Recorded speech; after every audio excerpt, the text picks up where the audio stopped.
Yeah, we'll start. Um, as we discussed in the demo session, what is data? It is collection of raw facts. Raw facts is nothing but either it is text, images, audio, video, everything. See, raw fact is nothing but which does not have proper meaning, which does not have proper meaning, which is not processed one, which is not processed one. That is, it does not have proper meaning.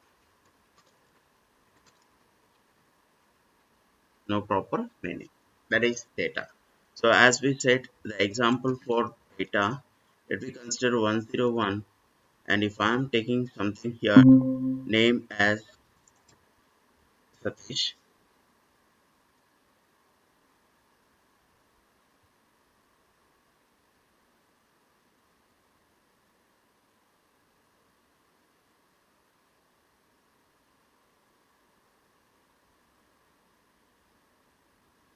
name as Satish, and something Mardali, and 102 Raghu, BTM. So there is no meaning for this. We cannot show that what it is actually.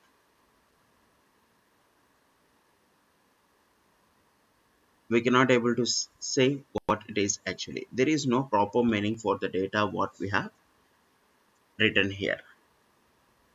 We are going to be process this data, then it will become as information. Processed data is called as is information.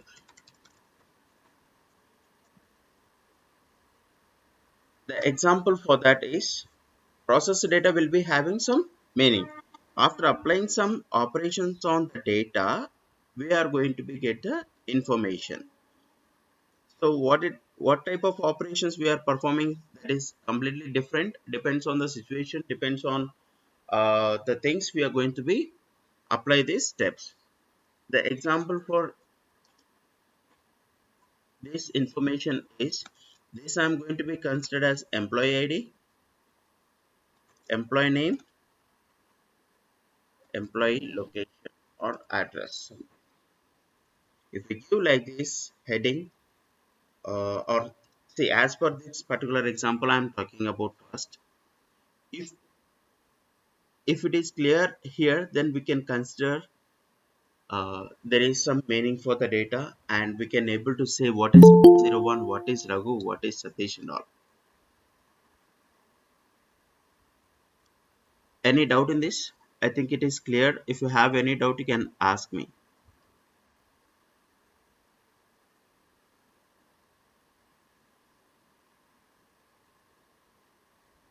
Session ఇంటరాక్టివ్గా ఉంటే ఇంకా ఈజీగా అర్థమవుతుంది. Will be knowing something. మీరు ఫ్రీగా interact అవ్వచ్చు. It's not a problem. ఏదైనా తెలియకపోతే అడిగి తెలుసుకోవడంలో తప్పేం లేదు నా వేలో. సో ప్రాబ్లం లేదు, ఫ్రీగా డిస్కస్ చేయొచ్చు మీరు. Next, we have discussed what is data, what is information. Collection of meaningful data or processed data is called as information. Now, why we need database first? For what purpose we need the database? Previously, we used to store the data manually. Manual data processing will be there. What is meant by manual data processing? Suppose if I want to store some particular data, where I would like to store is, we are going to be write in a books with some particular format. We would like to write everything in the books. So for that, we are going to be spend a lot of time. Previously, olden days lo, if you want to write anything or if you want to preserve some data, we would like to write everything in the records. So ఇప్పుడు మీరు చూస్తే registration ఆఫీస్లో లేకపోతే ఇంకేదైనా data చూస్తే ఇప్పుడు ఏదైనా స్టోర్స్లో కానీ everything they would like to enter the data manually in their books. ఒకసారి ఆ డేటా రిట్రీవ్ చేయడానికి కూడా they will be taking lot of time. ఏదైనా ఒక డేటా వాళ్ళు చూడాలన్నా కూడా so some days it is going to be take or some time actually it is going to be take for accessing the data. అందుకే ఇప్పుడు 10 years back 15 years back ఏదైనా స్కూల్లో if you want to apply for study certificate, ఆ study certificate apply చేయడానికి కూడా మనం ఈరోజు data ఇచ్చేసి వెళ్తే so they will ask some time, కొంత టైం తీసుకొని సో టుమారోనో డే ఆఫ్టర్ టుమారోనో రమ్మని చెప్తారు. బికాస్ వాళ్ళు మనం ఇచ్చిన డేటాలో ఎంక్వైరీ చేసుకొని మనకు ఆ సర్టిఫికేట్ అనేది ప్రొవైడ్ చేయాలి. కాబట్టి ప్రీవియస్గా మొత్తం మాన్యువల్గా బుక్స్లో రికార్డ్స్లో నోట్ చేసి పెట్టింటారు కాబట్టి యాక్సెసింగ్ కోసం కొంచెం టైం పడుతుంది అనేసి కొంచెం టైం ఇచ్చేవాళ్ళు. But nowadays it is not like that. They can able to retrieve the data very fastly and they can able to process the steps very quickly. మాన్యువల్గా డేటా ఎంటర్ చేయాలంటే there should be lot of man power చాలా అవసరం for storing the data and for retrieving the data as well. ఏదైనా modification చేయాలన్నా కూడా it is going to be take lot of time. But later on in the manual data processing we have some flat files. Initially for storing the data we are going to have some place for storing data at earlier days. మనకేమున్నాయి, so we'll be having books and papers, తర్వాత flat files,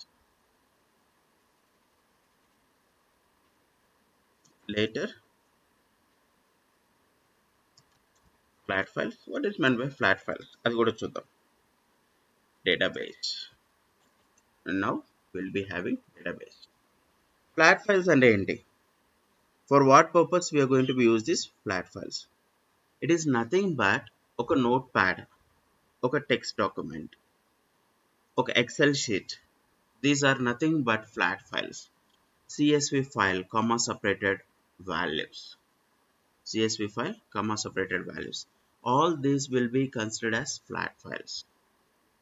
So again in the flat files also we'll be having some drawbacks. Because of that only we'll be having database. So నేను ఇప్పుడు notepad use చేస్తున్నాను for storing some data. I'm using notepad. So ఇక్కడ ఒక format అంటూ ఉండదు. we can able to store the data but there is no proper format. So just we are going to be store some data. If you want to arrange the data in some proper format also, it is going to be take lot of time. So next stage లో మనకు excel sheet ఉంది. So in excel sheet if you observe we'll be having rows and columns where we can able to store the data efficiently. So rows columns ఉంటాయి. Just if I would like to store employee ID, employee name, employee location, so ఈజీగా store చేయడానికి help అవుతుంది. But what is the drawback we have with the flat files? So చూడండి, we can able to store the data easily. 101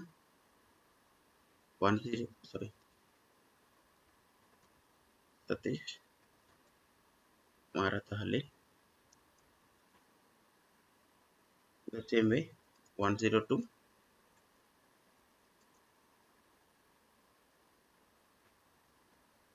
Raghu PTM. So like this we would like to store the data. ఇక్కడ కూడా ఈజీగా data store చేయొచ్చు. Will be having some proper format actually.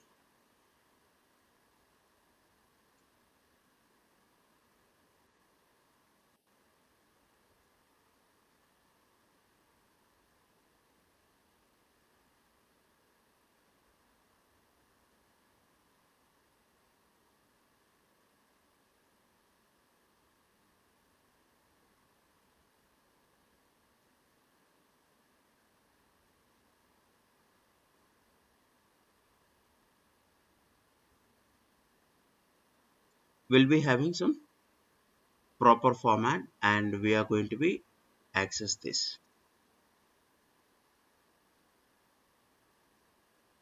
very quickly. So just a minute. Yeah. So we'll be accessing this. So then still, what is the drawback we have in this Excel sheet or CSV files or some flat files? There will be some traditional mechanism for storing data or information in individual unrelated files. We cannot able to link files. We cannot able to link files. See, that is a major drawback we have here in the flat files. We cannot able to provide the relationship among the different files. Sometimes it may require for us to retrieve the data from different files, from the different tables as well. That link we cannot able to give here. That link we cannot able to give here. So those drawbacks we have, because of that only we'll be having in the next level database. The flat files, see, traditional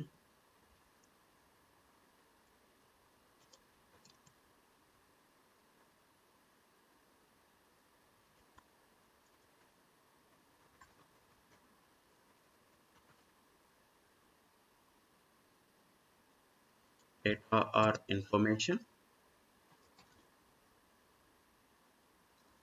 in individual unrelated files. So there will be drawback in data retrieval, data redundancy, data integrity, security and all. Those are the features of database. So that we will discuss. That we will discuss. Now, what is meant by database? As we discussed in the demo session, database is an organized collection of structured data which is stored electronically, in a sense computer system. In the computer system, a database, the definition of database is an organized collection of structured data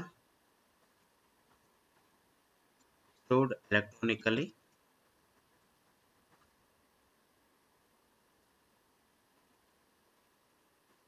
in a computer system.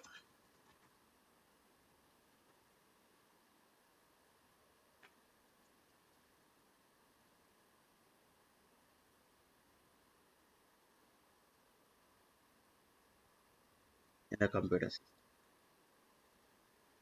Now we have DBMS. We have DBMS. DBMS, database management system. Simply we can say which is used for managing the database. Managing the database, in a sense, we are going to be perform different um, operations for maintaining this particular database. For maintaining the different, for performing the several operations on the database. Like what are the operations we are going to be perform? storing the data into database,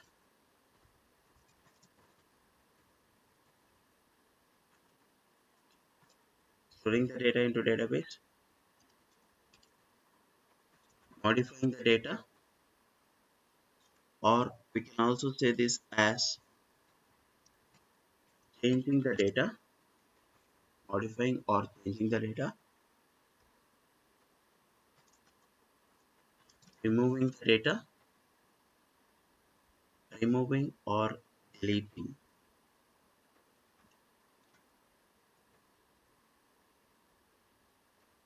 And then we are going to be accessing or retrieving the data.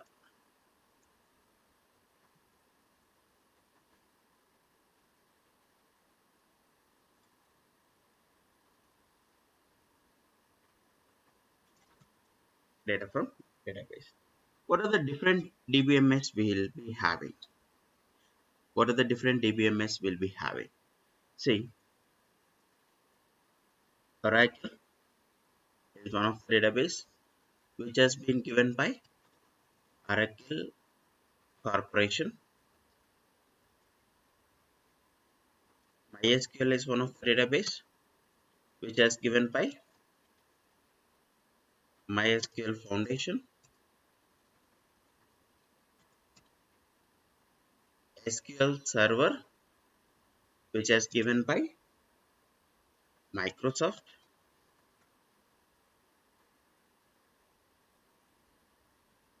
Microsoft, and we'll be having DB2,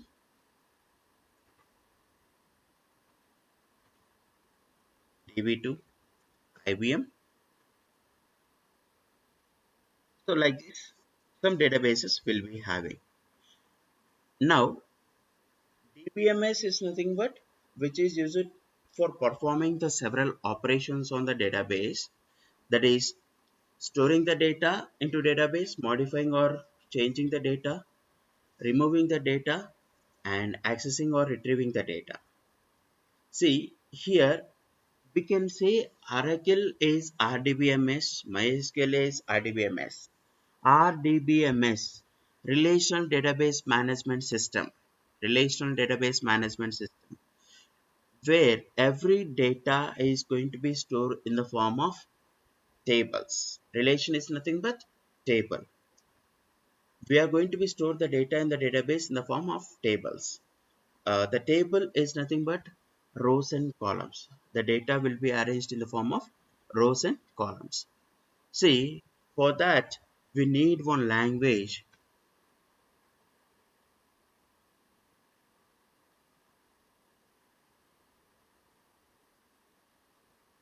SQL. The full form of SQL is Structured Query Language,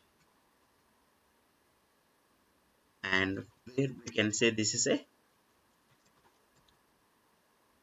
non-procedural language. This is a query language.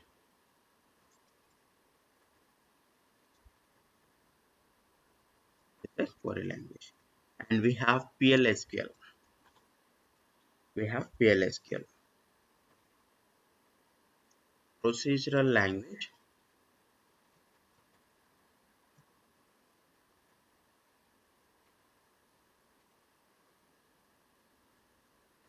structured query language. It is a procedural language.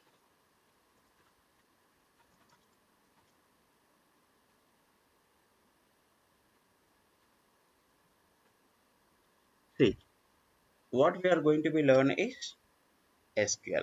What we are going to be learn is SQL. We are not going to be learn PLSQL in this session, or we are going to be learn only SQL. That is a query language. It is a it is not a case sensitive language. SQL is not a case sensitive language. It is not a case sensitive language.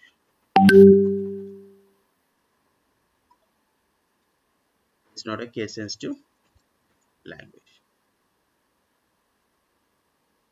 What is meant by case sensitive language? It will shows the difference between, say, alphabet when we have written in uppercase and as well as lowercase. Okay alphabet, instead of writing small letter, if I'm writing capital letter, it is going to be give the difference.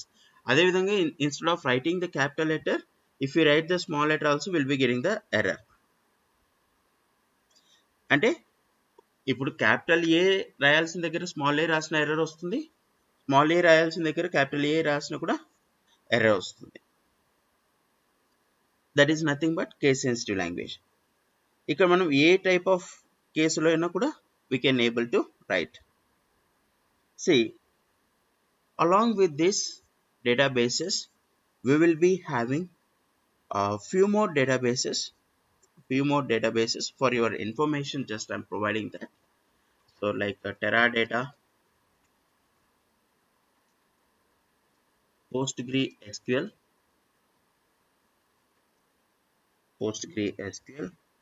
and we'll be having some SQLite, SQLite,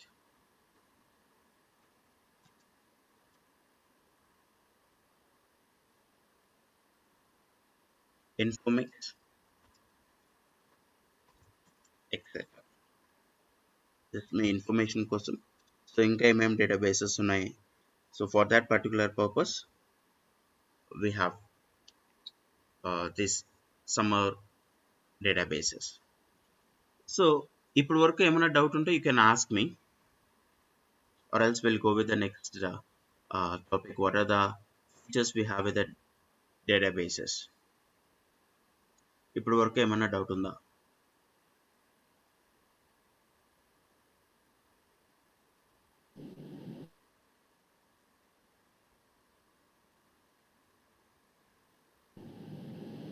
No, sir.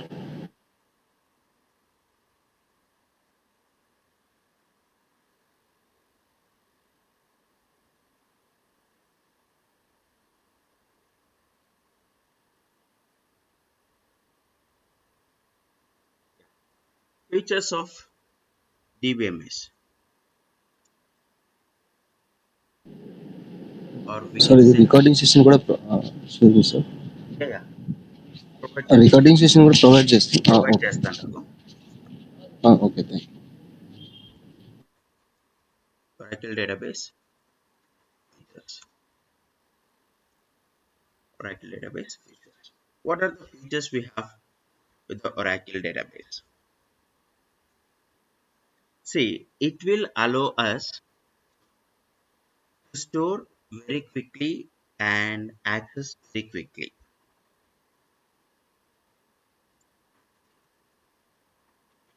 It allows you to quickly,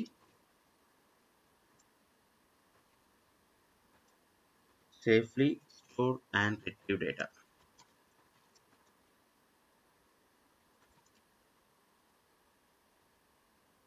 Store and retrieve data.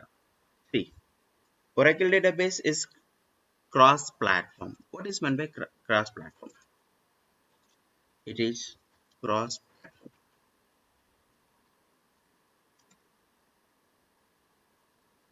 Cross-platform in the sense, now if I'm running on some hardware and one operating system, I can able to run in different platform as well. So like it can run on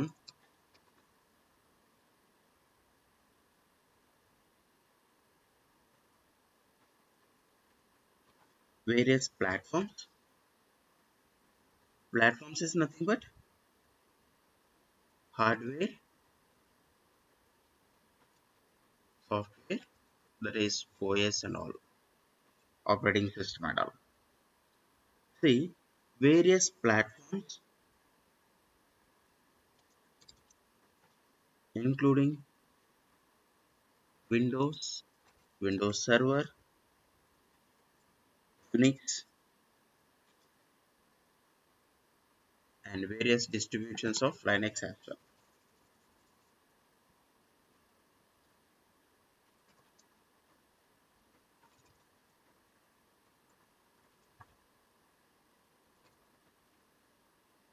Various distributions of Linux as well. Because of that only, we'll say Oracle is Oracle database is cross platform.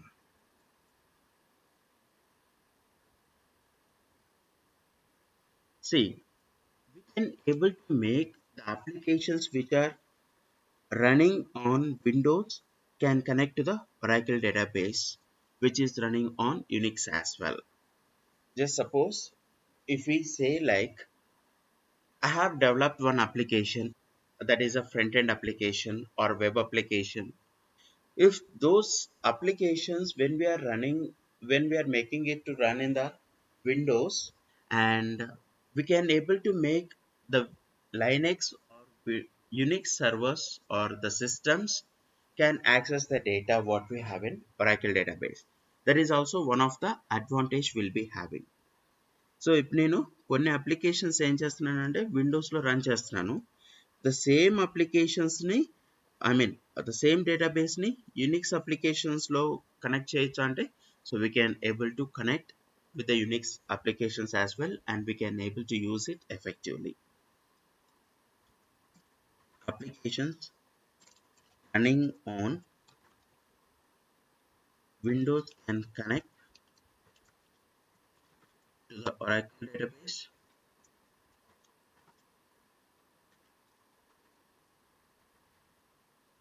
running on Unix as well.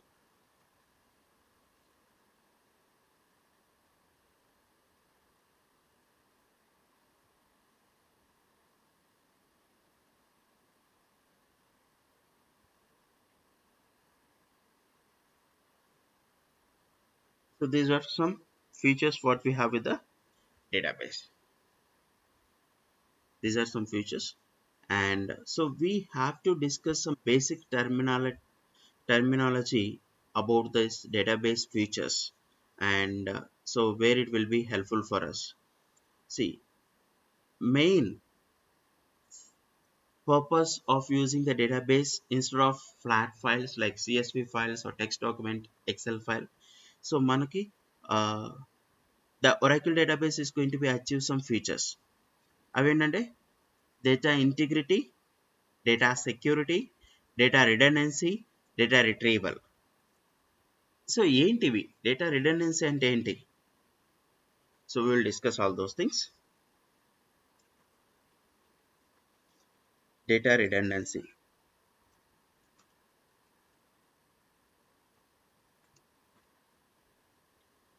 Data redundancy.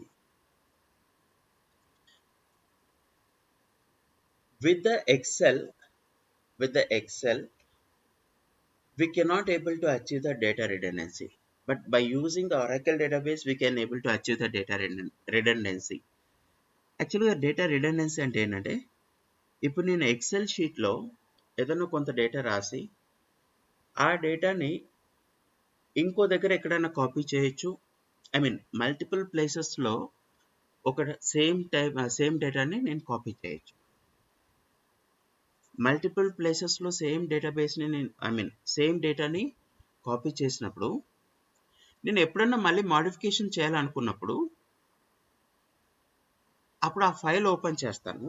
ఆ file open చేసిన తర్వాత I'm going to B modify that. Suppose నేను ఒక file ఆ same ఫైల్ని 5 లొకేషన్స్లో store చేస్తున్నాను. ఒక XL ఫైల్ని 5 లొకేషన్స్లో నేను స్టోర్ చేస్తున్నాను. 5 లొకేషన్స్లో స్టోర్ చేసిన విషయం మర్చిపోయాను. Just for the sake of backup కోసం if I lost one file or accidentally deleted one file also ఇంకొక ఫైల్ ఉంటుంది అనేసి నేను మల్టిపుల్ లొకేషన్స్లో సేమ్ ఫైల్ని స్టోర్ చేస్తున్నాను.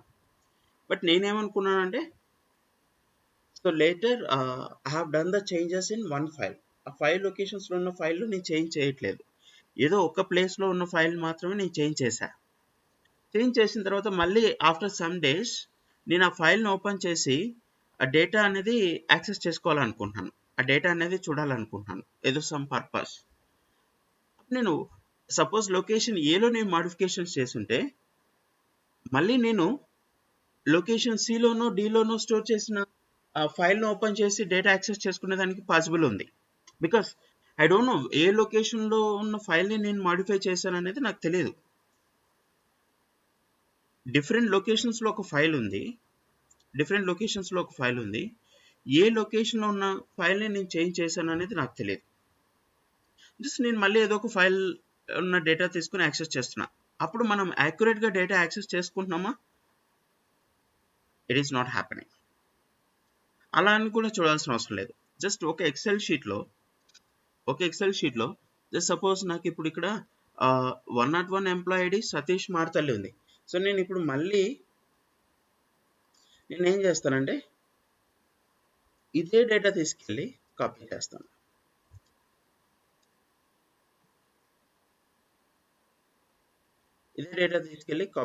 మల్టిపుల్ లొకేషన్స్లో మనకు డూప్లికేట్స్ డేటా ఉన్నాయి. సో ఇక్కడ మనకు డూప్లికేట్ డేట్స్ ఎక్కడెక్కడ ఉన్నాయి? సో నేను ఇక్కడ కలర్స్ ఇస్తాను. So these are all duplicate data మనకి. కానీ నేను ఈ ఐడెంటిఫికేషన్ లేదు, నాకు ఈ ఐడెంటిఫికేషన్ ఇక్కడ లేదు. So along with that will be having some identification లేదు. Just will be having 103 some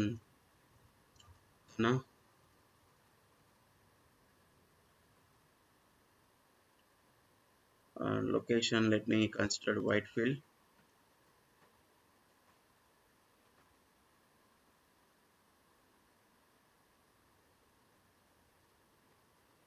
Not 4 some Shruti. Let me consider Carpuram. Not 5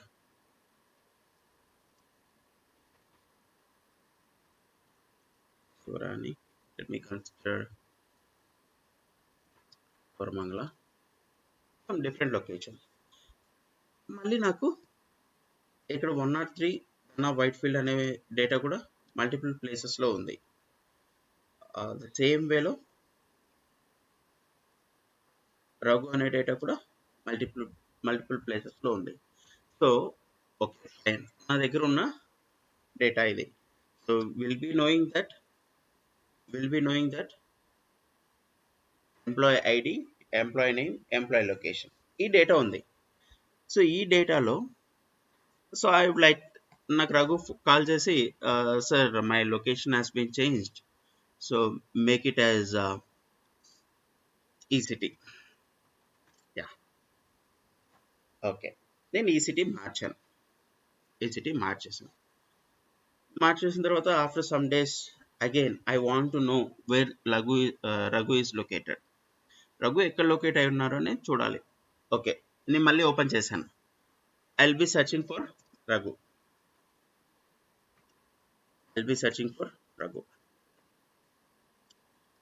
నాకు బీటీఎం వస్తుంది ఇక్కడ. సపోజ్ నాకు నేను మళ్ళీ సెర్చ్ చేసినప్పుడు ఇలా రఘు బీటీఎం వస్తుంది. So what I'll think like so Raghu అనే వాళ్ళు బీటీఎంలో ఉన్నారని నాకు కన్ఫర్మ్ అయిపోయింది. బట్ యాక్చువల్గా ఏంటంటే వాళ్ళు ఎక్కడో చేంజ్ చేయమని అడిగారు. నేను ఆల్రెడీ చేంజ్ చేశాను. బట్ నాకు యాక్సెస్ అయ్యే డేటా ఏంటి? Old data. సో అర్థమవుతుందా? So what I would like to say is data redundancy అక్కరేదానికి ఇక్కడ పాసిబిలిటీ మనకు ఉంది. సో డూప్లికేట్ డేటా ఉన్నప్పుడు if you want to retrieve data from flat files, then we must develop application program. With that we can able to retrieve the data. కానీ ఇక్కడ మనకి data రిడెండెన్సీకి multiple copies maintain చేసేటప్పుడు same data యొక్క multiple కాపీస్ని different లొకేషన్స్లో store చేయొచ్చు. లేదంటే ఇక్కడ same ఫైల్లో multiple ప్లేసెస్లో డేటా ఉన్నా కూడా will be getting confusion later if you want to access. That is the problem with the data redundancy. We need to avoid that. But Excel lono lekapothe by storing the data in different locations with the flat files, we cannot able to achieve that. Danni aithe achieve cheyalem. So because of that, this is one of the reason why we have database instead of flat files. Okay, clear ayindi concept andarki? Data redundancy concept క్లియరా? Yes, sir. ఇంకా ఎక్కడన్నా confusion ఉంటే you can discuss with me. Sometimes we are maintaining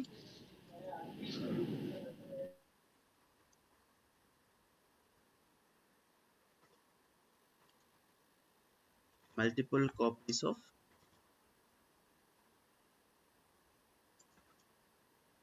the same data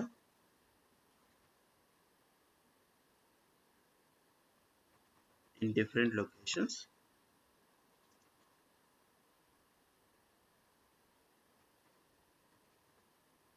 Data is also called duplicate data.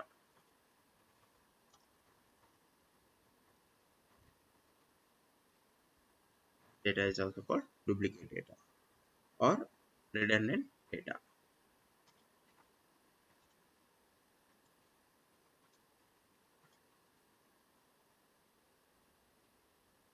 Duplicate data or redundant data.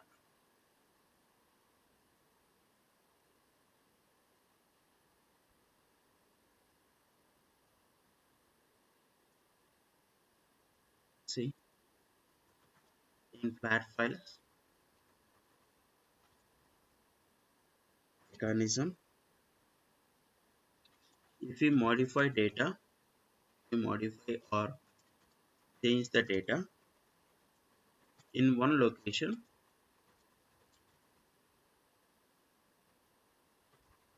it is not affected in all locations.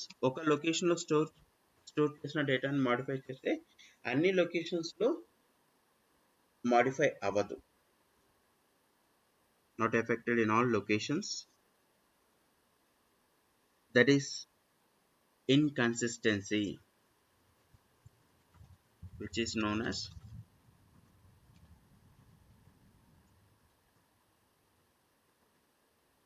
inconsistency. Next, data retrieval. Data retrieval is nothing but accessing the data. Whatever it may be the data we want, we need to access.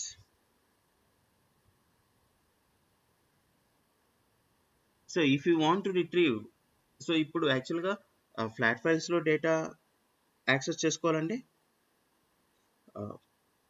we can able to access like this. So ఇప్పుడు నేను try చేసినట్టు Raghu data ఎలా అయితే access చేసుకున్నానో we can able to access that in the similar way. But in the database, if you want to access the data, definitely by using the SQL language we can able to access data retrieval. We want to retrieve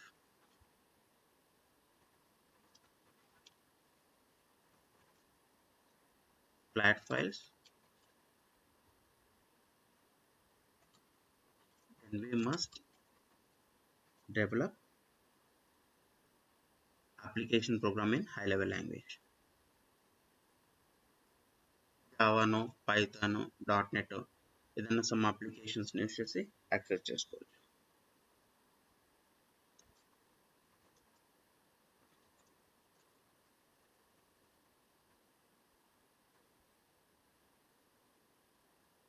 Whereas if you want to retrieve data from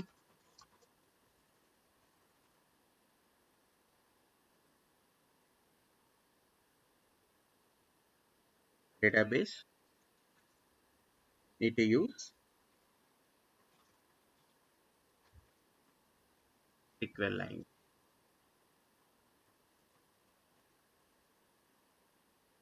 So data integrity.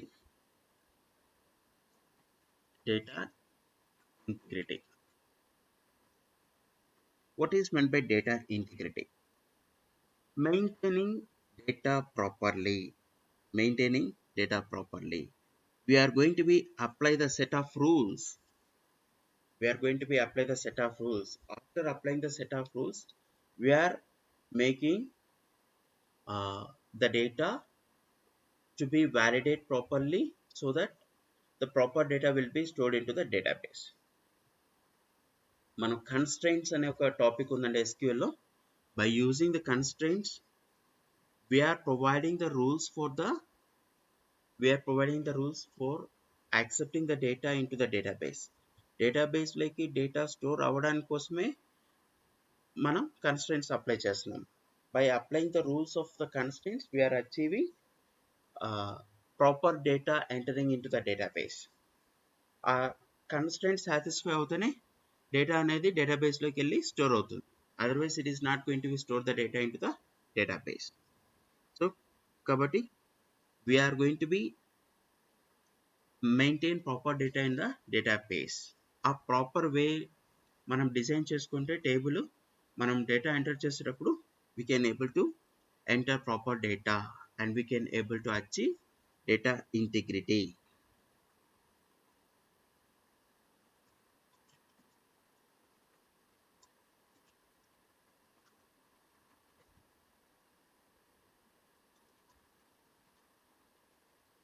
Maintain proper data.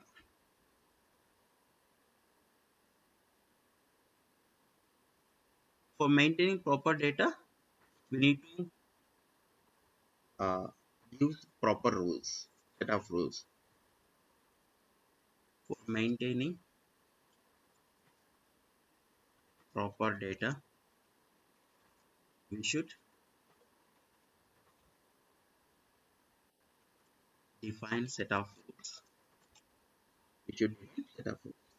So those rules will be considered as constraints in SQL. Those are constraints in SQL. So we can able to achieve data integrity with the help of constraint in SQL. Not server, SQL server, SQL. There is SQL. Data security, one more feature.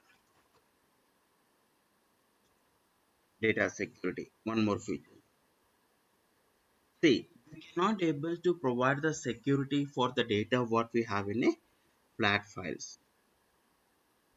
but we can able to provide the security for the data based on their roles. Database access, where all the database users will be considered database users, and we are not the end users. End users అంటే applications లో data access చేసుకుంటే వాళ్ళని end users అంటారండి. ఇప్పుడు Flipkart ఉంది. ఫ్లిప్కార్ట్లో if you're selecting some input then ఆటోమేటిక్గా మనకి కొంచెం డేటా అనేది డిస్ప్లే అవుతుంది. Application, that is application. ఆ అప్లికేషన్లో మనకు డేటా అనేది యాక్సెస్ అవుతుంది. ఆ డేటా అనేది యాక్సెస్ అవుతుంది కాబట్టి then we will be providing we can able to see the data. మనకు database knowledge ఉండదు. Just we are going to be see the data with the help of some application. That application is Flipkart. Let me consider as we are discussing about the Flipkart.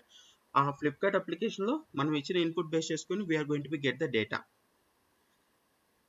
So అలానే so మనకి ఏ database knowledge లేకుండా మనం ఇచ్చిన input base చేసుకొని మనకు data అనేది access అవుతుంది కాబట్టి we are the end users. కానీ there will be some people who are working with the databases like us, the database SQL developers or Oracle developers. They will be having the access directly with the database. So ఒక database ని complete గా ఎవరి కంట్రోల్లో ఉంటుందంటే database administrators, DBA కంట్రోల్లో ఉంటుంది databases మొత్తం. So they are the owners or the DBA team will be considered as owners of the databases. So కానీ మనం ఏదన్నా రోల్ కావాలంటే, సో నేను ఒక కంపెనీలో వర్క్ చేస్తున్నాను, నాకు కంప్లీట్గా డేటాబేస్ యాక్సెస్ కావాలంటే we will not get the access. మనం ఏ ప్రాజెక్ట్లో వర్క్ చేస్తున్నాం, ఆ ప్రాజెక్ట్లో కావాల్సిన డేటాబేసెస్ ఏంటి, ఆ డేటాబేసెస్లో మనకి కంప్లీట్గా రీడ్ యాక్సెసా, రైట్ యాక్సెసా, modifying access are like different roles will be there, different permissions will be there. So మనం చేసే వర్క్ బేస్ చేసుకొని will be having access. Majority for all the persons will be having a read access for all the persons in a sense in that particular project. ఆ project లో మళ్ళీ కొంతమందికి మాత్రమే write access ఉంటుంది, depends on the work they are doing. So based on that we can able to provide the security for the data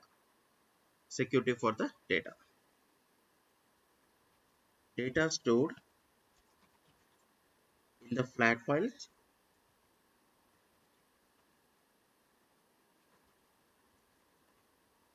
cannot be secured,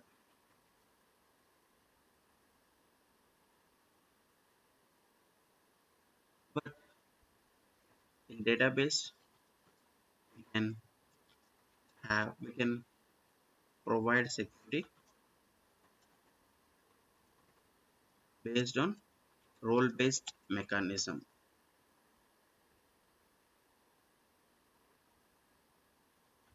role based security. These are some features why we need databases instead of flat files. And in the next session we are going to be discuss SQL. So we'll start SQL in the next session. So we will discuss completely uh, SQL with the syntaxes in the next class. What are the different types of SQL commands we have? What are the syntaxes? So if we done with the SQL syntaxes, then we'll go ahead with the examples directly. Okay.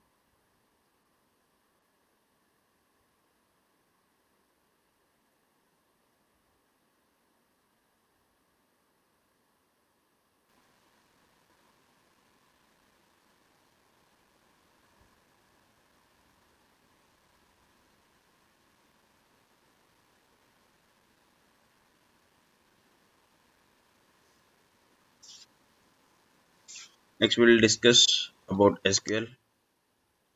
As we discussed, the definition of SQL is structured query language.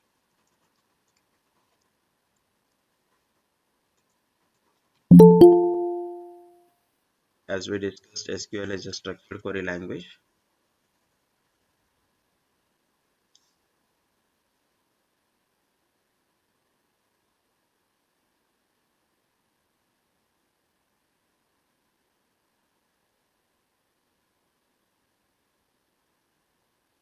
Structured query language. It is a case sensitive language.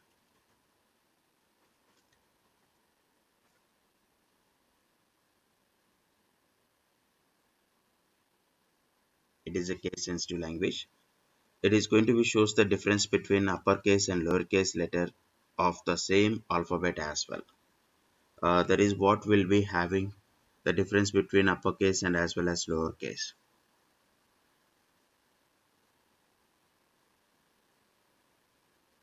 Okay, ఒక capital letter A ఇవ్వాల్సిన దగ్గర small letter A ఇచ్చిన కూడా then it is going to be represent the error. So alphabets, sorry, SQL is sir not a case sensitive language. Master screen share చేశారా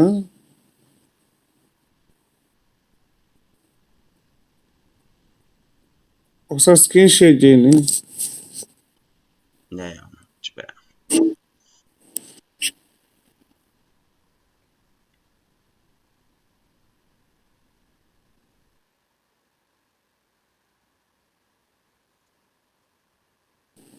okay thank you Everyone able to see the screen now?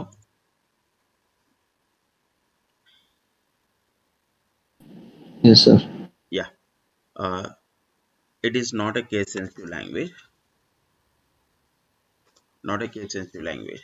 So we can write the queries either in uppercase or in lowercase, wherever it is. So however it is required for us. So for few sessions, what I'll do is I'll write the syntax which has to be maintained as it is in the uh, SQL query in capital letters, and what we have to change that I'll write in lowercase letters. మనం queries upper case letters lower case letters ఎలా రాసినా కూడా it is going to be consider. ఆ difference ఏం చూపించదు, but కొన్ని sessions వరకు మనకు అర్థం అవడానికి సింటాక్సెస్లో విచ్ మనం ఏదైనా ఏం చేంజ్ చేయొచ్చు మన రిక్వైర్మెంట్ బేస్ చేసుకొని ఏది యాజ్ ఇట్ ఈస్ మెయింటైన్ చేయొచ్చు అండ్ రిప్రజెంట్ చేయడానికి కోసం ఆ, నేను difference upper case lower case, upper కేసులో రాసినది యాజ్ ఇట్ ఈస్ మనం రిప్రజెంట్ చేయాల్సి ఉంటుంది క్వరీలో. లోవర్ కేసులో రిప్రజెంట్ చేసేది we can able to change as per the requirement అనేసి సో అది రిప్రజెంట్ చేస్తాను. So SQL is a non-procedural language as what we have discussed in the previous session as well. SQL is a language which is used to perform all operations with the relational database products. So if we enter into the different types of SQL commands, that what we can say as classification of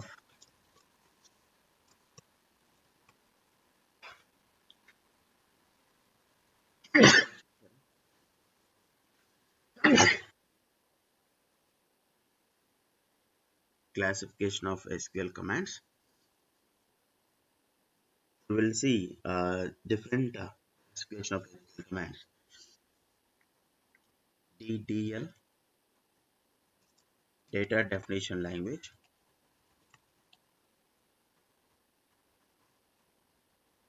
DML, data retrieval language. So we have next DCL, data control language. TCL, transactional transaction control language.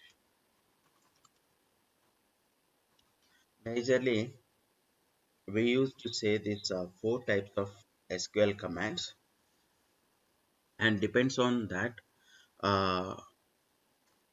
Select is one of the query we used to say normally under DML. Strictly speaking, if we want to segregate that into one group, we are going to be represent that select under DRL, data retrieval language. We'll see DDL language, DDL commands. For what purpose we have this DDL command? See, for creating the table structure,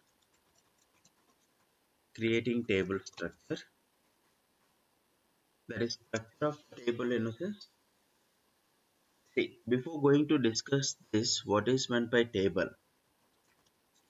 Table or relation, arrangement of rows and columns. Arrangement of rows and columns is nothing but a table. Arrangement of rows and columns is nothing but a table.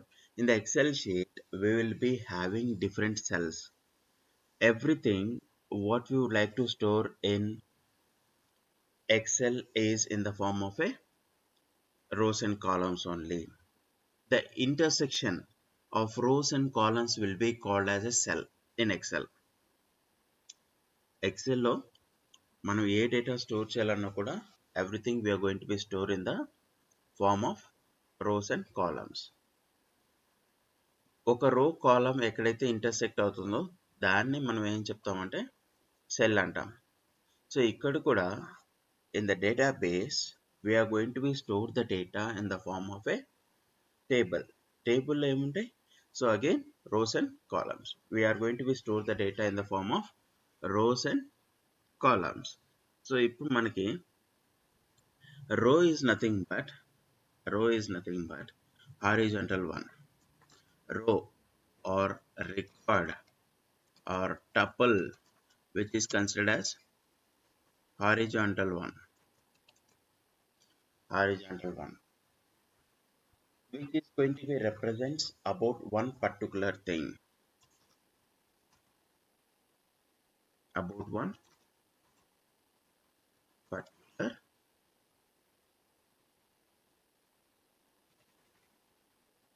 about all things related to one. So what it means, we will see.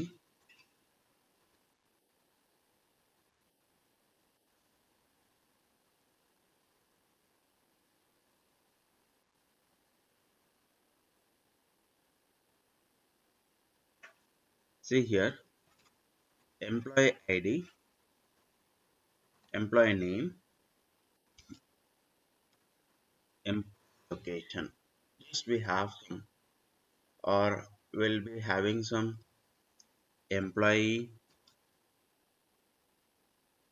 department, employee salary,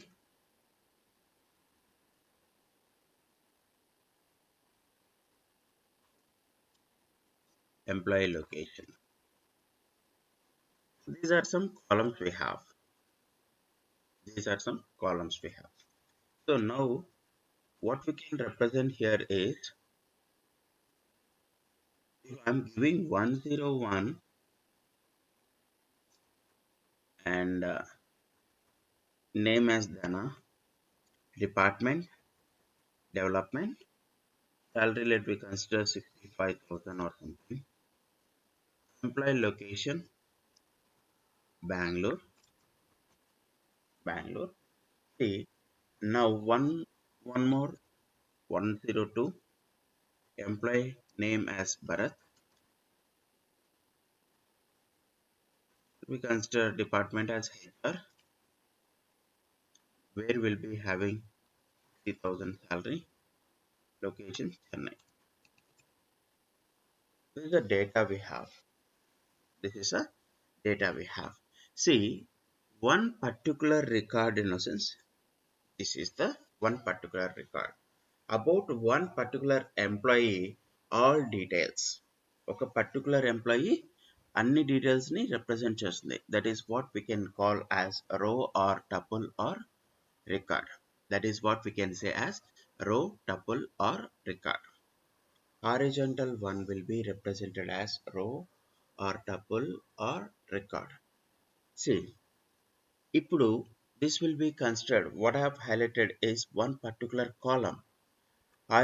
Vertical one will be considered as one particular column, where it is going to be represents one category of data completely. Where it is going to be represents one category of data completely. So ఇప్పుడు నేను ఈ కాలం తీసుకుంటే అందరి employee names వస్తుంది. So ఈ కాలం తీసుకుంటే అందరి employee departments వస్తుంది. ఈ కాలం తీసుకుంటే శాలరీ మాత్రం వస్తుంది. అంటే ఒక కేటగిరీ ఆఫ్ డేటా మాత్రమే యాక్సెస్ చేసుకోగలం if you're considering it is a column. ఒక కేటగిరీ ఆఫ్ డేటా మాత్రమే యాక్సెస్ చేసుకోగలం. సో అదే రికార్డ్ అయితే we're going to be access all the data related to one particular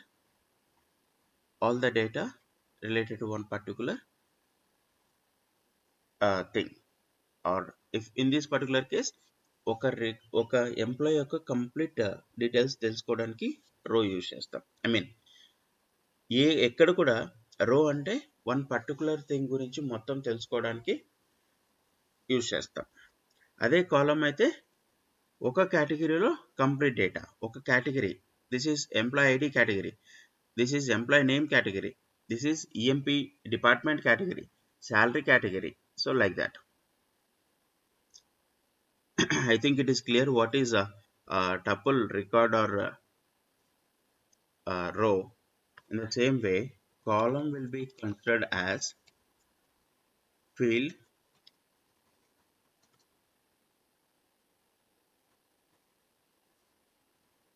attribute. So where it is considered as vertical one,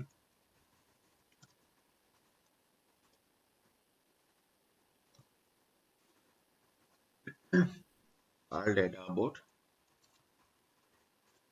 one particular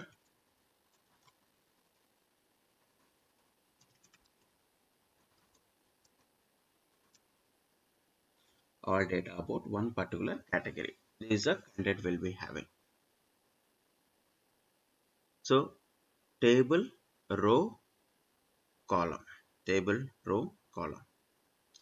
I think it is clear. If you have any doubt, you can ask me.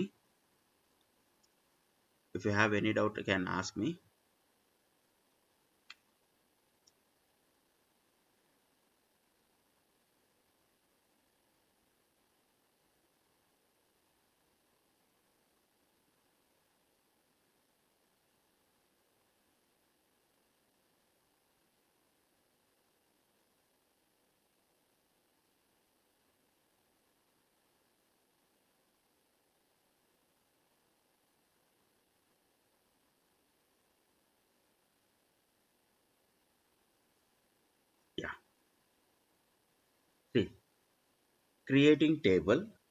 Creating table in a sense, we are going to be create the table structure. We are going to be create table structure. What is meant by table structure? What are the columns? What are the different type of data we need to store? That and all we are going to be represent. What are the columns? What are the different types of data we are going to be store? That will be represented. See, that is nothing but designing a table. So we are creating the table structure. We are creating the table structure, modifying or changing table structure, removing table structure. All these things will be performed.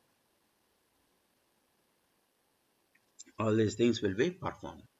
The creating table structure, modifying or changing the existing table structure, we are going to be remove the structure of the table.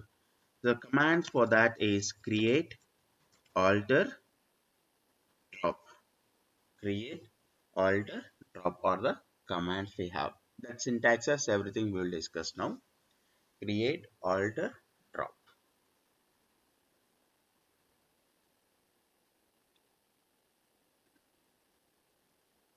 Now, the second type of SQL command we have here is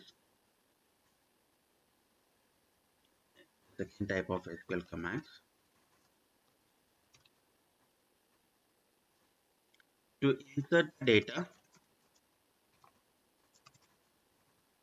into table,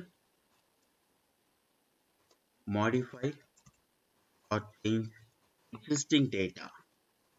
So here under DML commands, I'm talking completely about data itself. I'm talking completely about data. DDL commands have talked, so I'm talking about completely structure of table. ఒక table యొక్క స్ట్రక్చర్ని create చేయాలన్నా, modify చేయాలన్నా, remove చేయాలన్నా DDL commands use చేస్తాం. అదే DML commands ఎందుకు use చేస్తామంటే టేబుల్లో డేటాని ఇన్సర్ట్ చేయాలన్నా, చేంజ్ చేయాలన్నా, రిమూవ్ చేయాలన్నా, యాక్సెస్ చేయాలన్నా కూడా we are going to be say under DML. But strictly speaking, accessing the data will be comes under DRL language. DRL, data retrieval language. Data retrieval language. So that is select, which is used for accessing the data,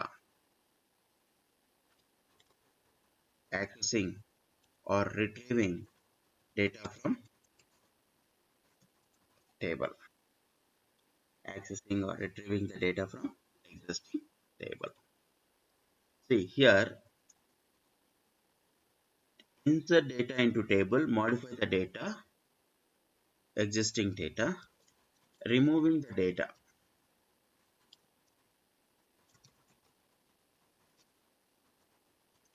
removing data from the table.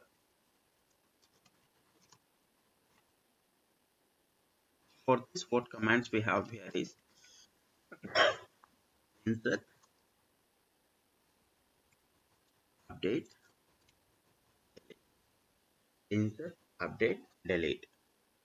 And if you want, we can also say select under the DML itself.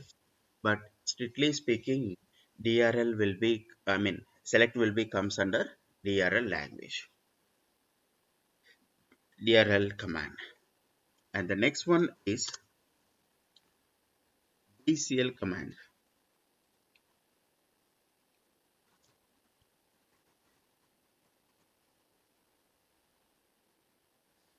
DCL command.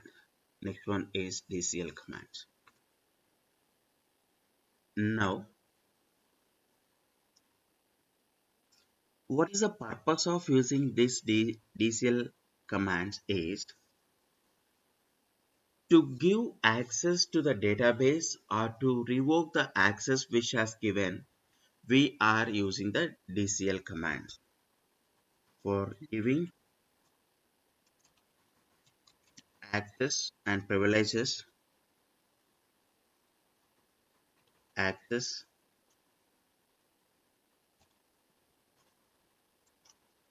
and privileges to the database and revoke back and revoke.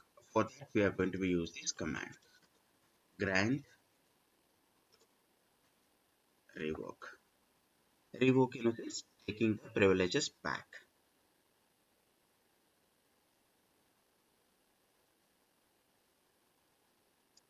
Taking the privileges back which we have given.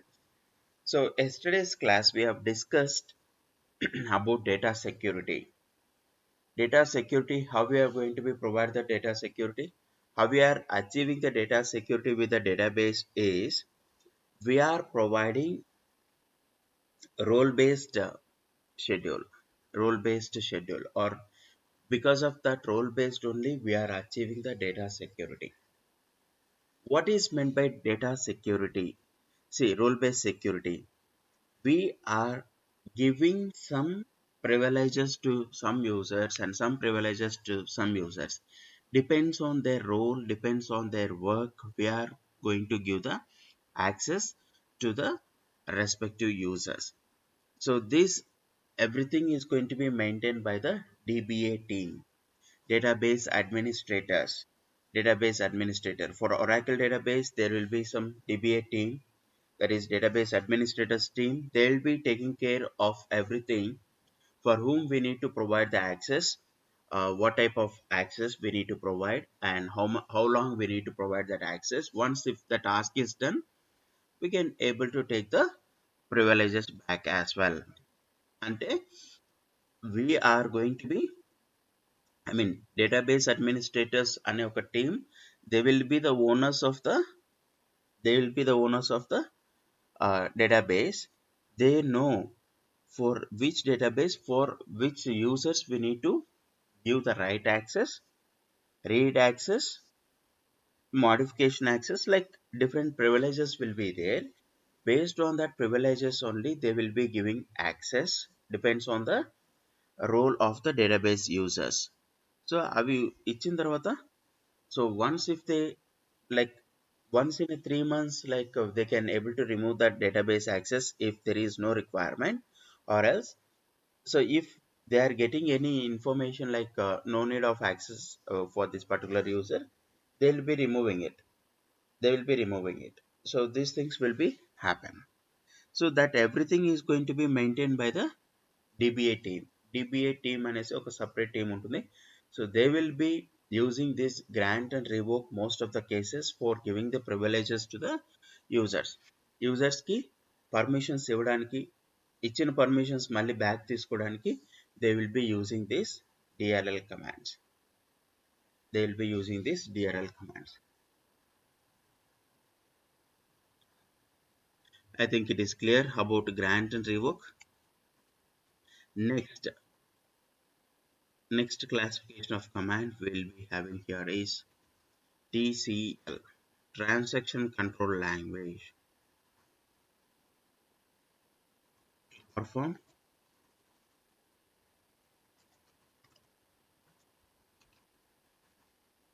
transaction, or we can say transaction related task. What is meant by transaction? What is meant by transaction? Set of work to be done in a logical order. Set of work to be done in a logical order. Set of work to be done in a logical order is nothing but transaction. What is meant by set of work which has to be done in a logical order? If the person A has to be transferred the amount to the person B, what is the set of work to be done in that particular case? So I mean to say, like, that is not only the transaction transferring the amount from one account to other account. Just for understanding purpose I am taking that particular example. For understanding purpose I'm taking that particular example. What is the logical order of executing that particular task is when the person A has to be transferred the amount to the person B. The person A has to transfer the amount from A to bank. From bank, the amount has to be transferred to the person B. That is the task which has to be done. But instead of that, that is a proper work it has to be done. That is a set of work which has to be done in a logical order. That is the order. It should not get lost to anyone or without affecting anything. The task is going to be done in that particular case. Or else, if the person A is transferring the amount to the person B and the person B is not transferring to the, sorry, if the person A is transferred the amount to the bank and from the bank the amount is not transferred to the person B, so then what will happen here? So A person is going to be get lost. If the suppose if the case like the person B is getting amount from bank and which is not transferred from A, in that particular case what will happen? So bank person is going to be get lost. So these are the things will be there. To avoid all these things, we need to use a set of work to be done in a logical order. So various commands we have here like start transaction, start transaction,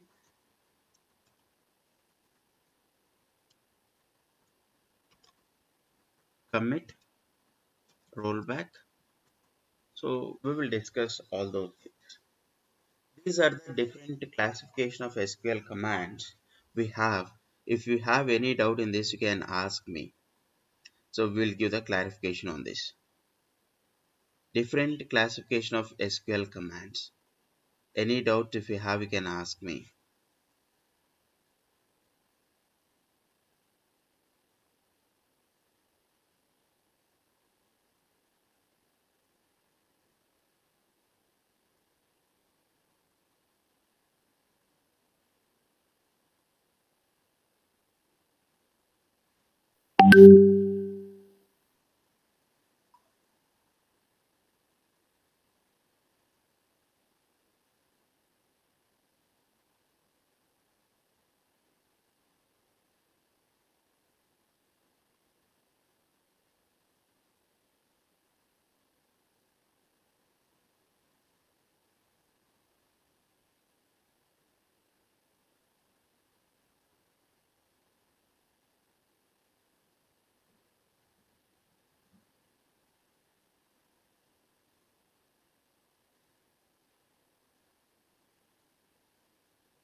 Is it clear?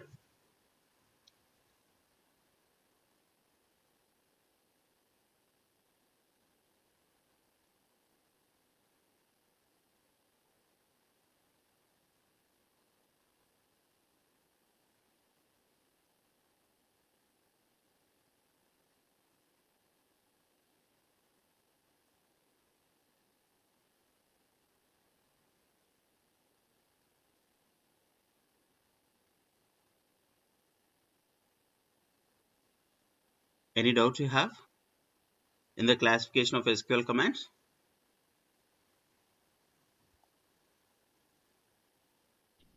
No, sir. Yeah. See, we'll discuss the syntaxes for each and every one for DDL commands, DML, DCL, TCL one by one. See, first create command. Create command.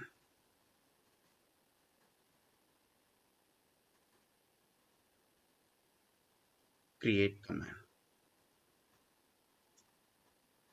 To create a table, will be following this structure. For creating the table, will be following this structure. So like create table. So table name is our choice. Because of that I have represented in lowercase letters, small letters. So it is not mandatory to represent a few things in uppercase and few things in lowercase. That is our wish.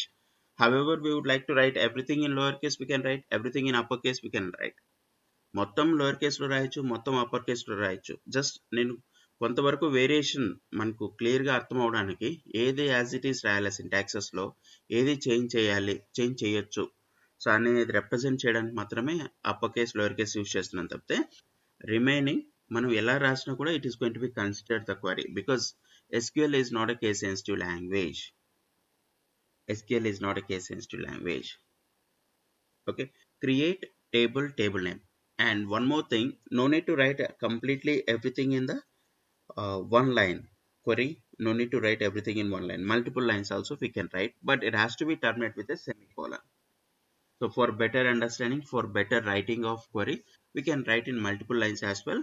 But when we are going to be represent semicolon, and that is going to be considered as the query end, and we can able to execute it. Create table name. See here, column 1, data type and its size.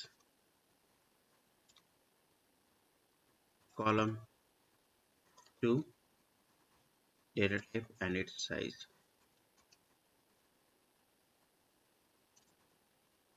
Column 3, data type and its size. Like that, how many number of columns we require, that many number of columns we can write in the table. And finally, column n,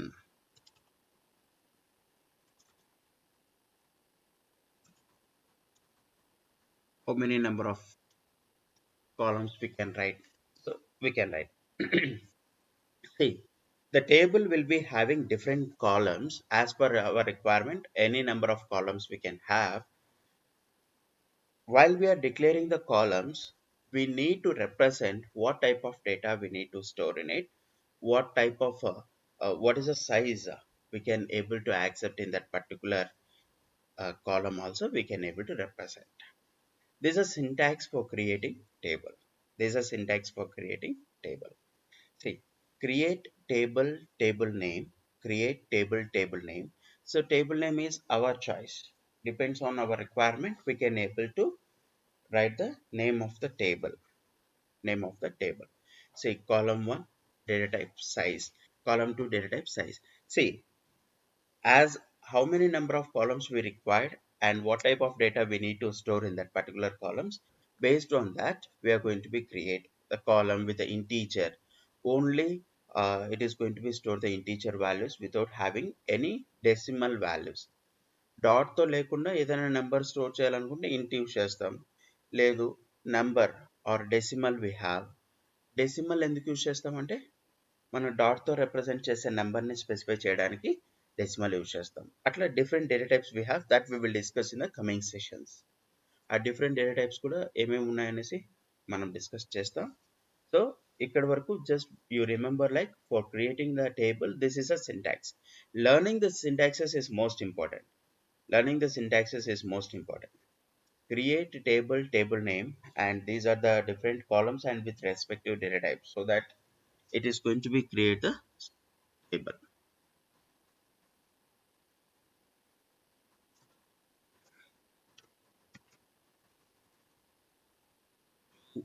Modify alter command which is used for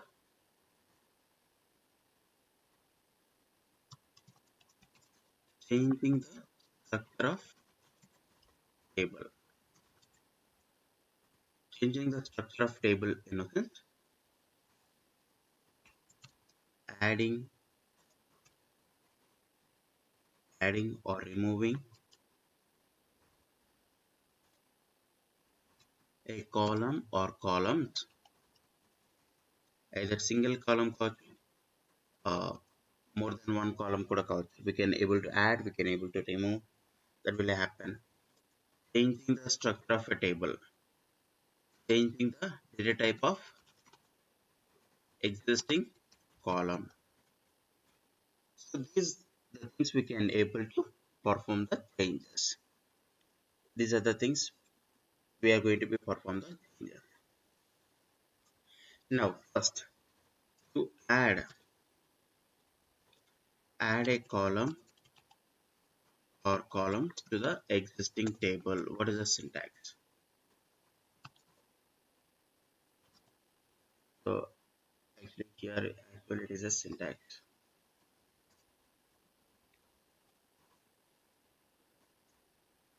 Syntax. Add a column or columns to the existing table.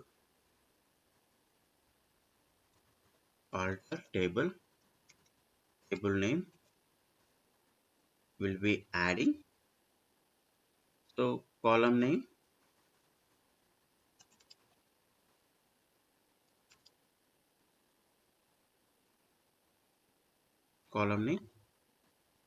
data type, size will be represented. Alter table name, add column name, data type, size. If we want to modify the data type of existing column, modify or change existing column of a table, we have to use alter table command only. So instead of add, here we are going to be give modify. So we have to provide here column name,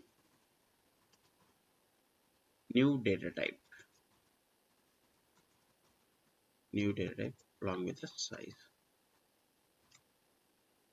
new data type along with the size. See, this is a syntax.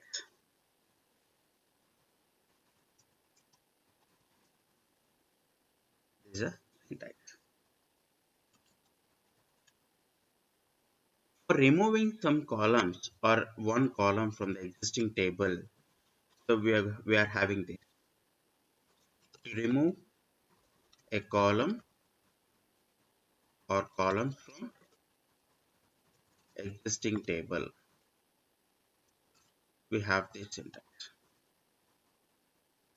Alter table name, alter table name, drop column name we have to provide.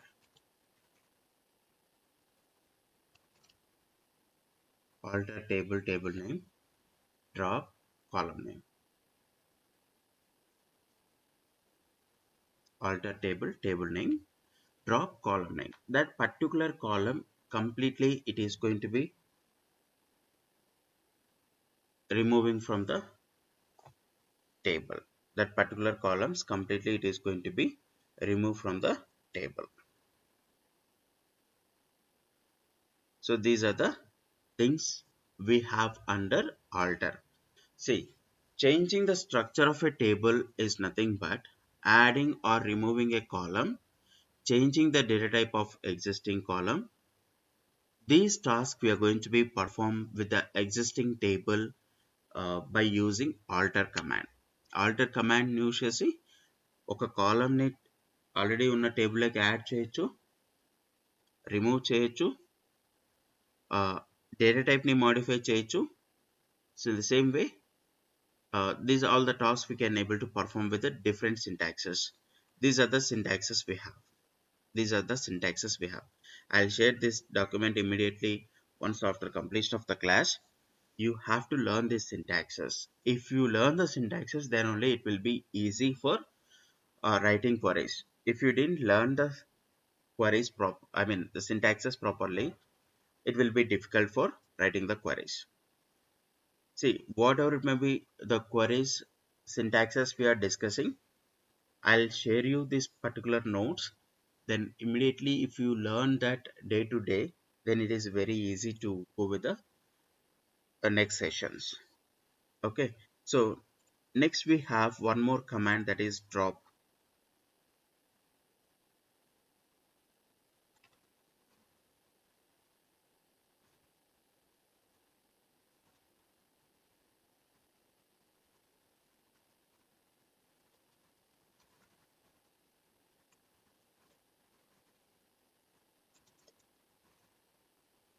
remove the existing table from the database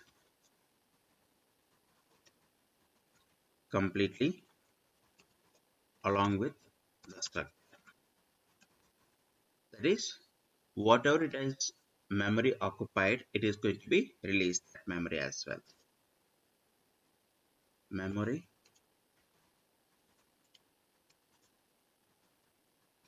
occupied by the table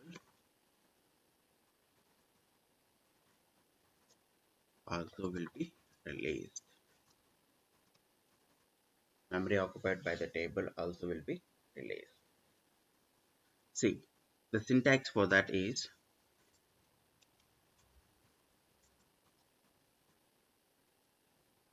drop table table name. Drop table table name. Drop table name is the command we have for writing this.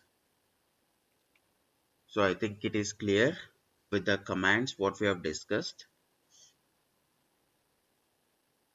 If any doubt in this create command, alter command and drop, let me know, I'll explain.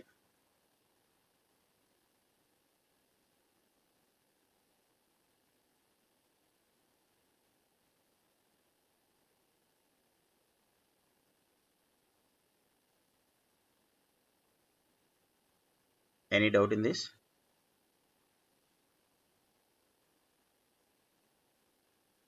Okay.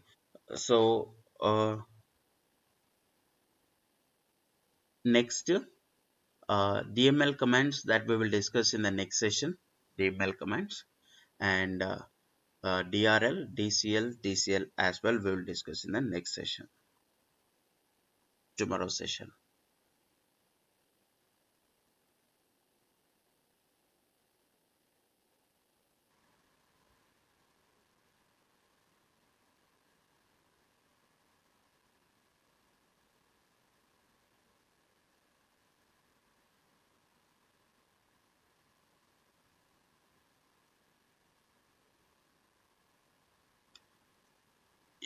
Yeah, classification of SQL commands. Classification of SQL commands. So majorly four types of SQL commands we have: DTL commands, DML commands, DCL, and as well as TCL. DTL commands, which are used for creating the structure of a table, modify or changing the structure of a table, removing table structure. All these tasks we are going to be perform. Completely it is going to be deal with the structure of the table. Structure of the table in a sense, what are the columns we have, what are the columns we have, and what type of data we have to store into that particular columns, and if it is having any restrictions, everything it is going to be represents the structure of a table. We are going to be store all the particular data in the respective columns based on that requirement.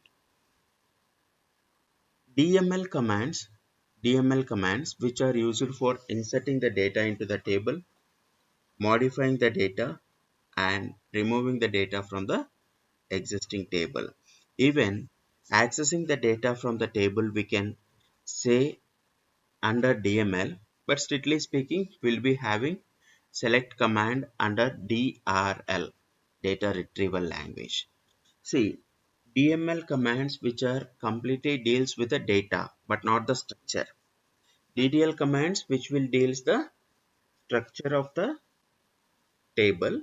DML commands which will deals with the data what we have in a table. So now here structure of the table after creation, we are going to be use the DML commands for inserting the data, or else if you want to modify any data, or if you want to remove the data from the table as well. Now if you see here, DML insert, update, delete, completely inserting the data, modifying the data, and removing the data from the existing table. Select command which is used for accessing the data from the existing table, accessing the data as per our requirement from the table. DCL commands, which is used for giving the privileges to the user and take back the privileges which we have given to the user. For every user will be having some different roles. As per the roles, if we want to provide any, you know, like read access or write access or different types of access depends on the work they are doing on the particular databases. Now here, for some users will be having read access, just they can able to access the data, and some users they can able to perform the modifications to the existing data, and for everyone will not have a access for removing the data from the existing table in real time. Everyone will not have access to remove the data from the existing table or database.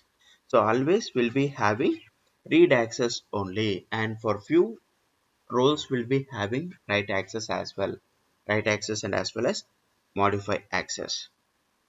TCL, which is used for performing some transactions. What is meant by transaction?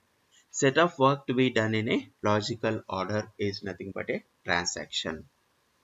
Why we have to do the task in some logical order? Why we have to do the set of work in a logical order? If we have a task, if we do in some logical order, then only we can able to say that, then only we can able to say that it is the task has done properly. See, some set of work to be done in a logical order, in a sense, in some particular order, in some particular order. Like if I want to transfer some amount from person A to person B, or we can say like if the amount has to be transferred from person A to person B, first the person A has to transfer the amount to the bank, and from bank the amount has to be transferred to the person B. That is a set of work to be done in that particular order. But if the person A is transferred the amount to person uh, bank, and the bank is not transferred to B also, there is a loss to the person A. And if the person A is not transferred the amount to the person bank, and the bank has transferred the amount to the person B, so then there is a loss to the B. Not only in sake of amount, we can able to say in any way, if we want to perform some set of tasks, it should be done in a logical order only. In logical order, we need to perform that particular task. In logical order, we need to perform that particular task. These are the different classification of SQL commands we have.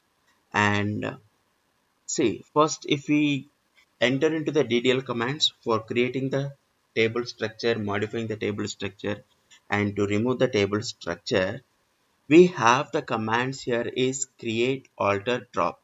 As we discussed, SQL is a not a case sensitive language. We can write the queries in any case of letters, in any case letter, in any case of letters, like uppercase, lowercase. We can write combination of that. We can write completely uppercase. We can write completely lowercase. Also, we can write. And if you see, uh, for some classes, we'll use uppercase and lowercase combination. The thing in the syntaxes where we have to maintain as it is, we are going to be write in the uppercase letters, and where we can able to change the content that we can able to write in the lowercase letters. Just for showing that difference, I would like to write uppercase and lowercase. So create table.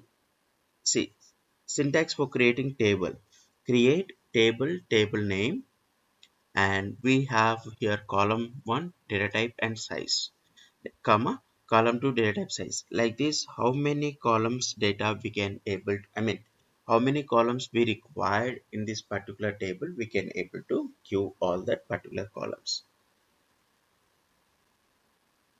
This data type will represent what type of data we need to store in that particular column, and what is the size of that, how many characters it need to store, what is the length it has to be stored, that is going to be represented,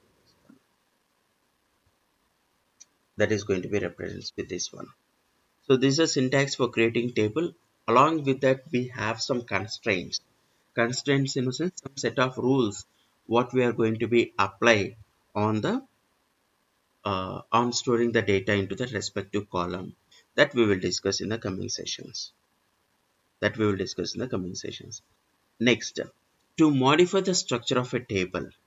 Modifying the structure of a table in a sense, adding a column, removing a column, or changing the existing column.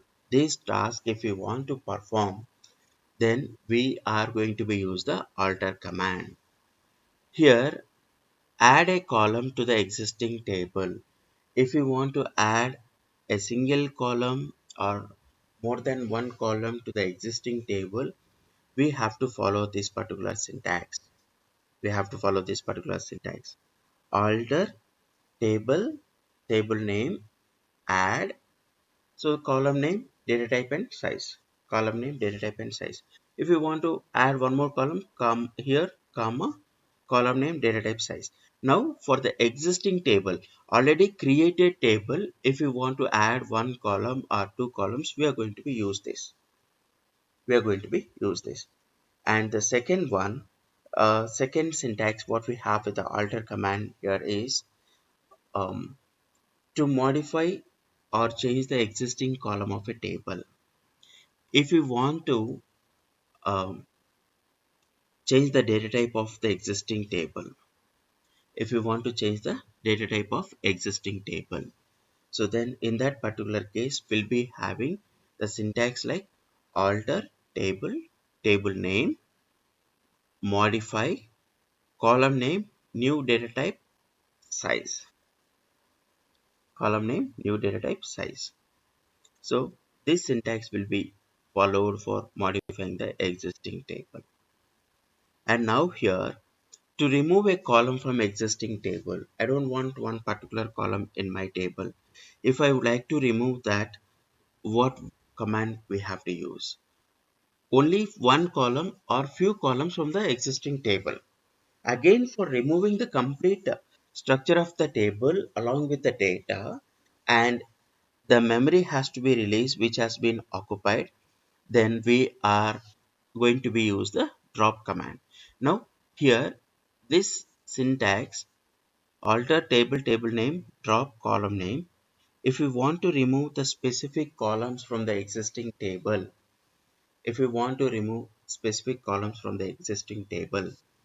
then we have to use this alter table, table name, drop column name. So that particular columns is going to be deleted from the existing table column along with the data. See, to remove the complete structure of a table along with the data what it is having, then we have to use this syntax drop table, table name, So these are all the DDL commands. So for creating the structure of a table, for modifying the structure, and to remove the complete structure of a table.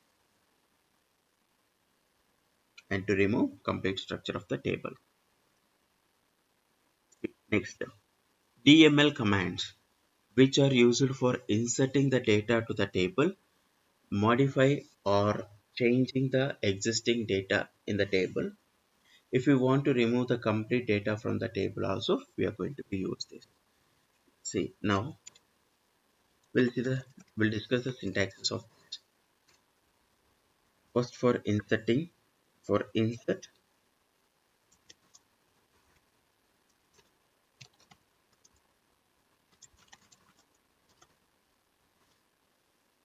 to insert the data into the table.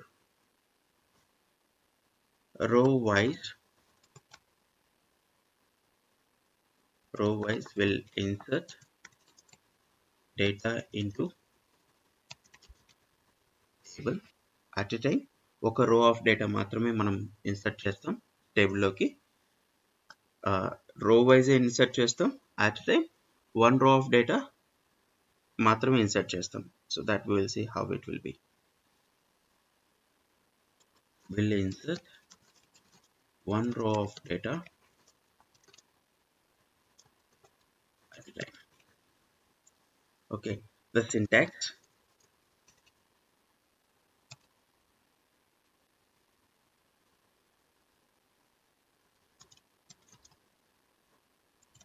insert into table name values, insert into table name values, list of values,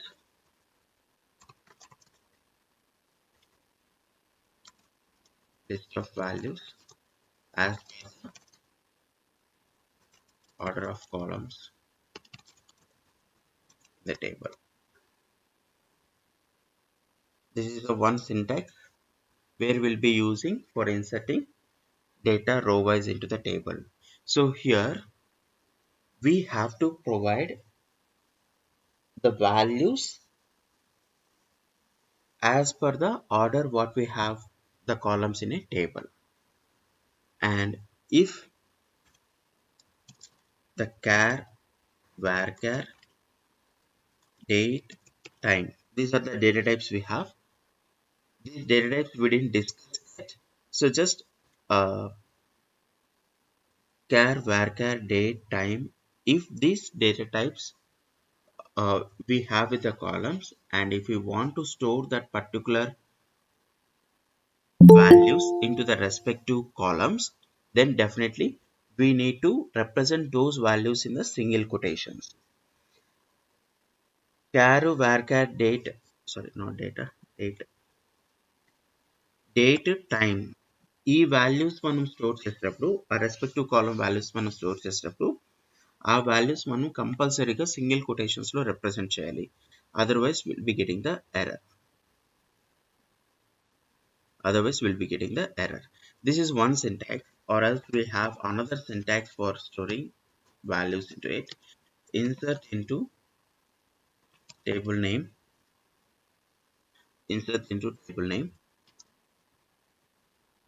values. See here, list of columns,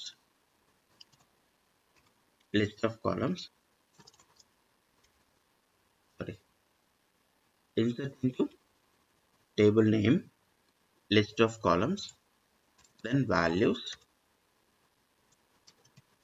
list of values as per column order, So in this syntax we no need to provide the list of columns, as we are following the columns order in the table. Table లో columns order ఏదైతే ఉంటుందో ఆ order లోనే follow అయ్యి మనం values represent చేస్తాం by using this particular syntax. And whereas coming to this uh, second syntax, we no need to follow the columns order what we have in a table. We can follow in any order, but that order what we are representing here, the list of columns, the same order only we need to pass the values. Otherwise, if we are not following this order, what will happen here, automatically the data what we have is going to be get changed. ఒక column లో store చేయాల్సిన data ఇంకో column లోకి వెళ్ళి store అవుతుంది. So we have some intention to store some particular data in one particular column, but it is going to be store some other values or some other data in the respective columns. To avoid that, we need to be take care. So if we are following this,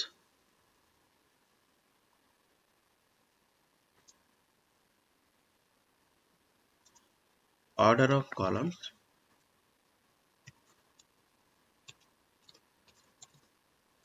in the table need to follow for storing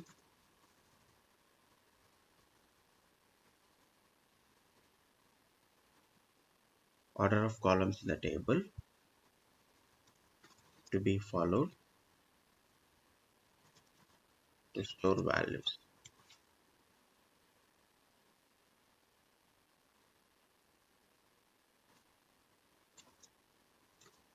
No need to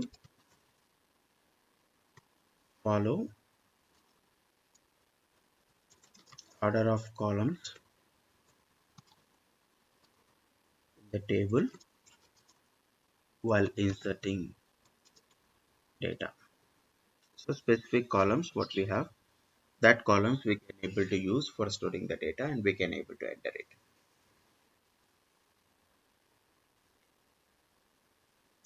This is the way. So insert command which is used for inserting the data into the table. At a time, one row of data we are going to be stored into this particular table by using insert command. So only command we have for storing the data in SQL is insert. Row wise only we are going to be store the data. At a time, only one row of data we are going to be storing it. Okay. So next command what we have here is update command, which is used for modifying the existing data in the table. Modifying the existing data in the table, that we will see.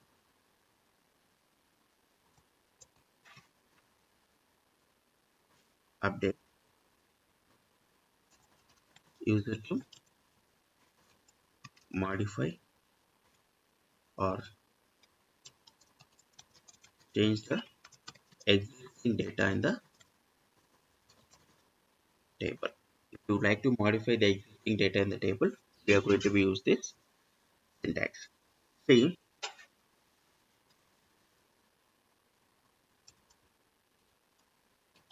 syntax update table name set set column name is equals to value, column name is equals to value, where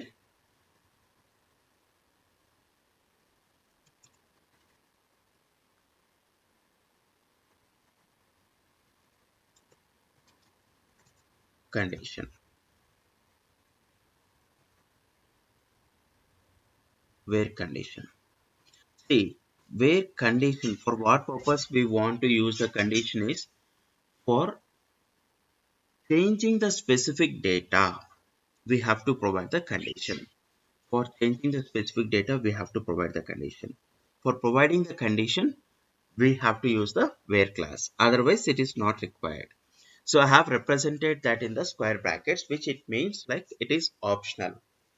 I have represented that in the square brackets, which represents it is optional. So as per the syntaxes in SQL, if we represent anything in the square brackets, it is going to be considered as optional. If it is required, we will use, otherwise we are not going to be use that. If it is required, we will use, otherwise we will not use it. See, update command which is used for modify or to change the existing data in the table. How we can able to modify the existing data of the table? With this syntax, we are going to be use the update, whatever remember the table name we have to use that table name, set the respective value we need to provide in that particular column, or else if we want to modify the existing data in a specific, I mean the specific data if we want to modify, then we have to use the where condition, otherwise it is not required. ఒక specific data తీసుకెళ్ళి store చేయాలనుకుంటే then we are going to be use only where condition, where condition. ఒక specific data కాదు, total data modify చేయాలనుకున్నప్పుడు we can use this update command without having any where condition, without having any where condition. Okay, so this is a command we have with the update. And next command we have here is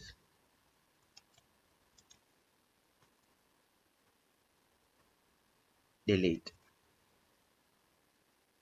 Next command we have here is delete. The purpose of using delete command is to remove the data from the existing table, but the structure remains same. Only data మాత్రమే remove చేస్తుంది table నుంచి, but table కున్న structure as it is అలానే maintain చేస్తుంది. Table కున్న structure as it is అలానే maintain చేస్తుంది. So that we will see. use it to remove the structure of the table. Remove the data from the table and structure remains same. Only specific data remove చేయడానికి మాత్రమే ఇది use చేస్తాం. సరే, the complete data of the table or specific data if you want to remove will be using this syntax. Sorry, use it to remove the data from the table and structure remains same without deletion. The structure remains same without deletion. See how it will be. The syntax: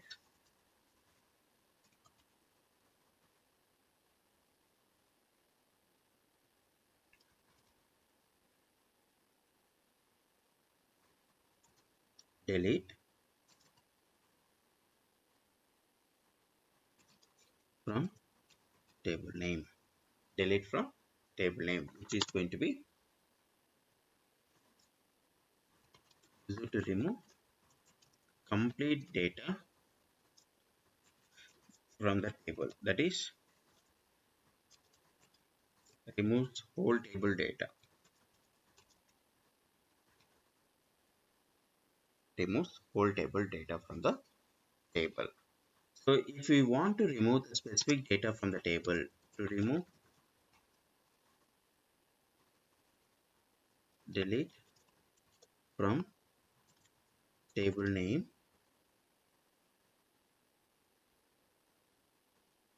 where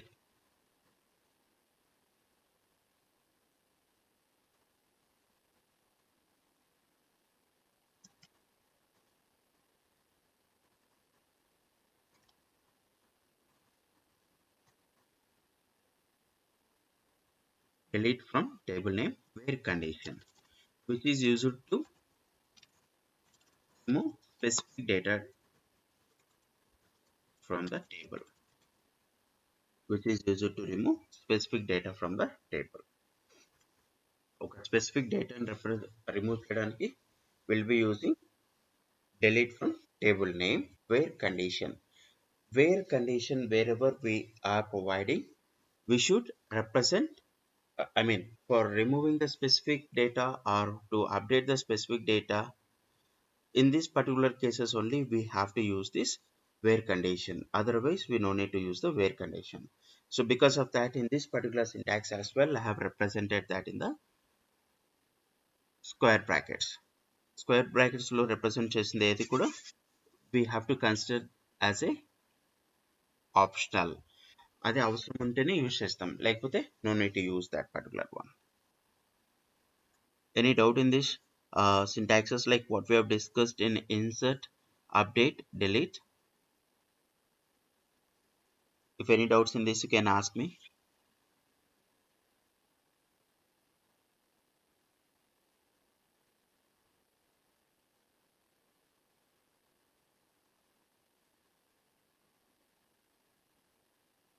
Okay, fine.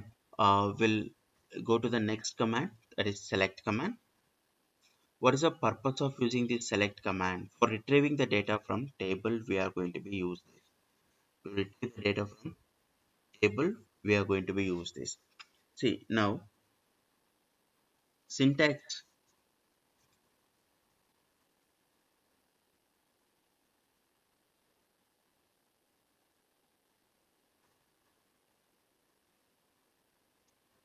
accessing data for from table as per our requirement, but changes will not be done in the table. But changes will not be happen to the data in the table. Changes will not be happen with data what we have in a table.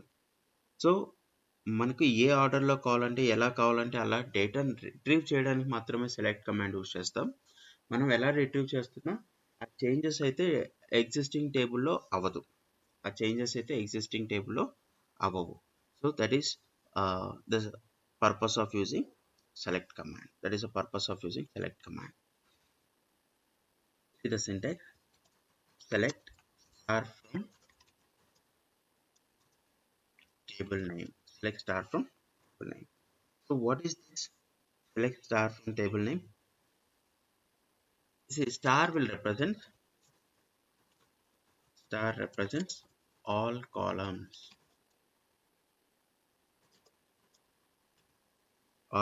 from a table. Star represents all columns from a table. This syntax, which is used for retrieving complete data from a table, whole table data. If we want to retrieve the specific data from the existing table, specific columns from the specific columns from the existing table, so then we have this syntax. We need to follow this syntax: select column 1, column 2, or how many number of columns we required from table name. If we want to retrieve the specific data, where class we can use.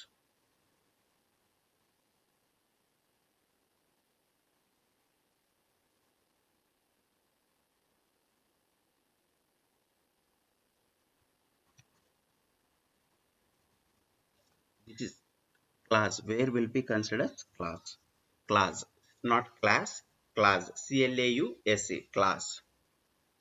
representing the condition. Will be using this class, where class, for representing the condition. Will be using the class, where class. Okay, fine. Now if we want to retrieve the specific data from the specific columns as per the condition, we can able to specify this, or else only few columns data if you want to retrieve from the table, then no need to provide any condition.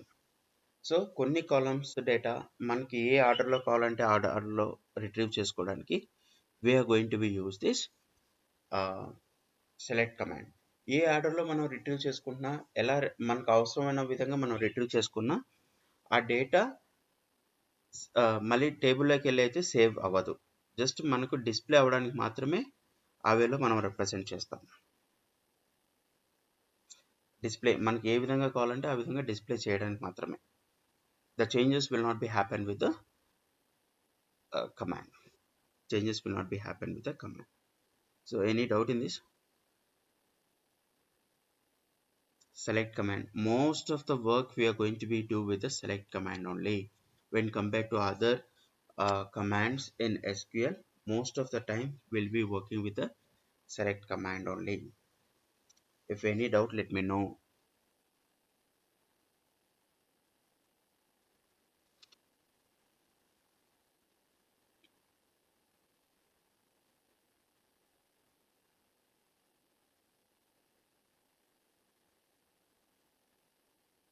See, next we'll see all these things practically.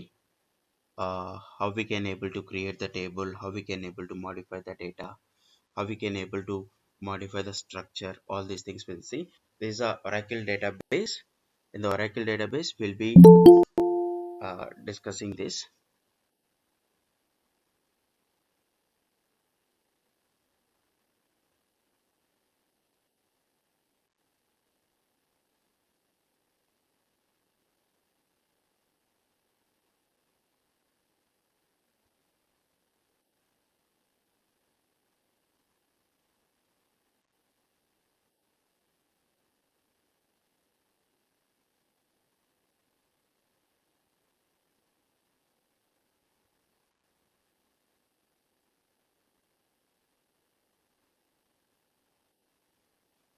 See this Oracle database.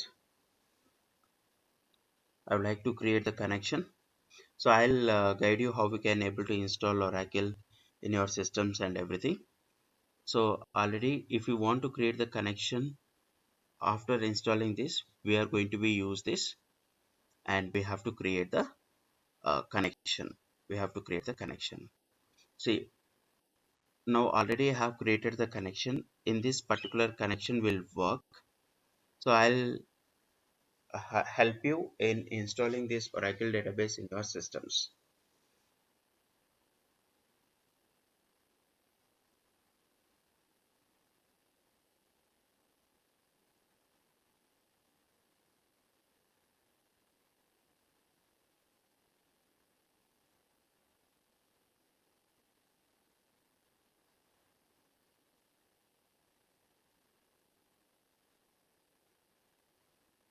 It is taking some time for processing.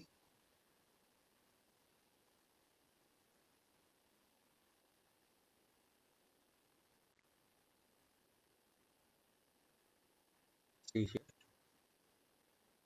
I'm going to be connect to the existing database by giving the password.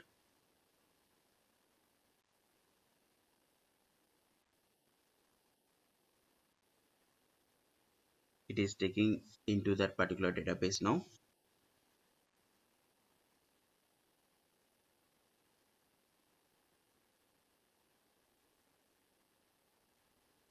Yeah, now we'll create database. Create database.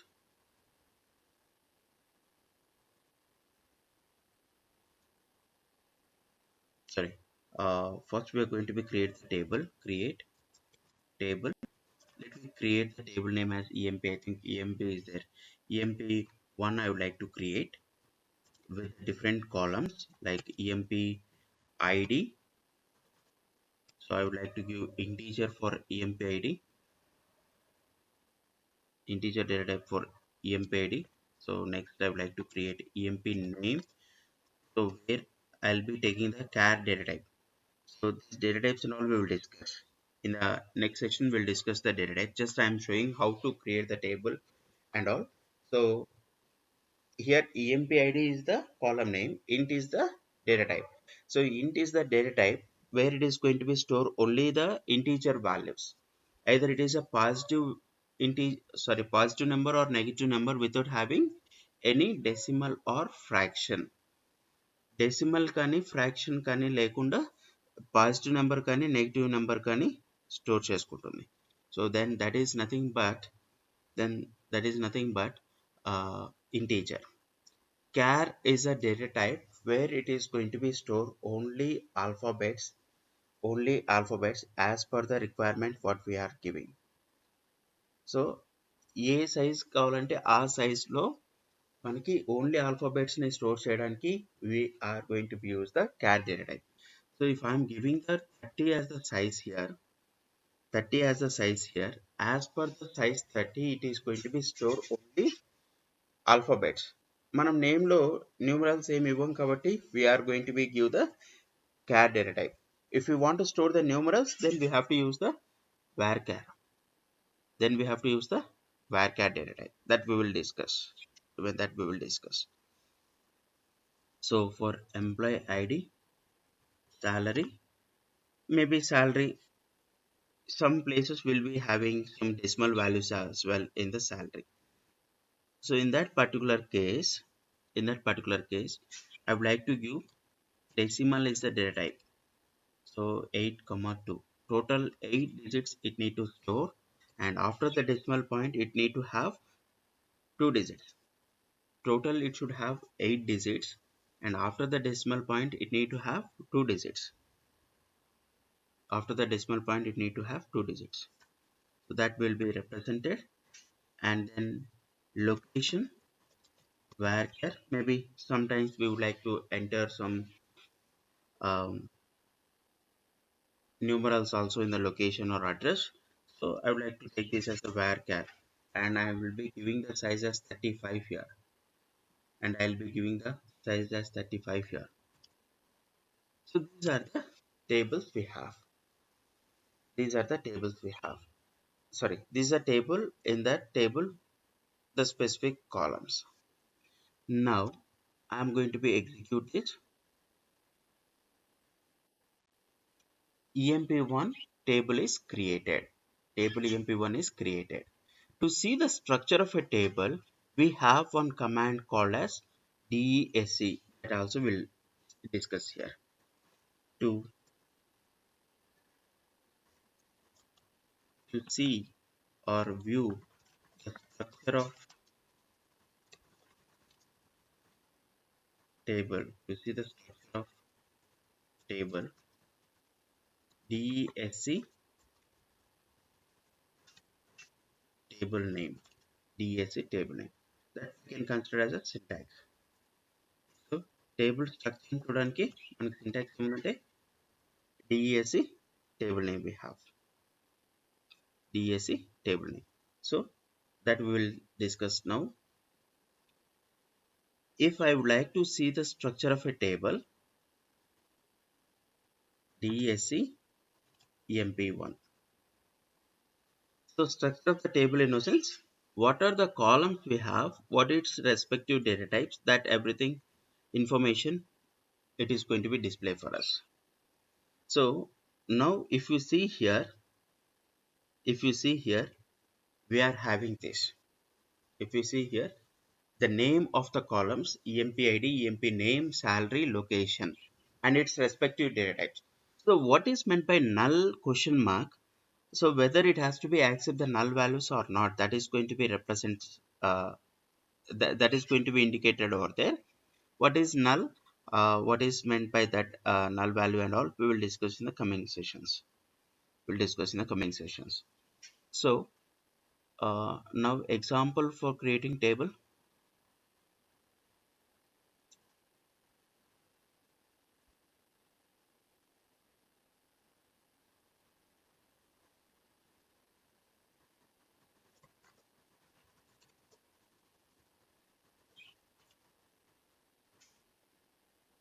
Example for creating table.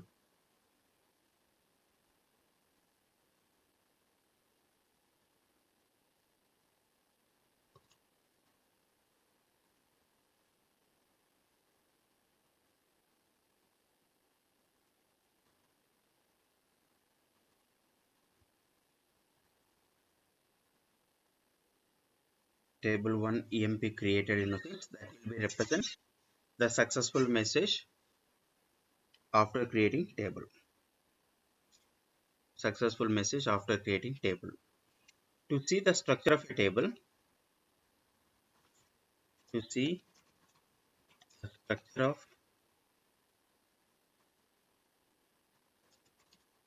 emp1 table,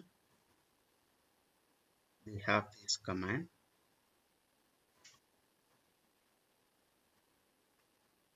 and we'll be getting the output as well.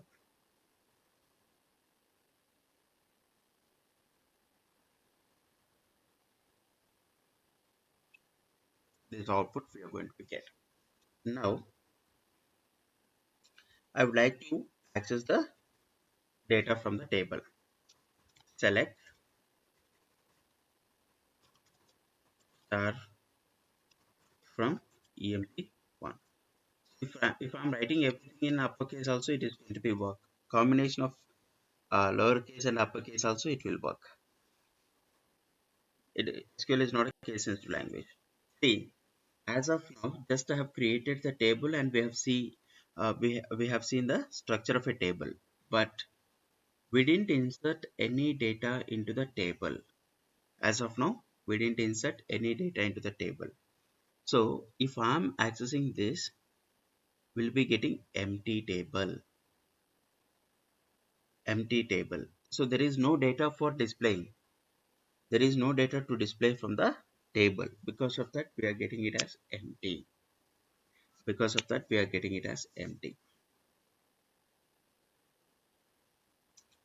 See, for inserting the data into the table, insert into emp1 values.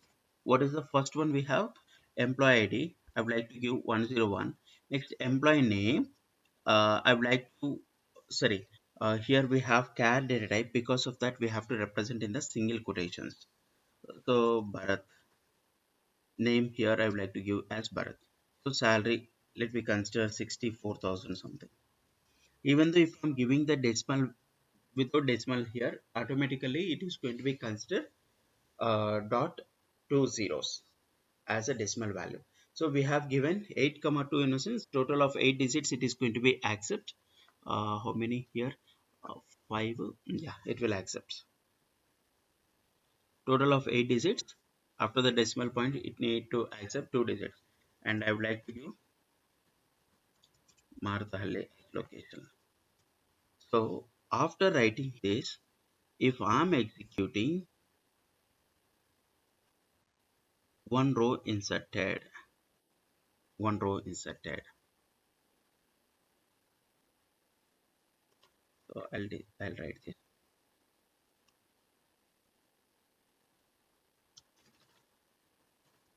No data in the table will display, will get empty table.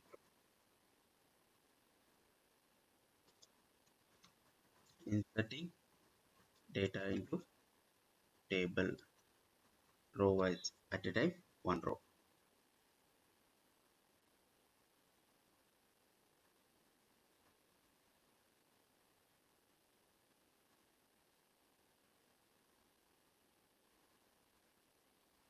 See, now I would like to change this 102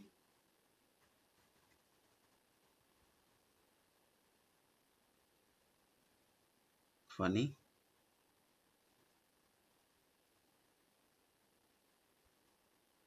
82,000 or something.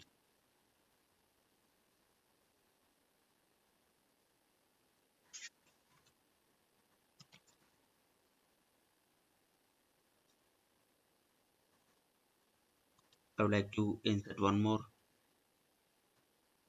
103. Other name I would like to give Dana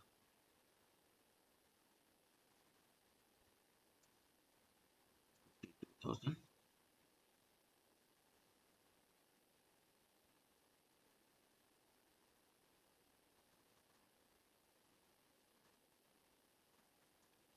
PTM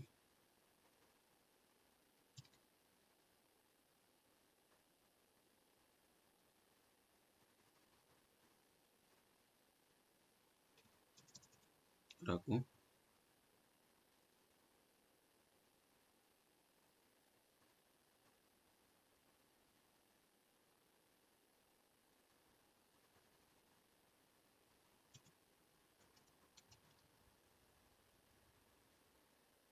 Whitefield. See, now just I have written the queries, but I didn't execute these queries till now. Queries రాశాను, but నేనేం execute చేయలేదు ఇప్పటి వరకు. So now I'm going to be execute each one. So one row inserted. So previous గా one row inserted మాత్రమే మనకు ఇక్కడ ఉండేది. So we got one more, and we'll be executing here one more thing. ఇక్కడ ఇంకోటి. So as of now, 4 rows we have inserted. Now if I'm seeing the select star from table name, this is the data we are going to be get. After inserting 4 rows, if I'm writing select star from EMP, we'll be getting, this is a data.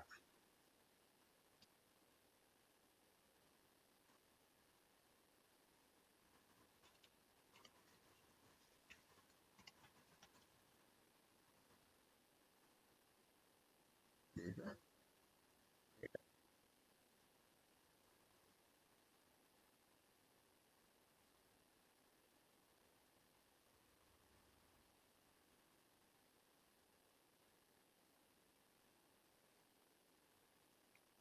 Any doubt in this? As of now, if you have any doubt, you can ask me.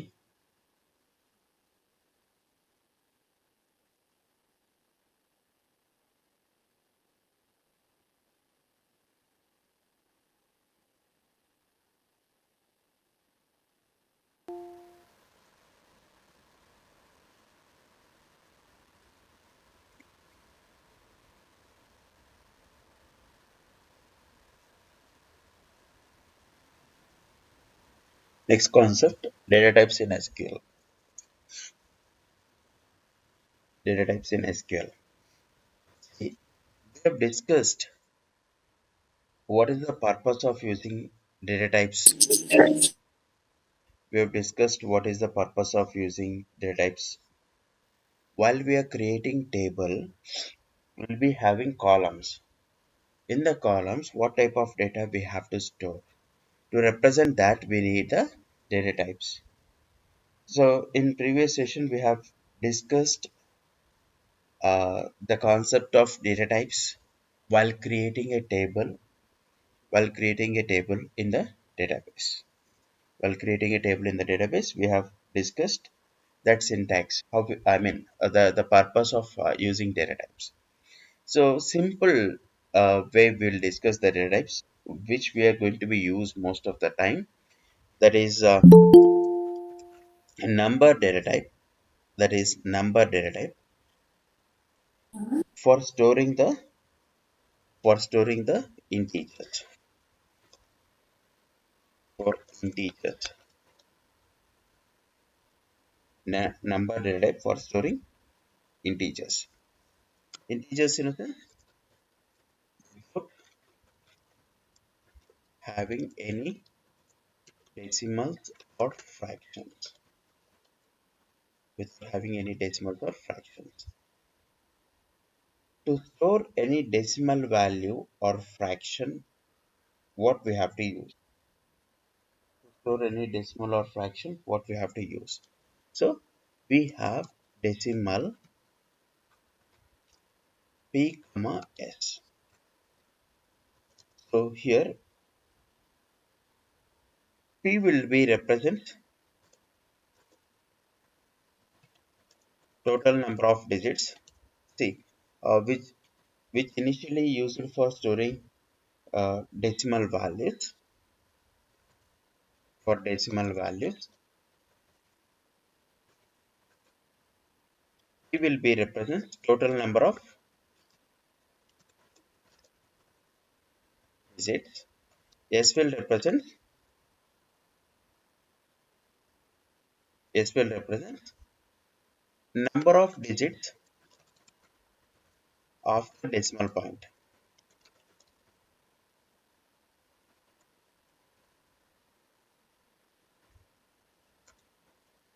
Number of digits after the decimal point.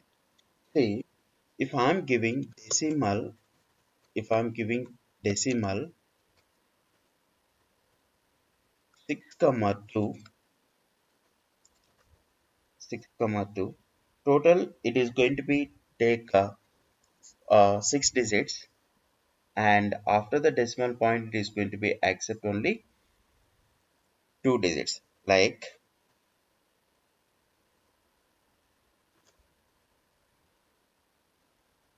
decimal. See, total 6 digits it should be, and after the decimal point it should be only 2 digits. After the decimal point 2 digits is mandatory here, because we have the second argument is 2, and the first argument will be having 6, that will represent total number of digits here. Total number of digits here. In this way we are going to be represent the decimal. So if I am giving the decimal 8 comma 2 or 8 comma 3, so in this total it should have 8 digits, total 8 digits, and after the decimal point 3 digits. After the decimal point 3 digits, total of 8 digits. After the decimal point will be having 3 digits. This is decimal for storing the decimal or fractional values. For storing decimal or fractional values, this is a way how we can able to represent number, that is for storing integer without having any decimal or fraction. Decimal fraction, sorry, లేకుండా if you want to store, we are going to be use this. తర్వాత decimal value store చేయడానికి will be using decimal p, s. ఎన్ని digits store చేయాలి, how it is going to be represent. So that is this. Next, char. definitely we need to represent the size. Definitely we need to represent the size in the brackets. Because why we have to represent the size here is that many number of characters it is going to be stored in this. Character is nothing but character is nothing but character is used to store only alphabet. Character is used to store only alphabets. If we try to enter some digits and all, it is going to be give the error. It will not accept. And also it is fixed length variable. Once if we assign some size, the size of that is fixed. We cannot able to modify it. Of course, if I'm giving the size of the char is 10, only 10 character space we can able to use. Less than that we can use, but more than that we cannot able to use. Whenever we are using the less than the size what we have given, remaining size will be wasted. The unused space we cannot able to use for some other purpose when we are using char. The unused space we cannot able to use for some other purpose. See, ఇప్పుడు నేను char 10 అనే size represent చేస్తే char అనే data type only alphabets ని store చేయడానికి use చేస్తాం. If I'm giving the size as 10, only 5 characters enter చేసామంటే remaining 5 character space waste అయినట్లే. So we cannot able to use that for some other purpose. ఆ space internal గా ఏ purpose కోసం కూడా మనం యూజ్ చేయడానికి పాసిబుల్ అవ్వదు. And of course, ఎక్కువ స్పేస్ 10 characters ఇచ్చి more than 10 characters if you like to store, that is also not allowed. That is also not allowed. So for to overcome that, we have varchar, where will be represents the size here, where will be represents the size, which is used to store alpha numerical values, alphabets and as well as numericals, alphabets and as numerical. It is variable length. It is variable length string. What is meant by variable length string? So ikkada kuda whatever it may be the size we have mentioned, that cannot be increased. If we given the size as 10, more than that 10 size if you want to store the values, it is not going to be accepted. More than 10 characters if you want to give the values, it is not going to be allowed. It is not going to be allowed. So then what we have to do? See, then what is the difference between char and varchar? See, if it is a char, the unused space will not be used for some other purpose. But varchar, the unused space internally will be used for some other purpose. Internal గా ఏదో purpose కోసం ఆ memory use చేయని memory అయితే utilise అవుతుంది. That we cannot able to see.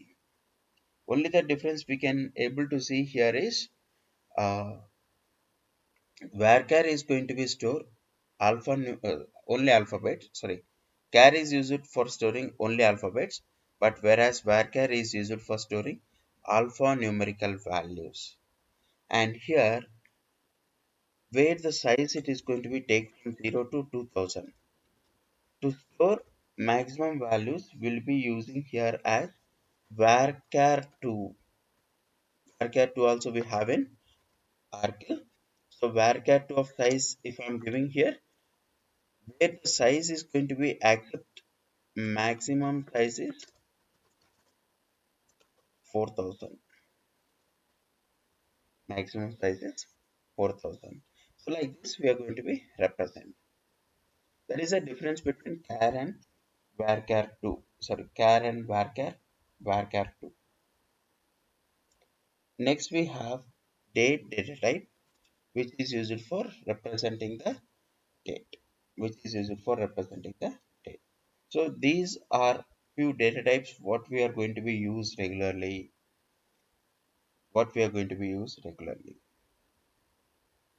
So we'll see some hands-on exercises like how we can able to create a table, how we can able to store the data in it, that process and all we'll see in hands-on.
Yeah.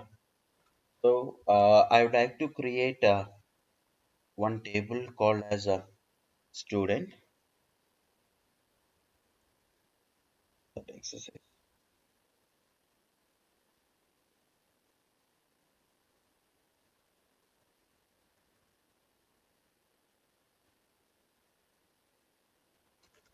Create a table for a class of student with the following details. So name, type. So what are the data we have?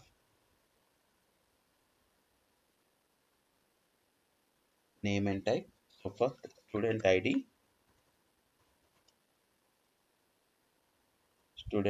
type is number, and the size also we have as 4. Size also we have as 4. And next we will consider one student name as column. Will be getting care of 35. The size of care is 35. So here why we have care. Student name does not have numericals. Student name does not have numericals. So next subject 1 marks. Subject 1 mark. Maximum case will be taking the size as 4 only. So because only two digits will be there for getting the numbers. In a similar way, subject 2 marks will be taking number 4. Subject 3 marks, the size is 4.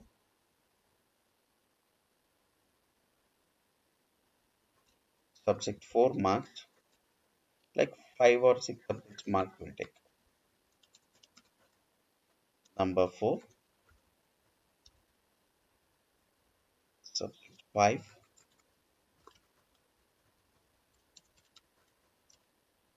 4. And subject 6.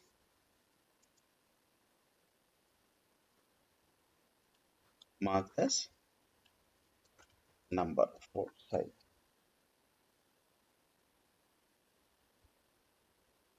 Now, if you see with this particular data, I need to create the table. So create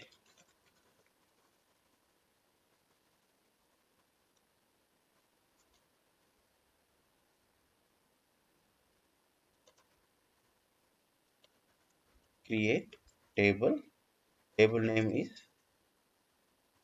student.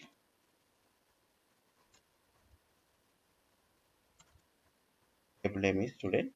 So what we have, student underscore ID is one column. What is the data type we have? Number and size is 4. Next we have student ID, sorry, student name, where we have the data type as char and 35 is the size we have. Next, all subjects marked. Subject 1 marked number 4.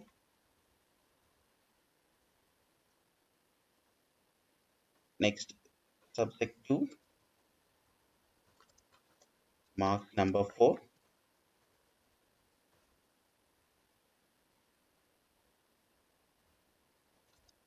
Subject 3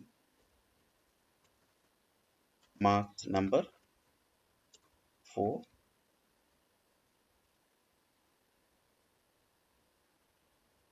In a similar way, subject 4,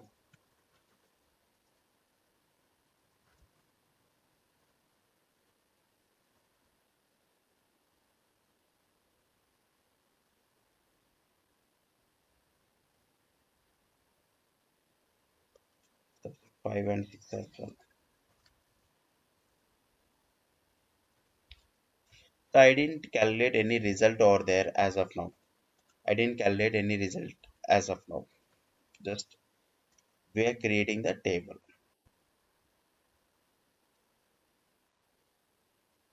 Just we are creating the table.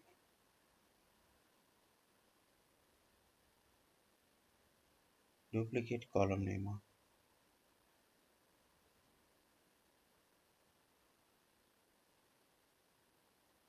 1, 2, 3. Sorry. 1, 2, 3, 4, 5, 6. So we have created the table. We have created table.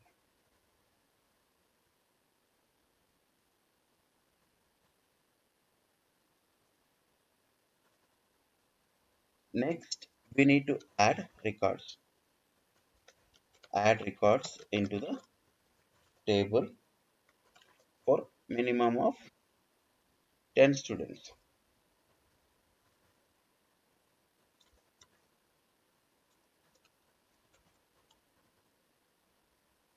So we'll write the query for that. Insert into table name. We have student values.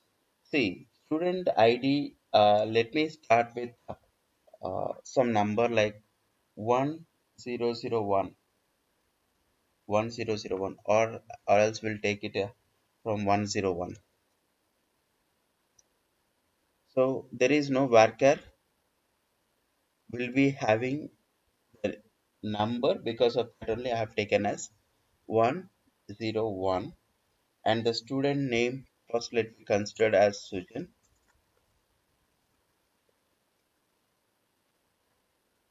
The SQL is case sensitive language. Sorry, SQL is not a case sensitive language, but the data what we have in the table is case sensitive.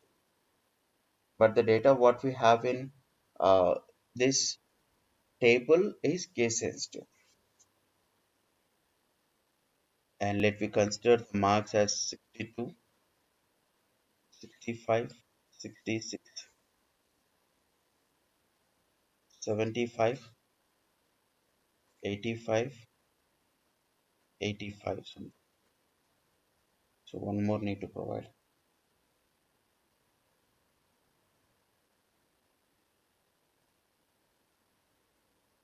96.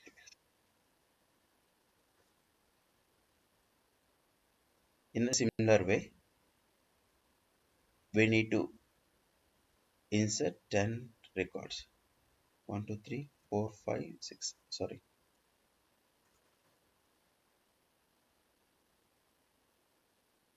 By seeing the error message, we need to identify what is the error. By seeing the error message, we need to identify what is the error. See here, too many values in a sense. I need to check like how many columns we have, how many values we have provided. So based on that, we'll be getting clarity what the error we have done. So then we have to rectify it. So errors, if you are saying Quora 00913, even by seeing that also we can able to recognize the errors. That is the error code we'll be having.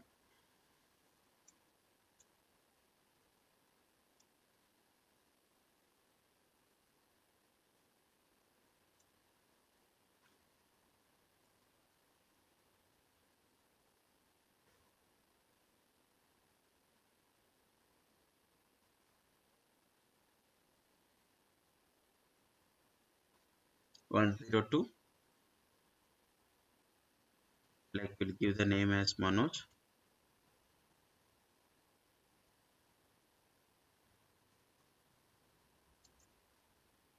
76,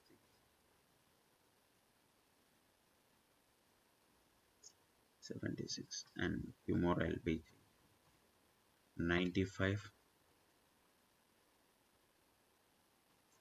72. So if you give same also, it is going to be accept.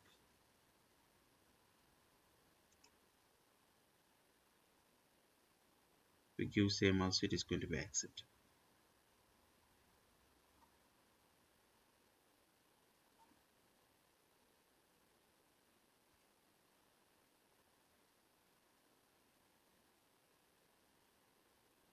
So I've inserted one more row. See, while we are inserting the data, if it is a char, vark or anything, we need to represent those values in the single quotations. Char, varchar, date, these data type values if we are representing, so then we need to represent those values in the single quotations. Now here 103 will be having amok,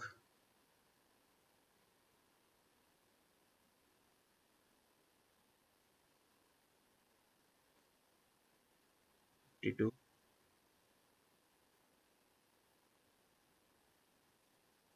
75, 46, 45,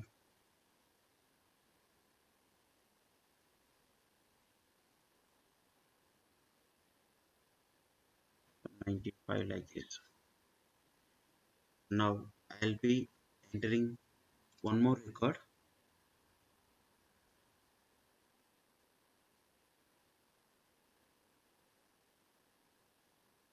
Let me give the name as Sanchita,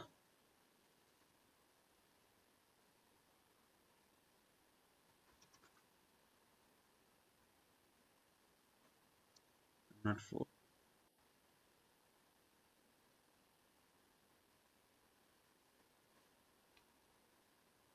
68,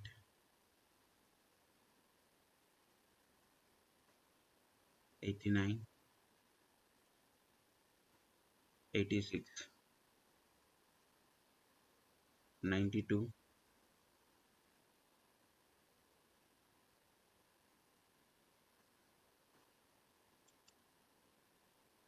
Next 105.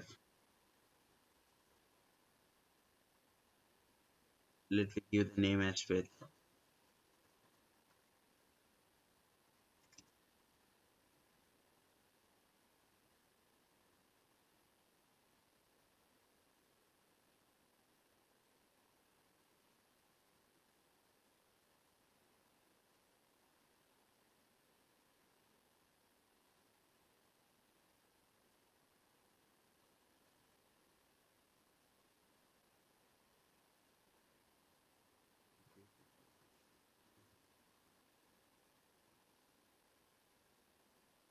two rows we have executed. Remaining we are writing, but still we didn't execute.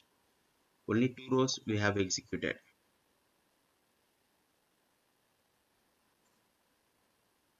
Not six.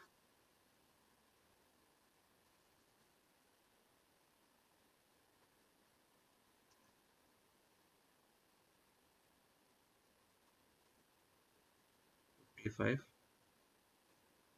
95, 82, something.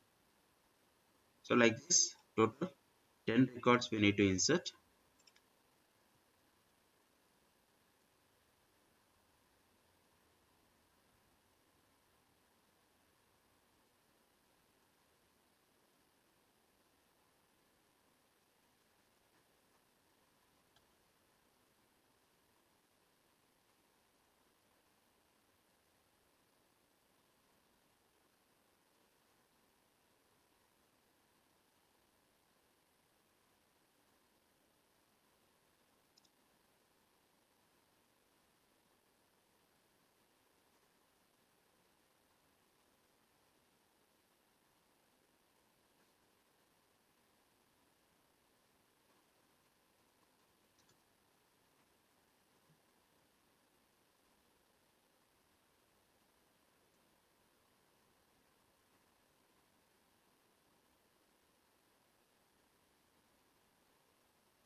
Two more rows.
Yeah, some values I have inserted. Just I'm going to execute now.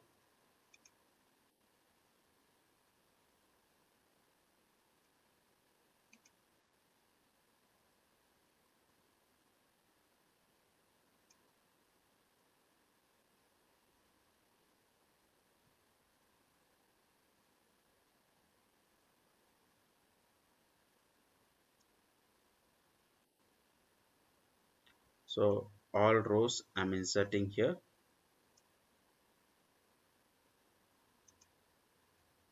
See, all rows I have inserted. 10 rows I have inserted. 10 rows I have inserted. So I've executed successfully. To see that data what we have in the table, we have the command here. So what is the command we can use for seeing the data what we have in a table? Select star from student. Select star from student. So I'll make it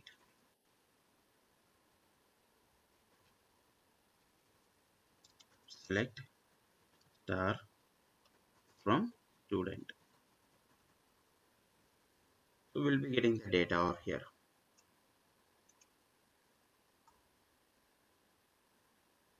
So this is the data we have in the table. To see the data what we have in a table, we'll be having. Now we have inserted the data and we are seeing what is the data we have inserted into the table as well. Now if I want to see the description of the table, so how we can able to see the description of the table? DAC table name. DAC table name we have.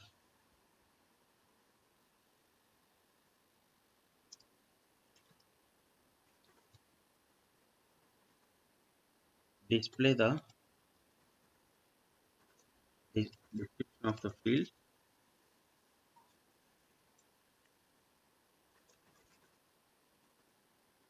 table.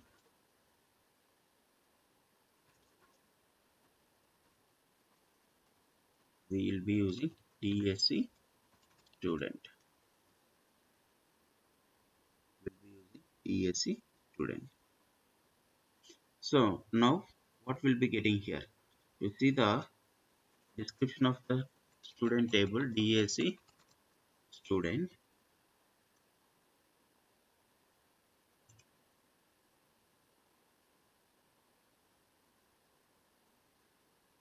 So this is the description. What is the table? What is the what are the columns we have, and what are its respective data types we are going to be get here?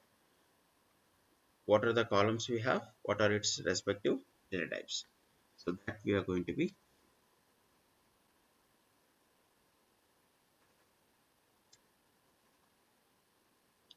now. We need to alter the table and we need to calculate total and percentage of marks. See that alter the table, and calculate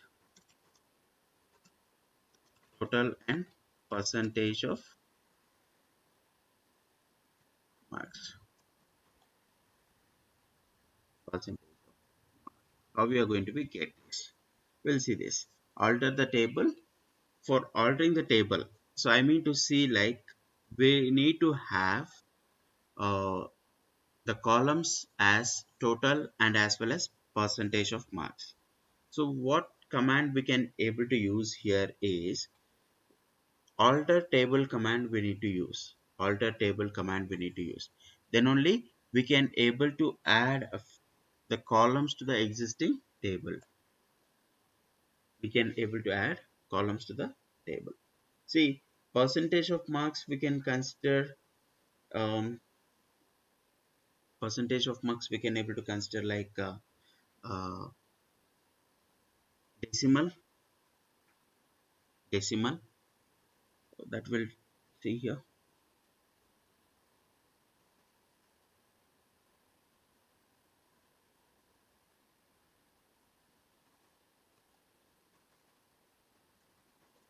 Alter table, alter table. What's the table name? Student. Alter table, table name is student. Now we have to use add here percentage marks, percentage marks, decimal 6 comma 2. Then result I'll be taking as varchar of 4. So now I'm going to execute this.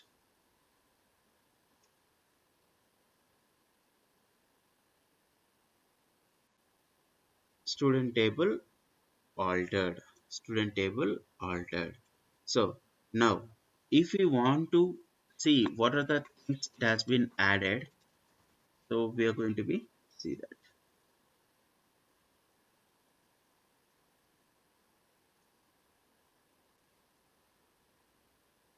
See, percentage marks result has been added. Percentage marks and result columns has been added.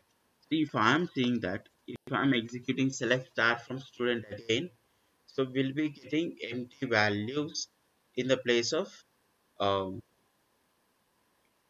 percentage marks and result. So all null values we have. Null is nothing but empty values. There is no values in it. Just it is an empty. Just this is an empty.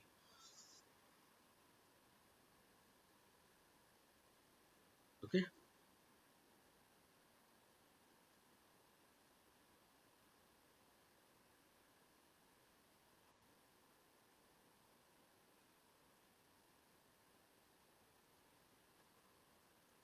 Now we want to insert the values into this particular columns. What we have, percentage of marks, total we didn't add.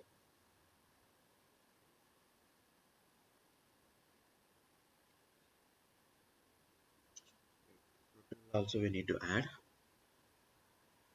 I forgot that, total and percentage of marks along with the result.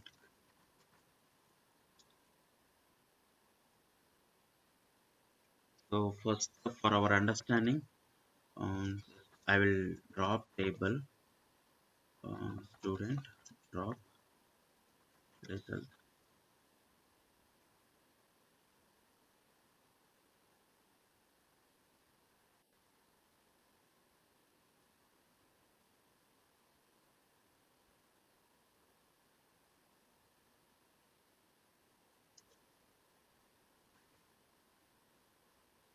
That is not a problem. We'll insert, we'll add one more row. Alter table student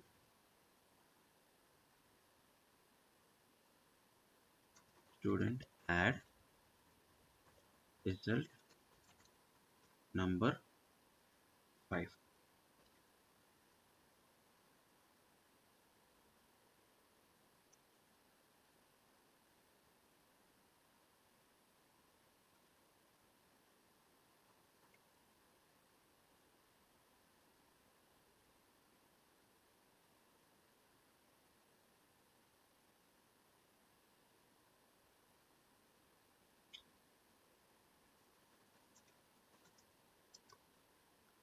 Total is the column we need.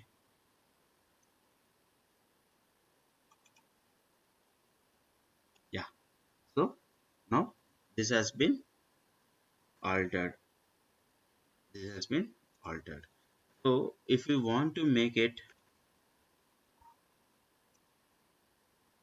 select star from student, where we'll be having the student data, percentage of marks, result, total is null values.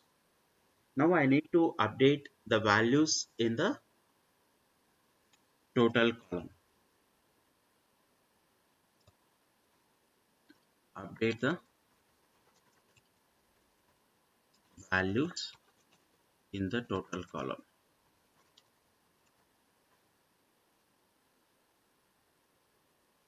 The total column.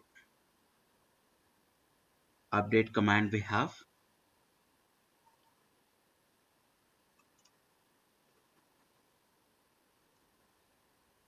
update table name, set the column name we have here is total. What we have to do, addition of all columns.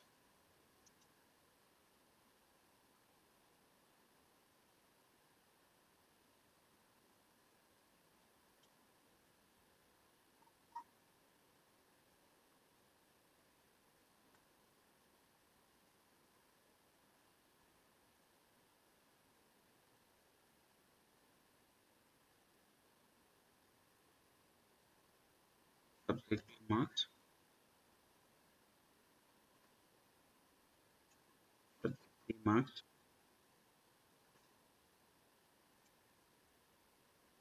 subject 4 marks,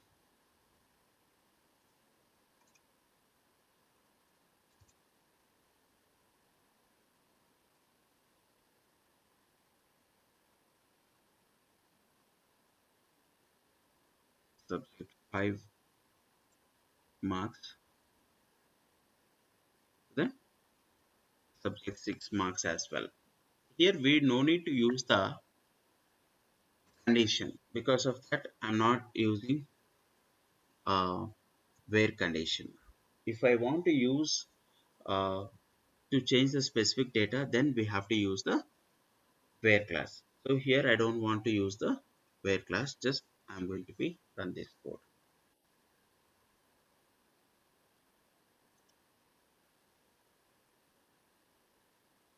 8 rows updated. Now we will see the updated table. So here already we have written this query. Just I'm going to be execute that now. See, in the last column here, 40 some total we have here, 468, 468, 337, sorry, 387, 458, 490, 428, 472, 476. All the values has been updated. So previously, percentage of marks, result, total, everything is uh, null values. So just we have changed it. Now I would like to update the values in the percentage of marks. So for that, update student set percentage marks will be having total by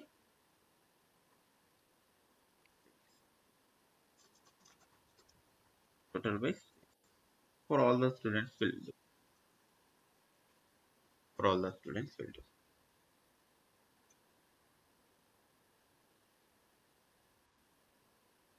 8 rows updated. We are seeing the successful message. So we'll see what is the data we have here. So no need to write the query here in the developer SQL developer IDE to execute that. So if we have written the code, we can able to call it. Sorry, we can able to run it by selecting.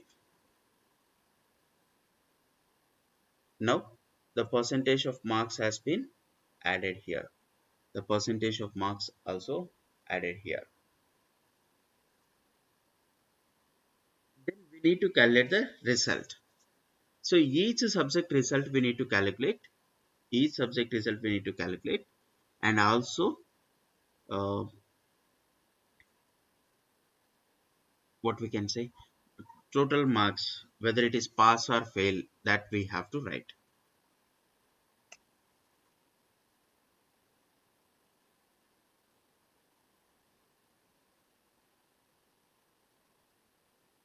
Update student that result is pass where subject 1 mark is greater than or equal to 35, and operator. So what is the purpose of using and operator, we'll discuss. Just I am giving this example. Subject 2 marks greater than or equal to 35. So if everything is satisfying this condition, then only it is going to be called for execution. Otherwise, it is not going to be called for execution. See, subject 3 here,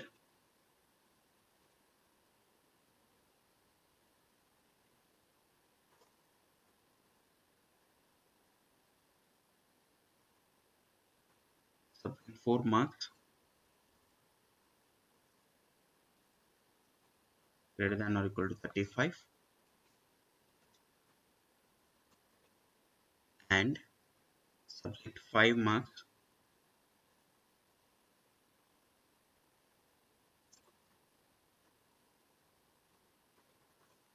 and subject 6 marks.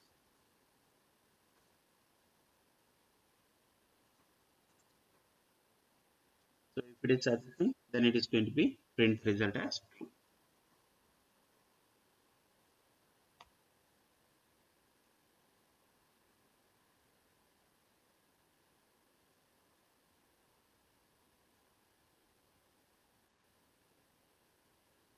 Code testing not properly done.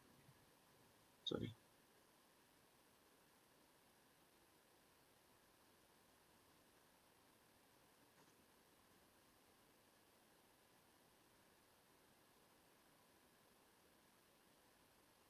Yeah, 8 rows updated. So now we'll see the data.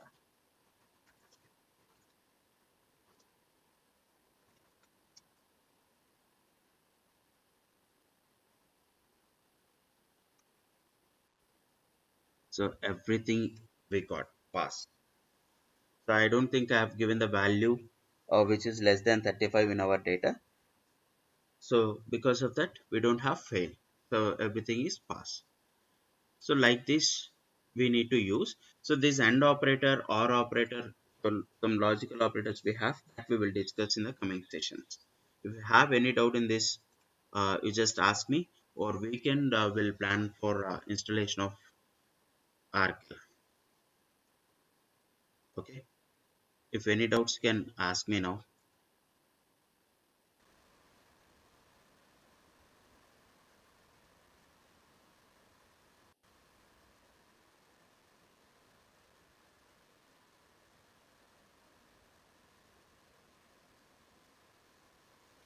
So in the last session, uh, what the example we have discussed about the student database, and we'll see the data once.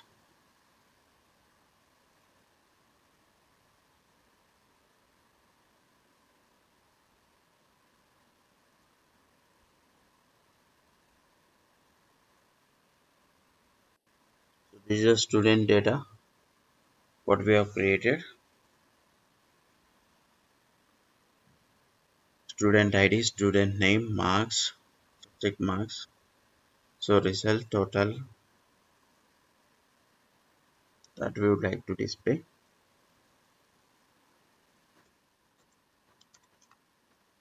Select star from student. Select star from. So this is a complete data we are going to be get.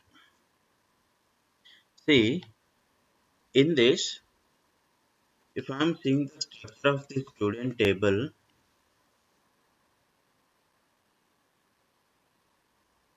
if I am seeing the structure of the student table,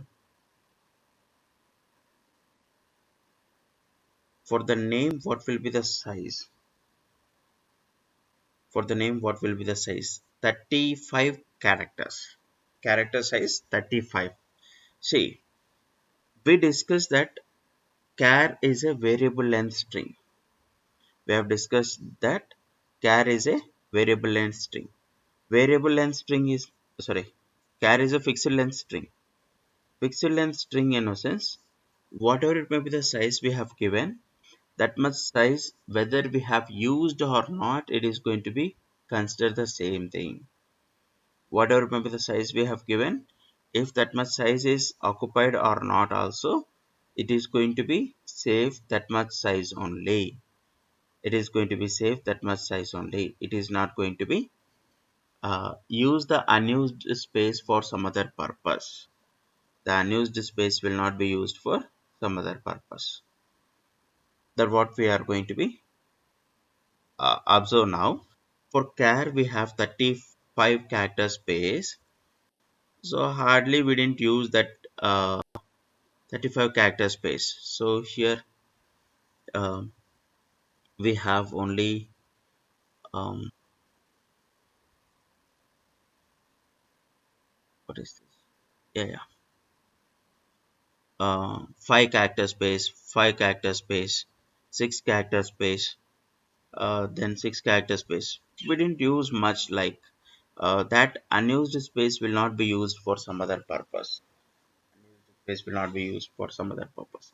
Because of that only, that much space it has been left as blank or here. See, I think some duplicate value is there here. Some values has been added and some values is not added. So I would like to remove that by using delete command. Delete from table name student. If I'm giving, delete from table name, if I'm giving, the complete data what we have in a table will be deleted. The complete data what we have in a table will be deleted, but the structure remains as it is. What are the columns we have in this particular one, that will be as it is, but only the data what we have here will be get removed. Only the data what we have will be get removed. The structure will be remain same. Structure remains same in a sense, whatever it may be, like to say, the data will be removed, and the structure, what are the columns, what type of data we can able to store in the columns, that data will be remains as it is. Now see, I would like to remove only the data related to the particular student. So delete from student, where student id equal to 102. Two rows will be get deleted here. Two rows will be get deleted.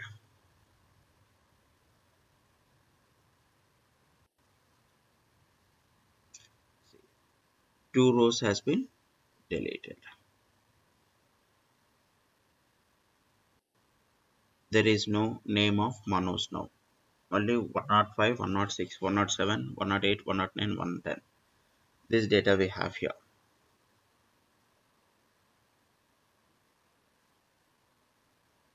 So any doubt in this?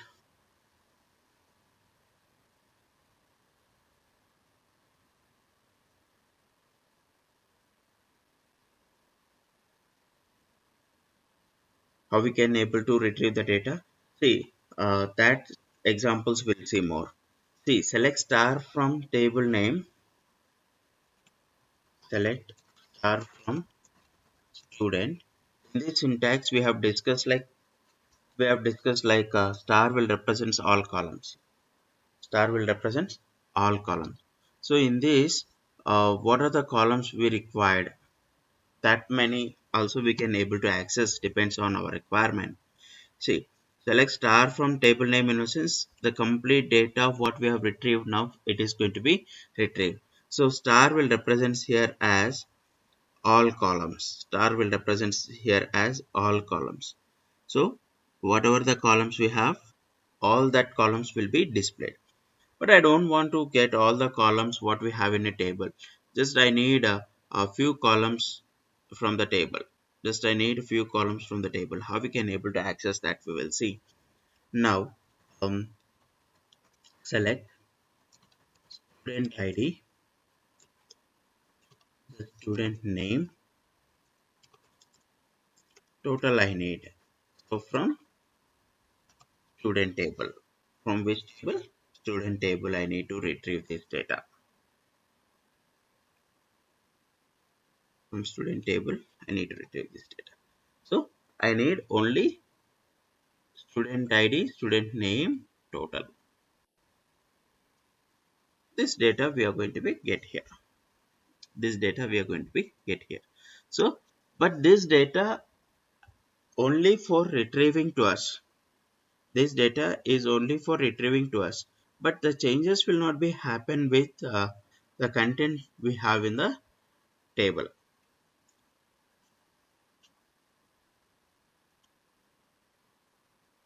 The content what we have here will be remains as it is.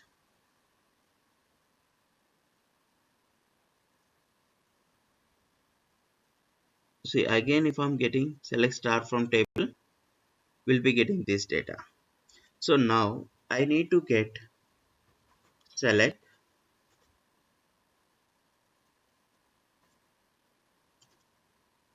student ID, student name, total, result from student. I need to get student ID, student name, total, result. How we are going to be get this, we'll see.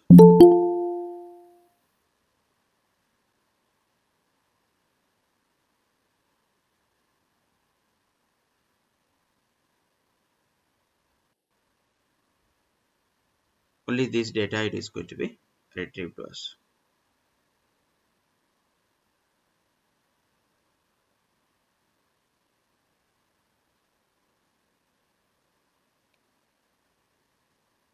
Okay, fine. The specific student data, if I would like to get here, specific student data, if I would like to get here, select all columns data of a specific student whose ID is 108. Let me consider whose ID is 108. Select star from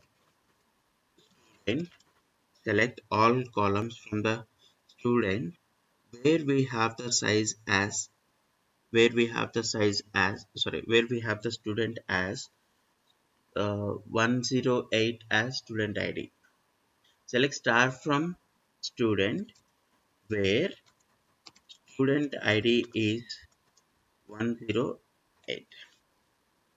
Student id is 108. So for all this particular id, all data it is going to be retrieved. All the data it is going to be retrieved for this particular student. Now what I would like to do here is I want to retrieve only the student id, student name, and result of the student whose student id is 108. Select from student. What are the things we need to retrieve? Student id, student name,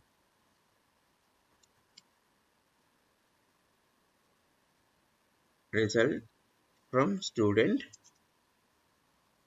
where student id is 108.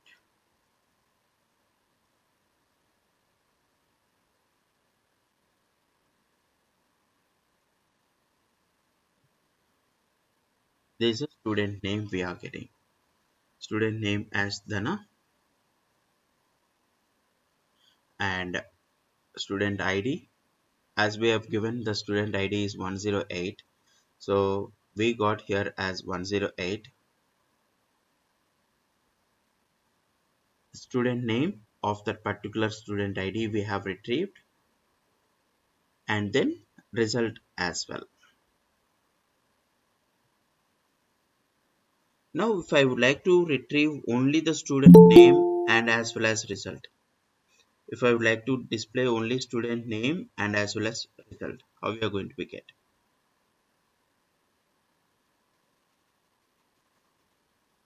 Of the same student, if we consider 108 student only.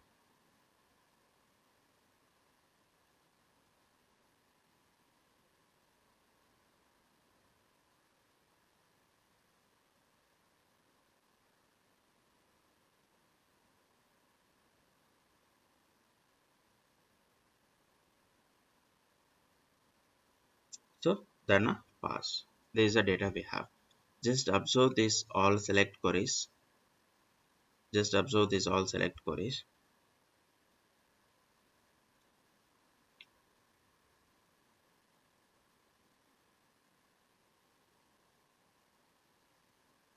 Observe these queries.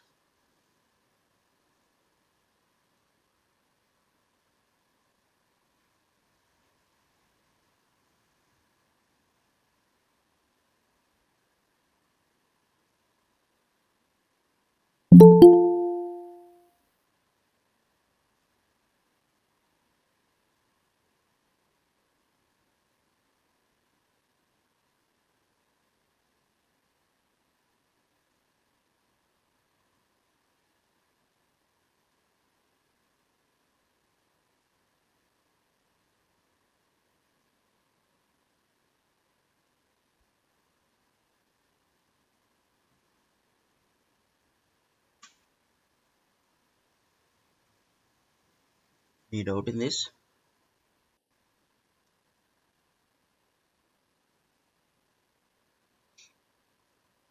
See, we are seeing the different, uh, you know, different columns as per our requirement. We are retrieving the data depends on our requirement, but the changes will not be happen for that. See, I would like to retrieve subject 4 marks of the student with the id 109. So student name and subject 4 marks I need to get. Select from student where, so this thing is letter, so student name we need to retrieve, and subject for subject for. So if we are getting student dot sub, that subject for marks also fine, it is going to be retrieved, uh, same thing, or else we can able to write subject for marks only. Why confusion again? Where student id 109.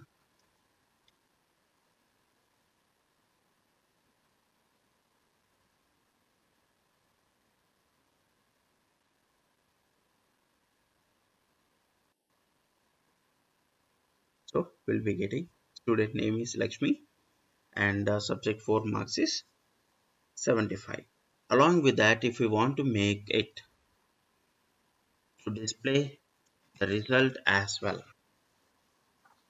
result and percentage of marks as well,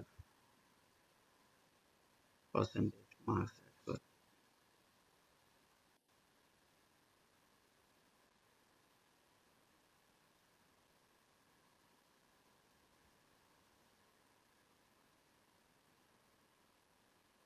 So like this, we can able to access the data. Like this, we can able to access the data. So again, if we see, the complete data will be there in the table as it is, because we didn't perform any changes to the data what we have in a table.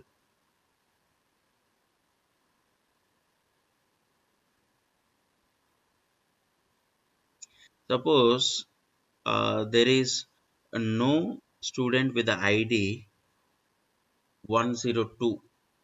Let me get that particular student details. So there is no student with the ID 102. What will happen if I try to retrieve some data which is related to the 102? Because the ID only is not there, ID itself is not there. So what data it is going to be retrieved for us?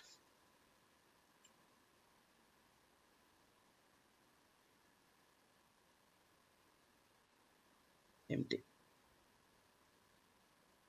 It is going to be retrieved empty. There is no data, because of that we are getting it as empty.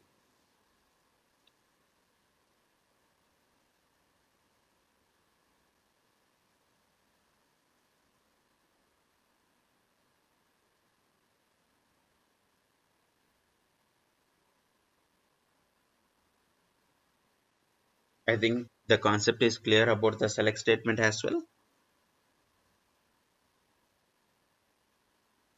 If you have any doubts or any queries, you can ask me.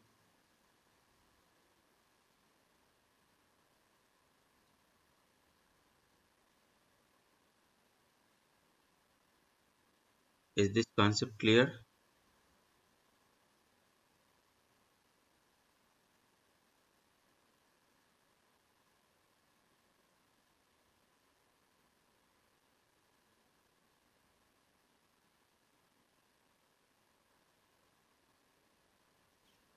Okay, fine. Um, we'll discuss one table called as dummy table. We'll discuss one table called, sorry, dual table. What is meant by dual table? See, first, if I'm trying to access something from dual table, select start from 12, where one row and one column we are going to be get. Where one row and one column we are going to be get. The column is named with dummy. The column named with dummy, and the value we are going to be get here as x. The column named as dummy, and the value we are getting here is x. That is nothing but dummy table. So where we'll be having one row and one column. Dual is a table which will be called as dummy table, where we'll be having one row and one column. The column name is dummy, and the value what we have here is x. The column name is dummy and the value what we have here is x. See, this must be, see, there should be some table when we are writing with when we are writing the select query. Select query రాస్తున్నామంటే select some function ఏదైనా apply చేసి and we don't have any table directly ఒక function apply చేయాలి, there is no table in a sense, then we can able to use one dummy table. So there should be some table for evaluating some expressions or calling some functions. We are going to be use the dummy table, that is nothing but dual table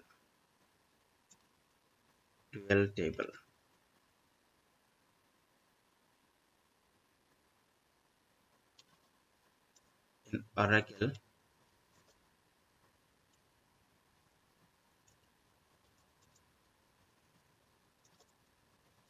Dual table, which is a dual table used for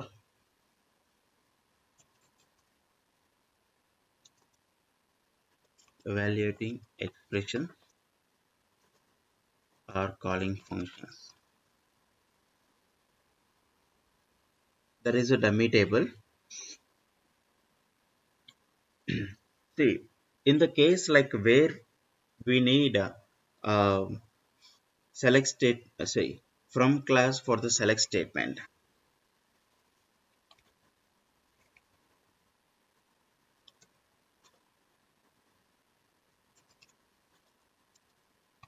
must have a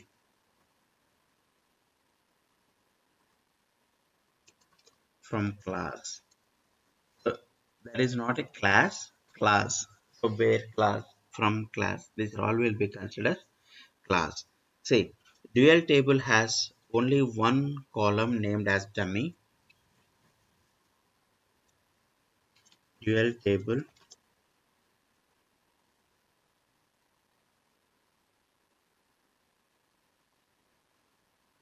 has one column named dummy. And see, if there is a column, we should have some data type. So what is the data type of that is? Whose data type is varchar2. Whose data type is varchar2 and contains a row or one row, a value x. So this is nothing but dual table. So going forward in the coming classes, we'll come to know what is the purpose of using this dual table clearly, or else now itself we'll see some example of this, some examples of this. See, select 10 plus 2, select 10 plus 2, we are getting error. See, now I want to see just 10 plus 2, what is a value? 10 plus 2, what is a value? So I don't want to use any other table for getting this particular value. So because we have one table called as student, in that particular student table we don't have this particular value or this particular column. I didn't select any particular columns from this from that particular table. So just I have used 10 plus 2. What is the value of 10 plus 2 I need to retrieve? So in this particular situation, we need to provide a table name in the from class. Then definitely our dummy table like dual table will be helpful to us. Dual table will be helpful for us. See, ఈ situation లో ఇప్పుడు నాకు 10 plus 2 అనే task perform చేయాలి. So అది ఆ data ఏ టేబుల్లో మనకు అవైలబుల్ లేదు. సో ఏ టేబుల్ అవైలబుల్ లేదు. So we need to use some table where will be having dummy. అంటే ఒక టేబుల్ యూజ్ చేయాలి with the from clause. So then only it is going to be complete this particular thing. So in that particular place, I'll be using dual. I'll be using dual.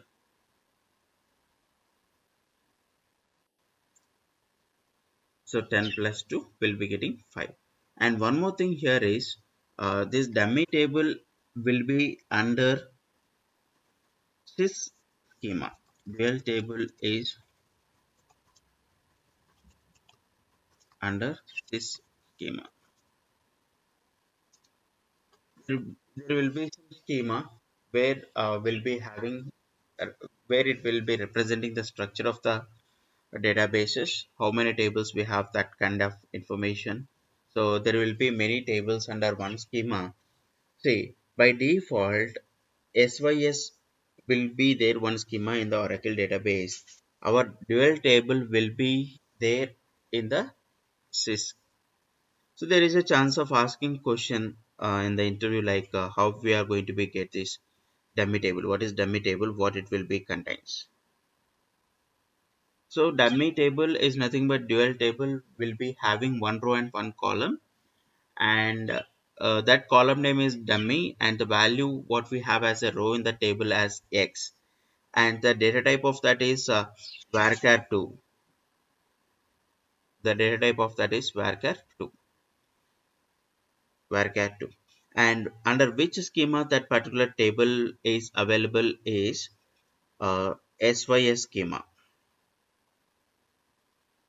SYS schema.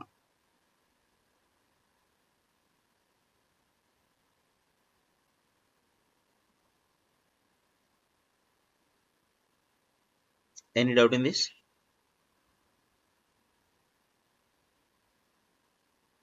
If any doubt in this, you can ask me.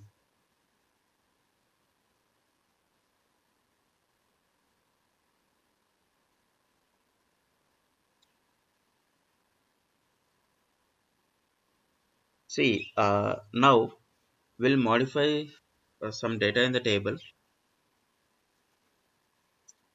Select star from student.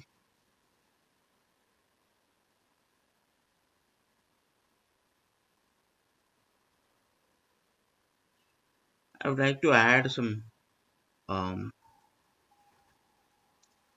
column as location. Alter table student add location varchar2 data type of size 25. Size 25.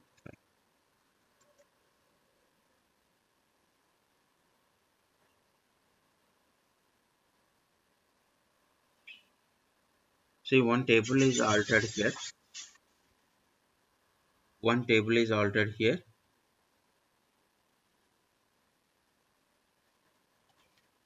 If I'm seeing that DSC uh, student, DSC student. So we are seeing this location with the varchar type and will be having size as 25.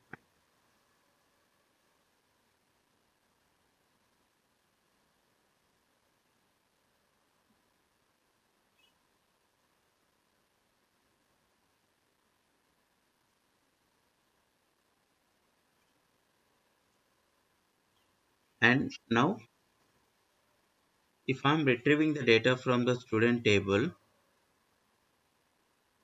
if I'm retrieving the data from student table, see here we have all null values. We have all null values.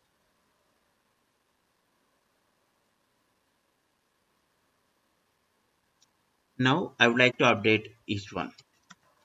Update table name student, modify location, update student set location is, let me consider Hyderabad.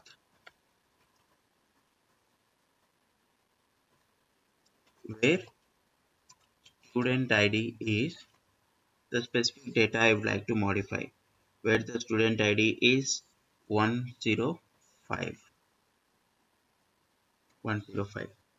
So after adding this, after updating this, one row is updated. If I am seeing the data from the table,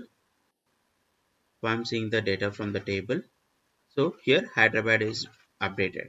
Now the same thing I would like to update for others as well. So I need to give Hyderabad for 108 as well.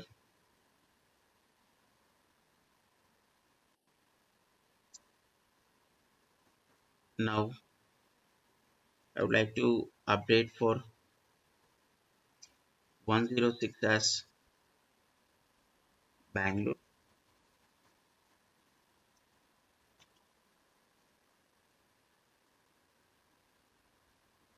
Bangalore.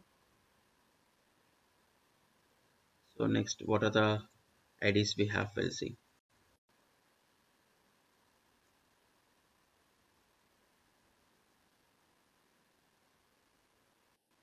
107 also I'll give as Bangalore. 107 as a Bangalore I'll give.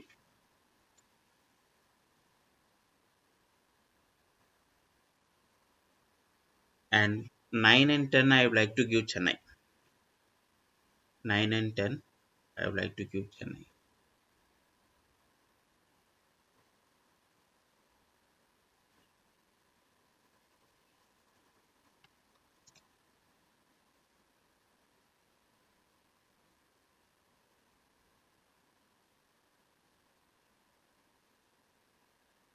One row is updated,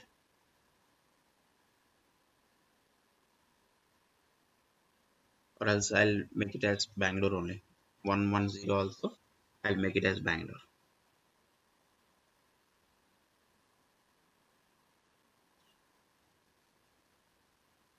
So now when I want to retrieve this data, select star from student. The complete data it is going to be retrieved. If you observe here in the location column, we have Hyderabad, Bangalore, Bangalore, Hyderabad, Chennai, Bangalore. See, we have one distinct keyword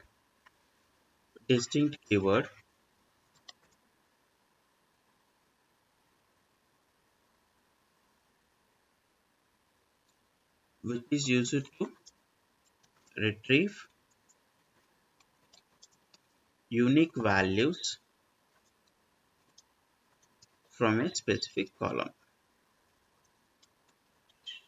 We want to retrieve one specific, from a specific column, unique values. If we have duplicate values in that particular column, it is going to be get the unique values. If we have a specific column in that, ఇప్పుడు మనకు ఈ టేబుల్లో observe చేస్తే బెంగళూరు అనేది repeat అయింది, హైదరాబాద్ అనేది repeat అయింది, చెన్నై అనేది రిపీట్ అవ్వాలా. So when we want to retrieve how many locations the people are staying, or how many locations the students are staying, if we want to get that particular information, then definitely we need to use distinct. So unique values ని display చేయడానికి distinct use చేస్తాం. Location from student, only location మాత్రమే display చేస్తున్నాను with distinct. So మనకు total ఇక్కడ 6 values ఉంటే will be getting only 3 values, Hyderabad, Bengaluru and Chennai. So like this we are going to be use the distinct. Any doubt in this?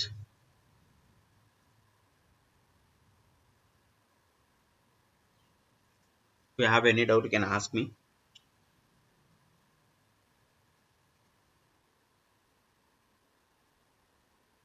Any doubt in this examples what we have discussed, you can ask me, or else we'll wind up the session today. Any doubt?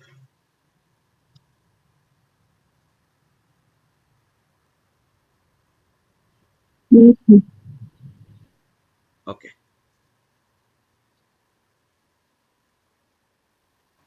So I'll share this document to you. So tomorrow, no class tomorrow, and if possible on Sunday, I'll schedule one session for installing this software. Tomorrow, no session. If possible on Sunday, we'll make some time for Oracle installation. Then it will be helpful for you to practice parallel. Okay, make some time possible. I'll update you the schedule tomorrow. So at what time we'll be having on Sunday, I'll update to you. So based on that, you please available, we'll do the installation of Oracle. Okay, yeah, we'll end the session.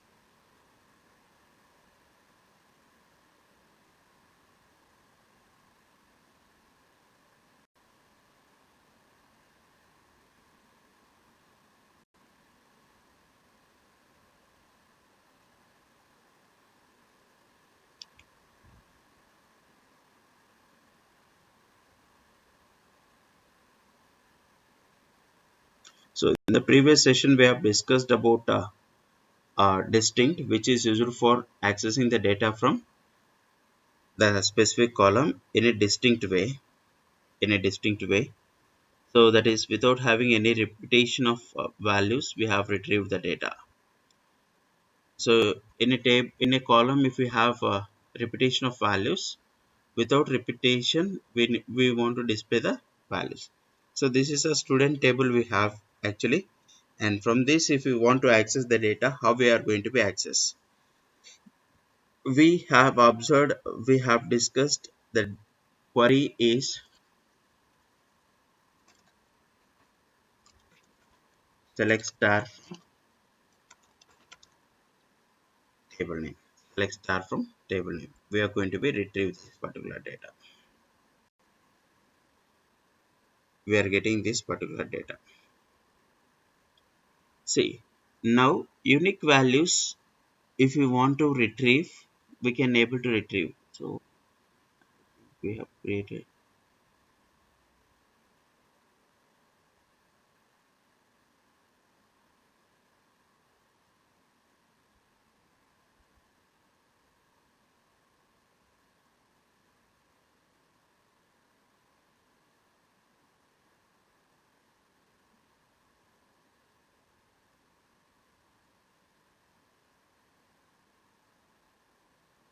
let me see what we have in the employee table.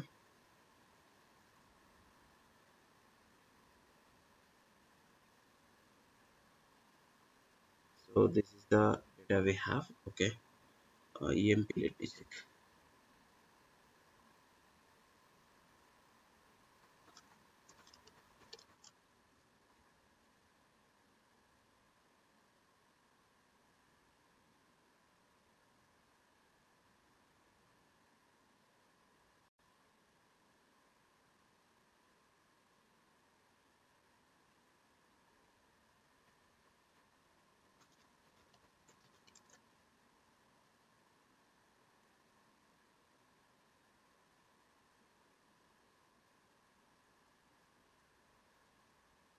Unique values we have.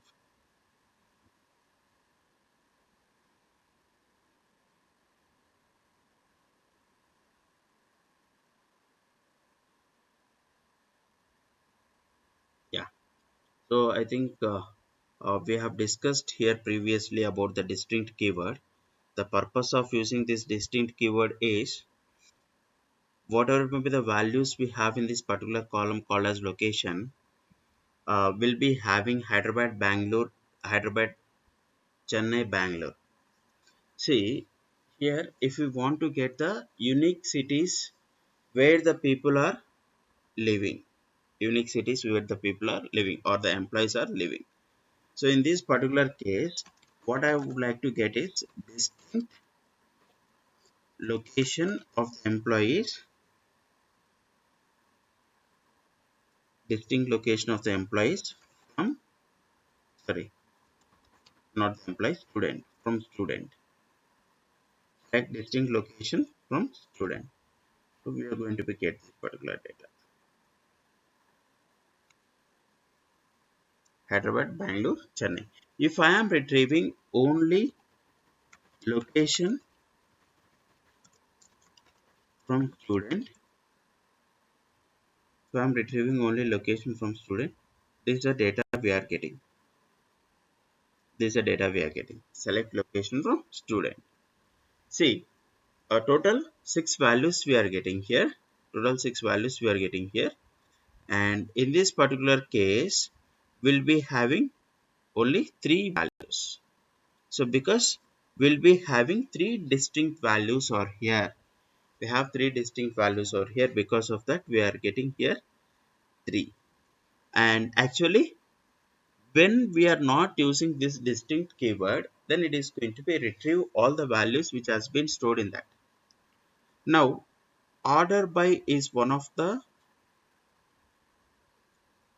class we have. Order by is one of the class we have. So what is the purpose of using order by, we'll discuss.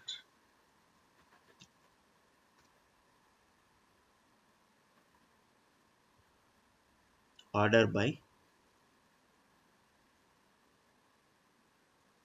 See, usually the table will not be stored the data based on some order in that particular column. If you want to retrieve the data either in ascending order or in descending order, then we have to follow, then we have to use this order by class. This is a class, not class, class.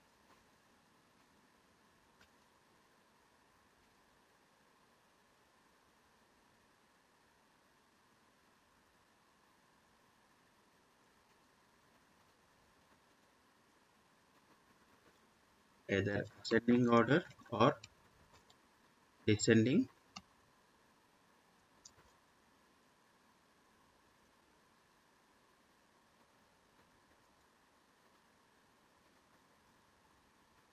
data what we have in the respective column.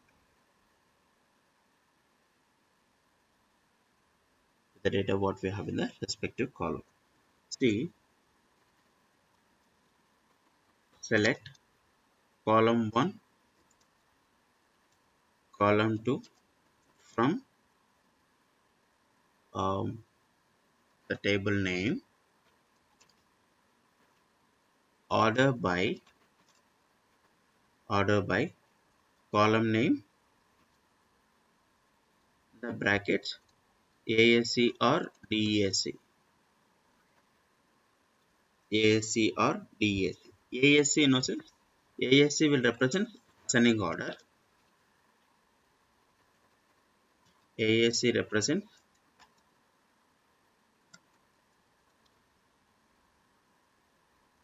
ascending order, DESC represents descending order. ASC will represent ascending order, DESC will represent descending order. By default, ascending order only.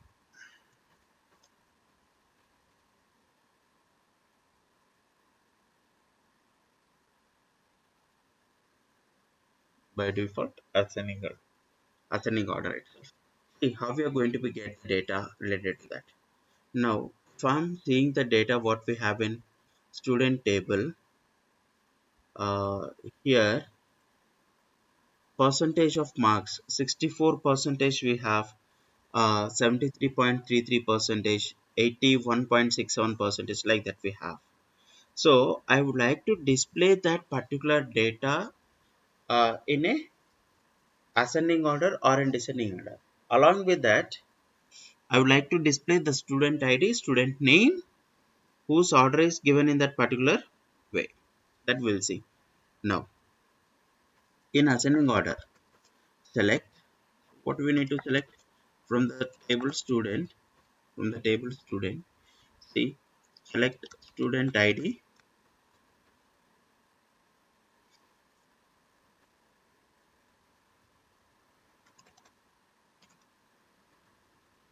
student name, percentage marks,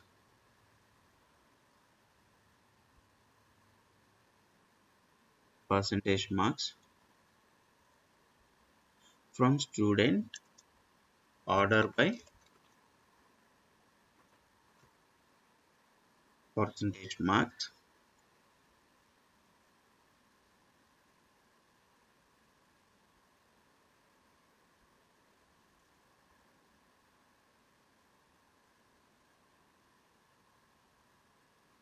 percentage marks. Now we will see 64, 71.33, 76.33, 78, 79, 81 like this. In the given order, it has been retrieved for us. See, if I would like to get the same thing in ascending order, I can also use ASC after writing the column name here. ASC. So we'll be getting same values as well now. We'll be getting same values. See, query has been executed.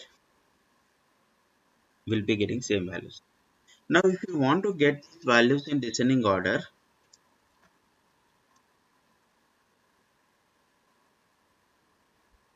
like this.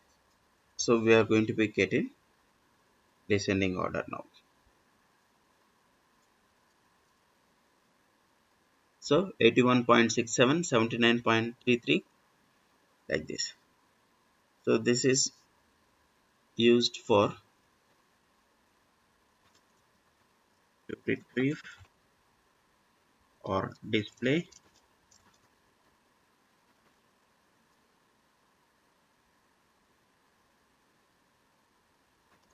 unique location of student.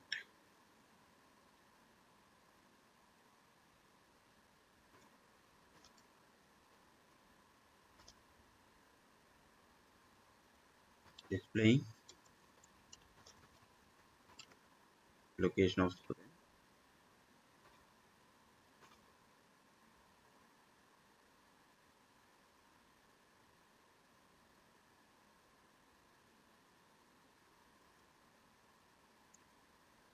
Display the student ID, student name, and percentage of marks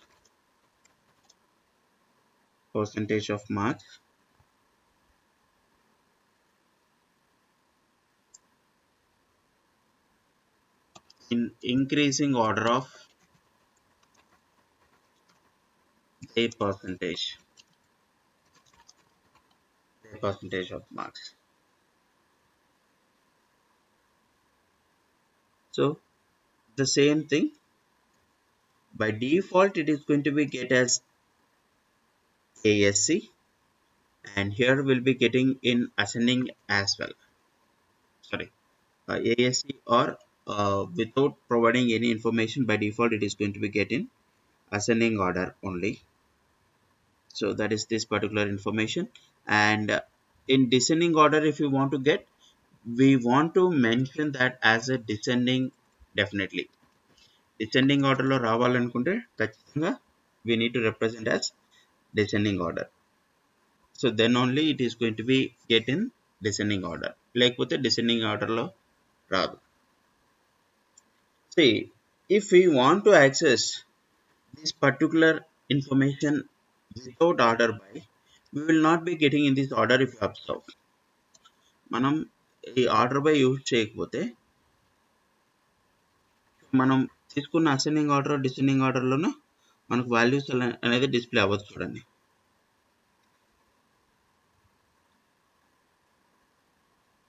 So normally how it has been stored in the table, in the same way it is going to be displayed for us. Table లో ఎలా అయితే store అయి ఉంటాయో ఆ వేలో మనకి data అనేది display అవుతుంది. కానీ ఇంక్రీజింగ్ ఆర్డర్ డిక్రీజింగ్ ఆర్డర్లా if you want to access the data, then definitely we need to access in this particular way. So ఇది order by. So any doubt in this order by command?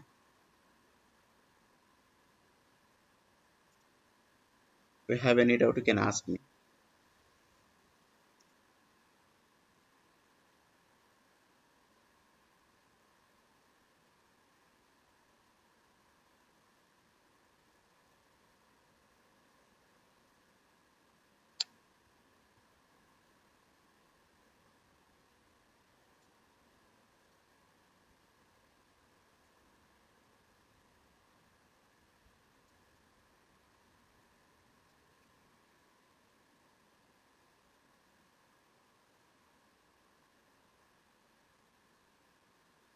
So we have discussed where class, usually for what purpose we are going to be use. And now we are going to be discuss some logical operators. Before going to be discuss logical operators, first we have to discuss relational operators. Relational or conditional operators equals to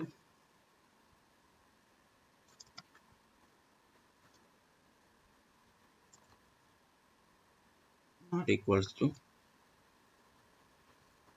less than greater than less than or equal to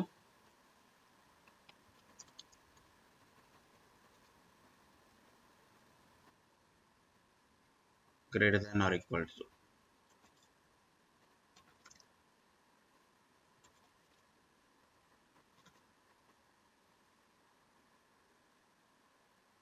less than or equals to greater than or equals to. So these operators which are used for writing the conditions.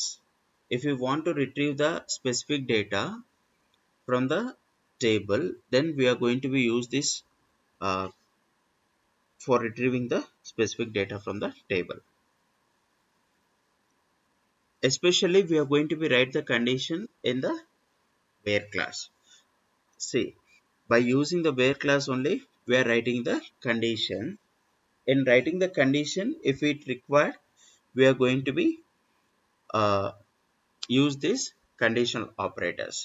After writing the condition, if we want to combine more than one condition, so then definitely what we have to write, we need to, for combining more than one condition, we need to use logical operators.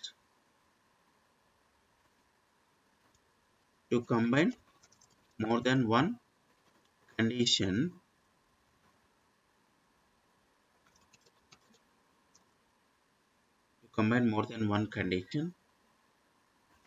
in where class will use this logical operators and or not.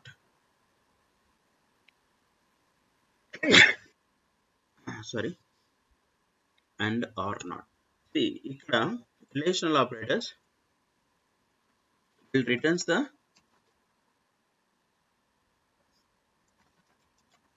result as either true or false. Condition based చేసుకొని it is going to be written either true or false. Condition based చేసుకొని it is going to be written either true or false. See, when one particular column is value is equal to the what we are value checking, so if both are same, then it is going to be written true, otherwise it is going to be written false. In the similar way, it is going to be retrieved for us. Now, to combine more than one condition, we'll be using and or not.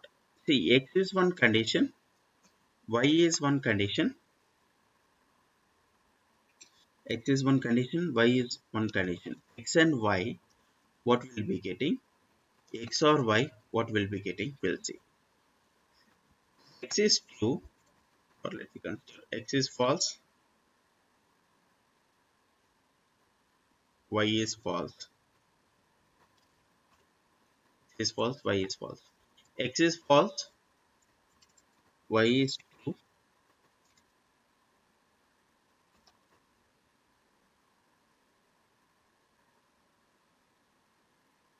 x is true, y is false. So here both are true.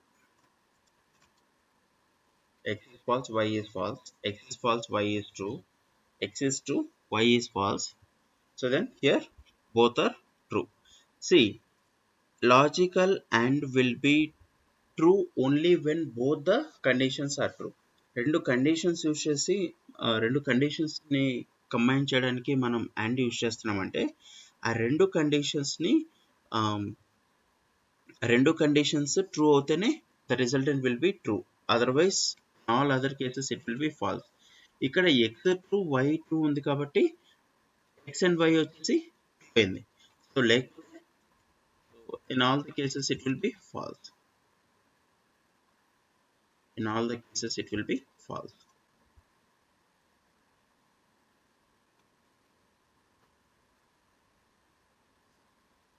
If it is a or operator, if it is a or operator, if any one of the condition is true also, the resultant will be true. If any one condition is true, the resultant will be true. Both are false only, it will be false. So in this particular case, here will be getting false, here will be getting true, because x is false, y is true, will be getting true over here.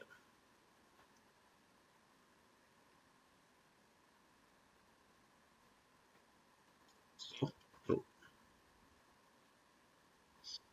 Both are true also, it will be true.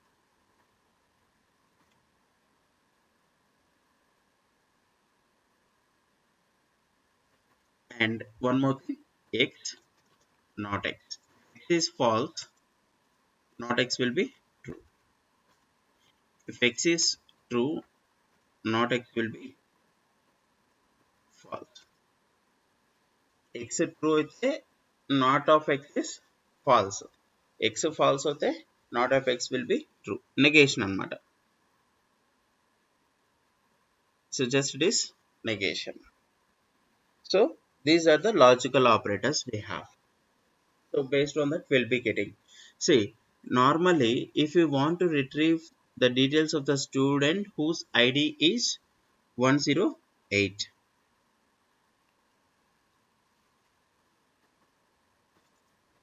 display the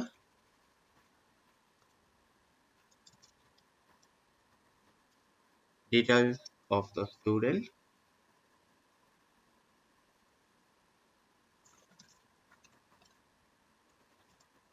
whose ID is 109. Let me consider. Select star from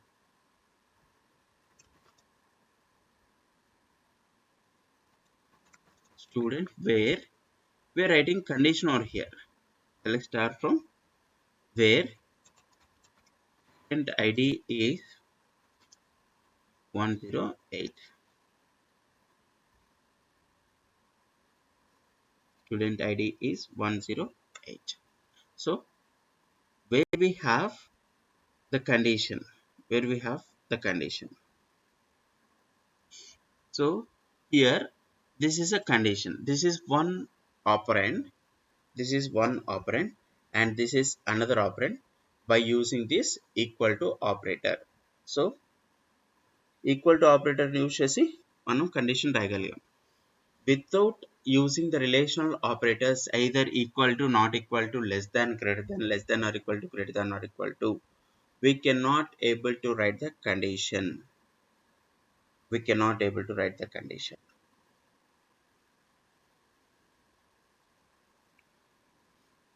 I think it is clear. Any doubt is there, you can ask me, or else if you would like to give only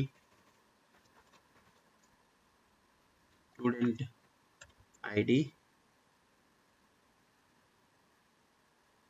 student ID, student name, result, where from student,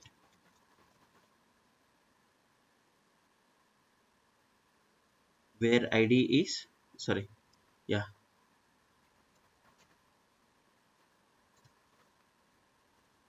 109.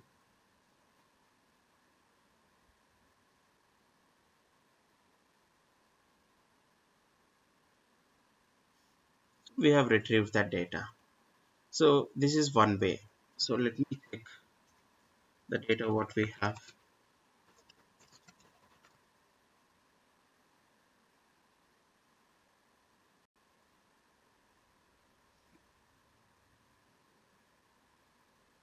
So this is the data we have. In between 70 to 80, what are the, sorry, I need to retrieve the details of the students who got more than 80%, more than 80%, more than or equal to 80% also we can say. Um, Display name, student ID, student name, and percentage of marks whose percentage of marks is greater than 80, whose percentage of marks is greater than 80. Select from student table. What we need to get? Student ID,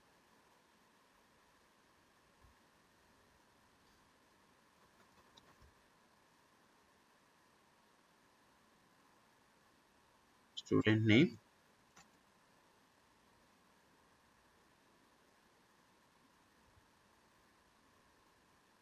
percentage of marks from student, where percentage of marks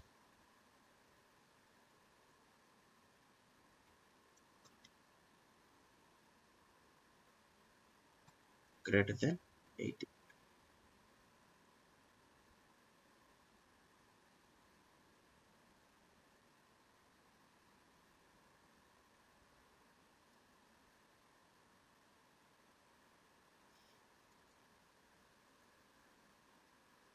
So we have retrieved the data. Who got percentage greater than 80? Who got percentage greater than 80? We have retrieved the data. Sorry. ఇందులో ఏమైనా doubt ఉందా ఇంకా?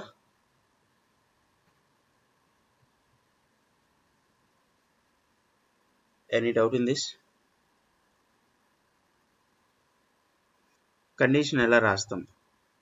So less than 70%, who has the marks I need to retrieve?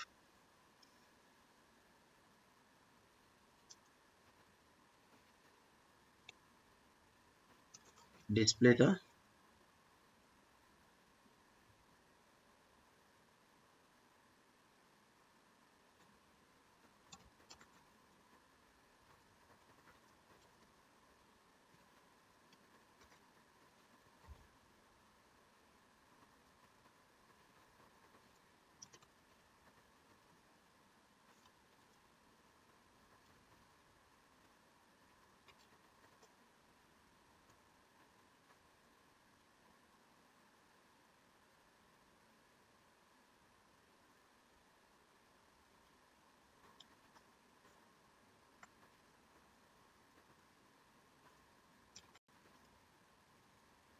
here.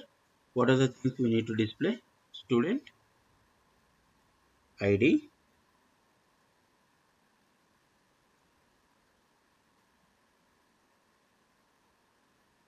student name,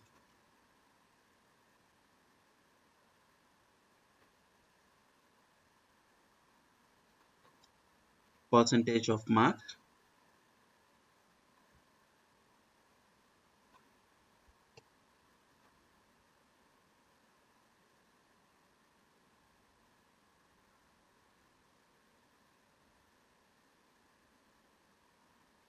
percentage of marks from student where percentage of marks less than 70 or sorry less than 80. Like this we can able to mention the condition.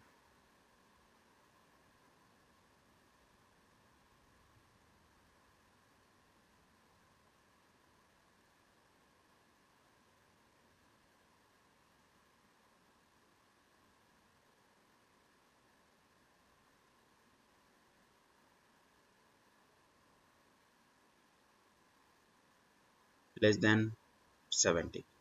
Who got this data? So I mean ఎవరికైతే percentage of marks less than 80 వచ్చాయో, so all that particular data we have retrieved here. All that particular data we have retrieved. So ఇప్పుడు in between 70 and 80 I want to retrieve the data. Display the student ID, display the student ID, student name and percentage of marks, whose percentage of marks is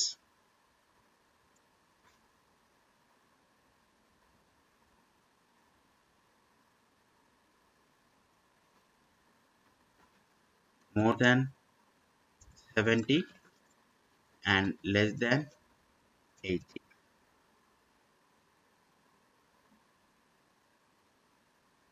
or else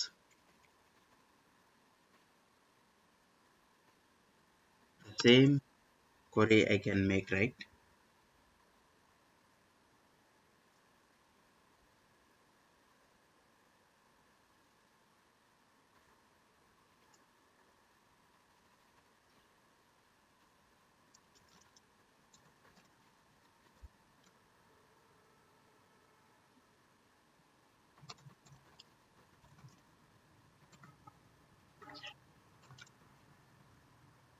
Whose percentage of marks in between 70 and 80.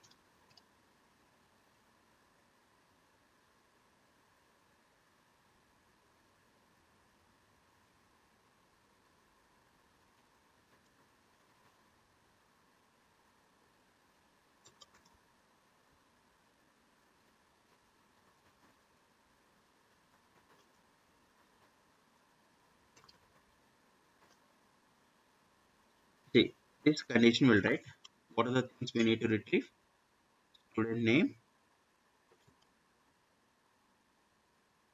student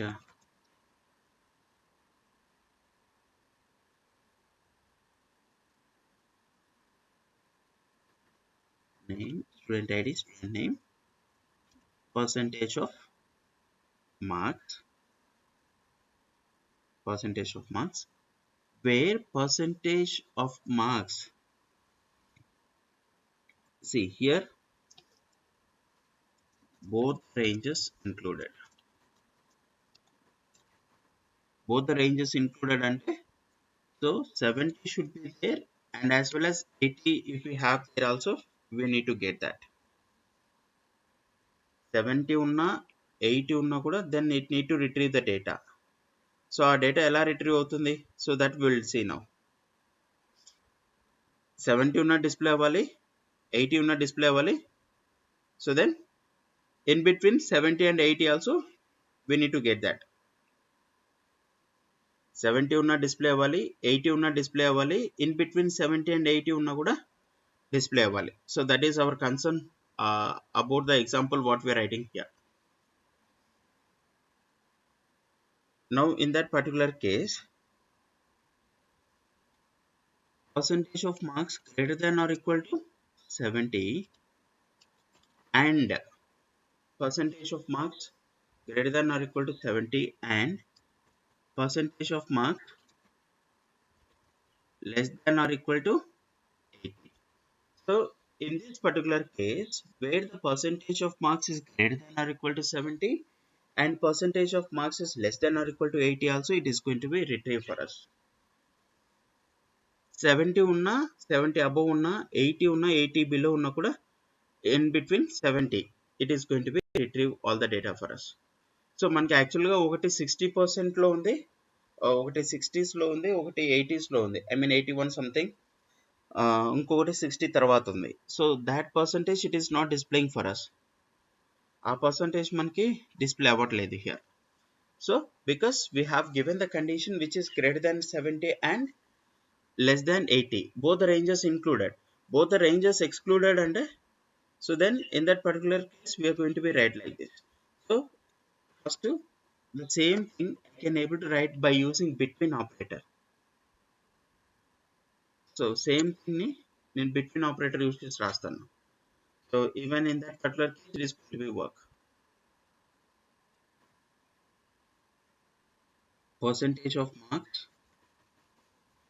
70 and 80. So previous గా ఏం work అయిందో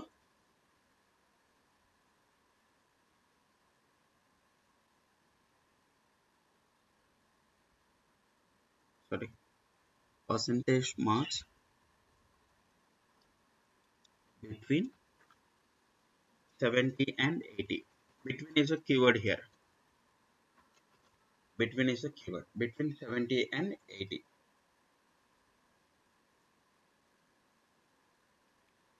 So we have retrieved that particular data as well.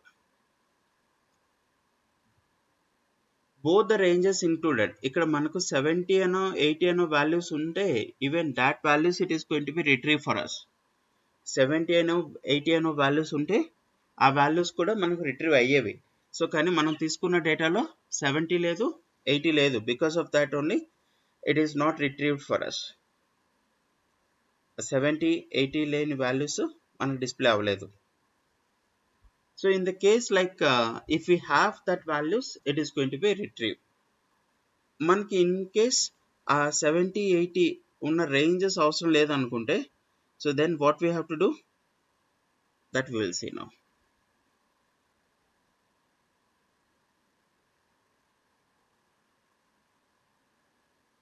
That is what we are going to be say. Both the ranges excluded.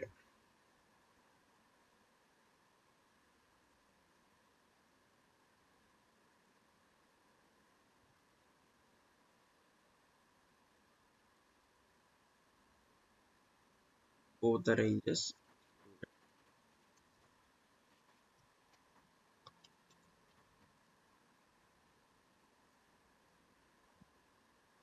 So then definitely we cannot able to use the between operator. Both ranges included in a sense, then in that particular case only we need to use this. Otherwise we cannot able to use this.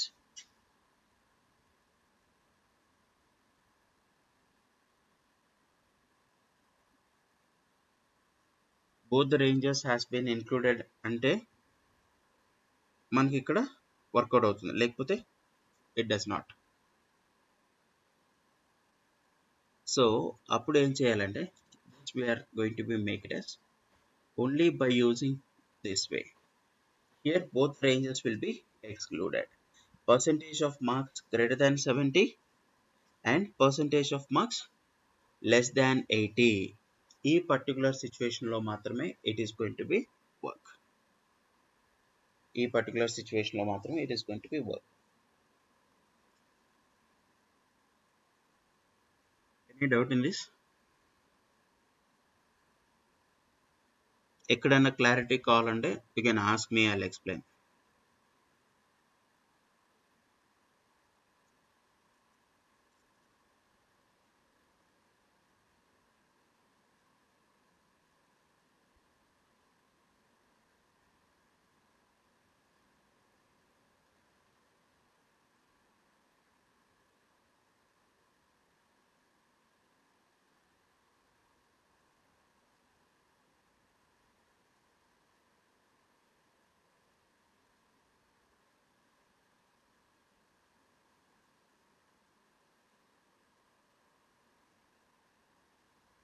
Any doubt?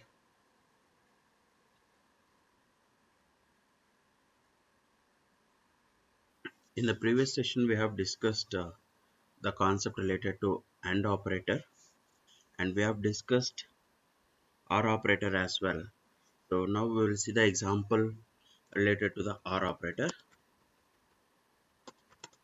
So first I would like to display the data of the student table.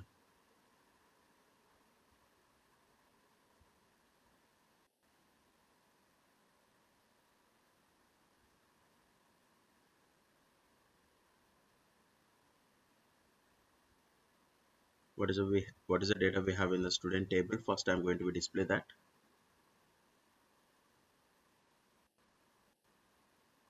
Now this is the data we have.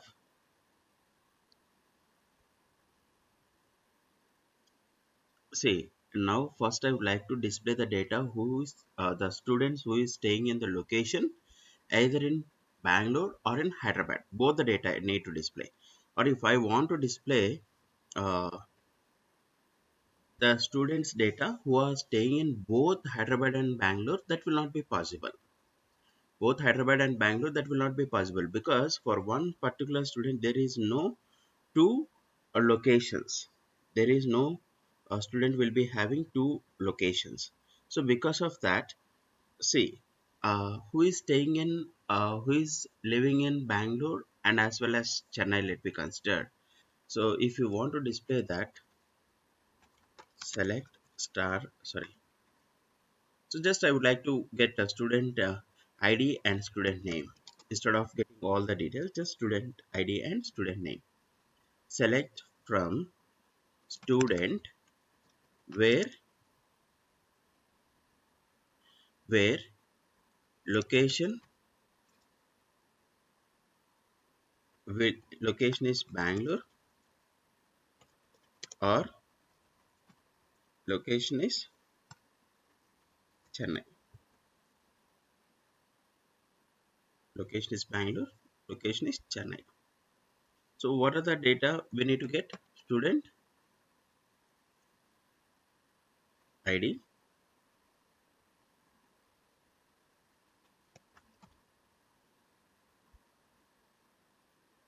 student name. So I'm going to display the details of the student who is staying in Bangalore or Chennai, anyone. So these are the people, they are staying either in Bangalore or in Chennai, either in Bangalore or Chennai.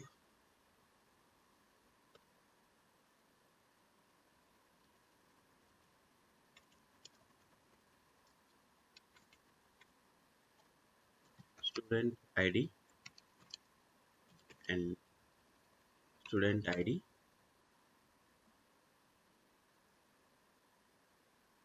name and location of the students who are staying in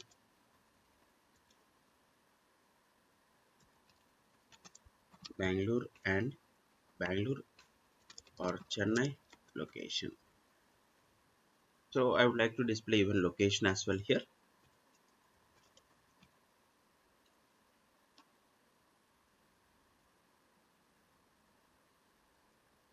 I would like to display even the location as well here. So Bangalore or Chennai. See, in the same purpose, I would like to display, I would like to display not Bangalore, Chennai. See, how we can able to get display the student ID, name and location of the students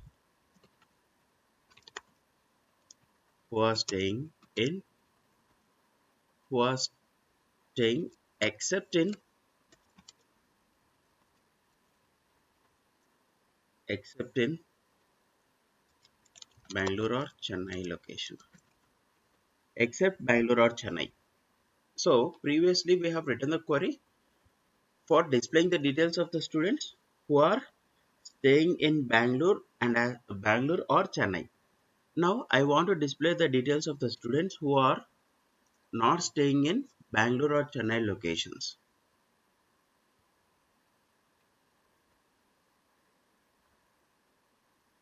So very simple.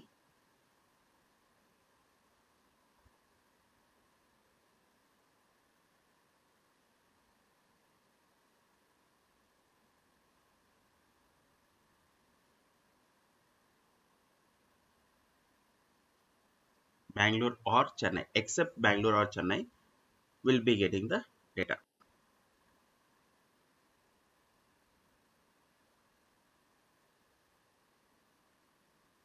Now observe, even we are getting Bangalore, Chennai as well. Bangalore or Chennai as well. Why? Why it is giving even Bangalore or Chennai? We want without Bangalore or Chennai. In this particular case, when we have OR operator, how it is going to be work is, if this condition, if this particular condition is satisfying, if this particular condition is satisfying also, the data is going to be retrieved. So if the Bangalore is not there, it is going to be display Chennai and Hyderabad. So if this condition is satisfying, then it has to be display, who are staying in Bangalore also. So in that particular case, R we cannot able to use, and we have to use. See, then we will be getting who are not staying in Bangalore and who are not staying in Chennai as well.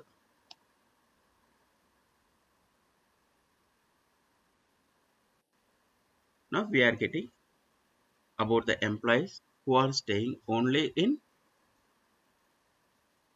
only except Bangalore and Chennai.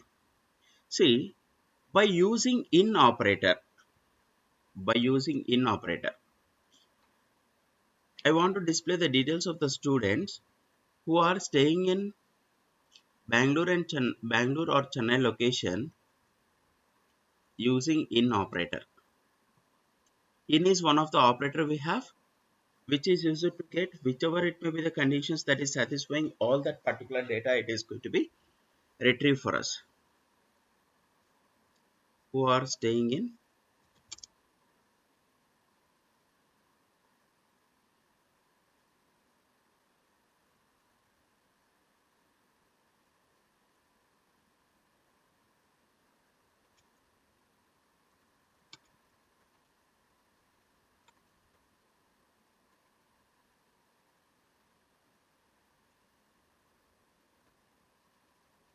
Just observe the query.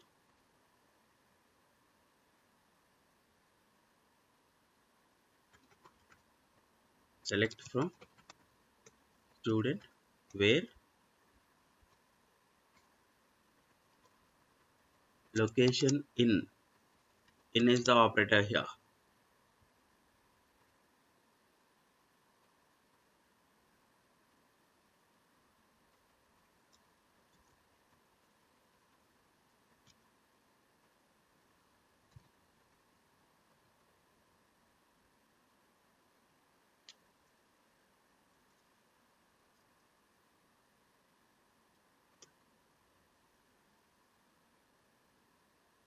I want to display student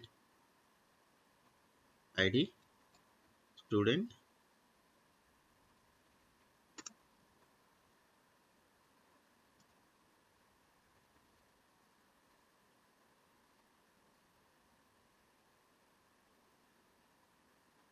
location.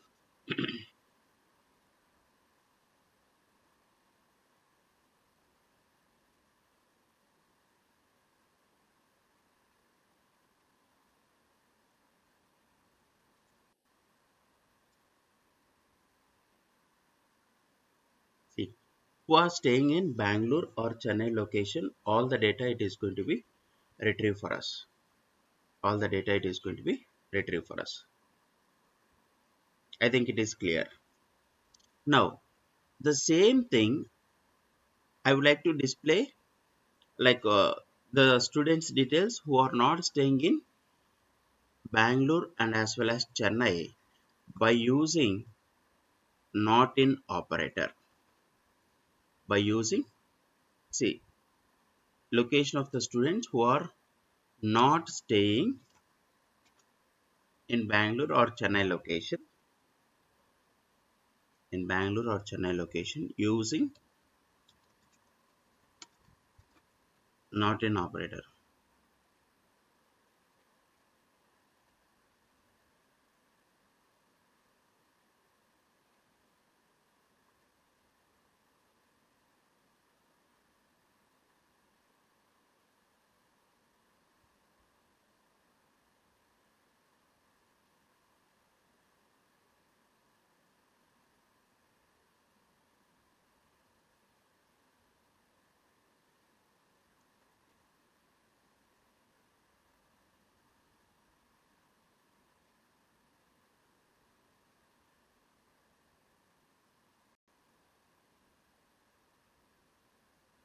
See, directly we got this.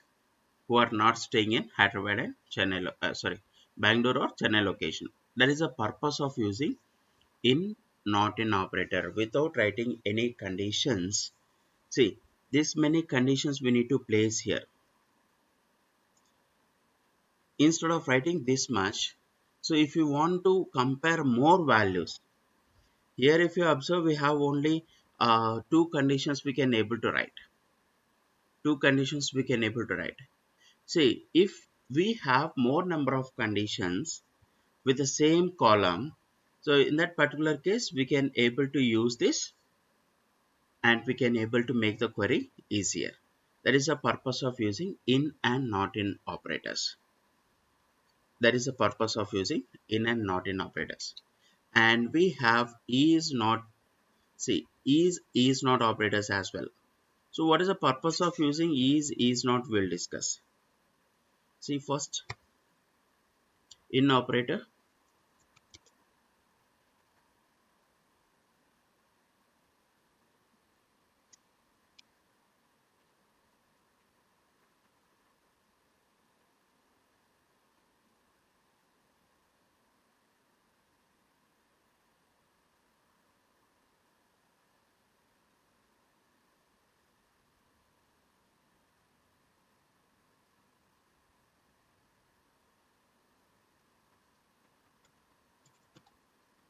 this determines whether a value matches any values in a list or a subquery.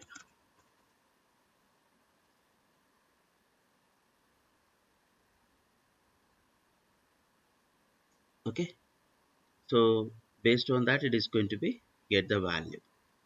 Based on in operator will be getting the value.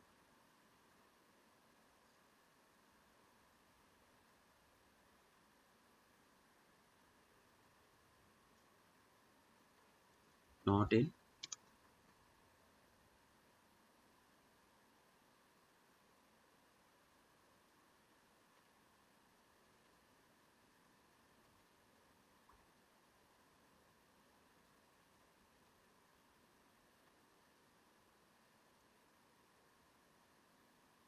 uh, if the values are not,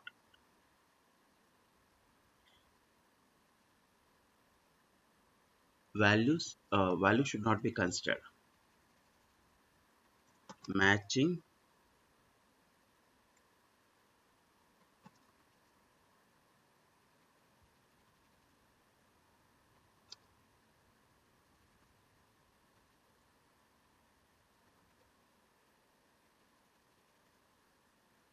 except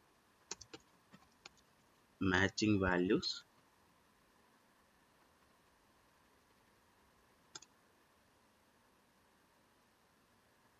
in a list or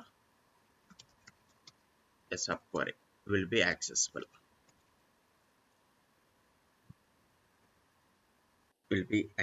that is the purpose of using this operator. That is the purpose of using this operator, that is in and not in operator as well. I think it is clear about this. If you have any doubt you can ask me about in operator, not in operator.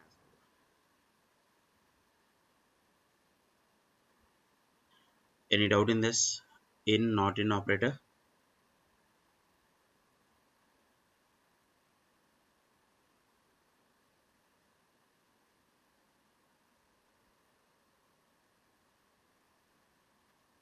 Next we are going to be discuss is not.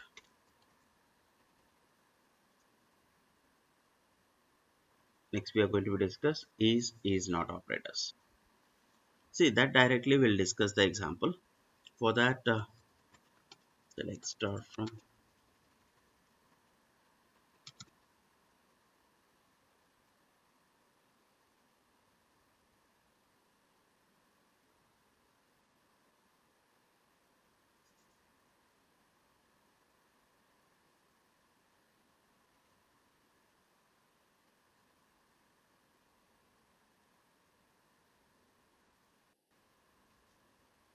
See, here we have a null value.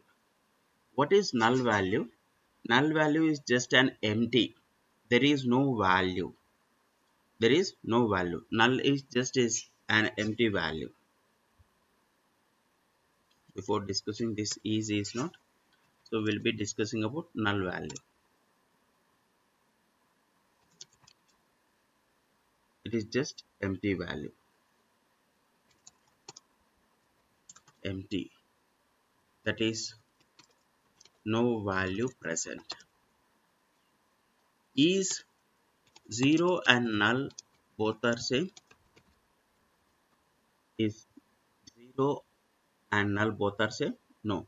So 0 is considered as some value. Null is nothing. It is empty. No. Both are not same. Both are not same. 0 is considered as value,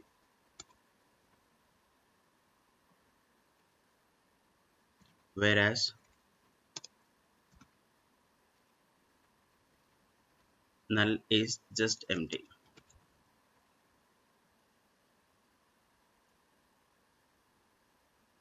Just empty. See, if I want to retrieve the data of the employee whose ID is 1002, let me consider. So, how I am going to write the query? Select star from employee where EID is what I am going to be right here 1002. 1002.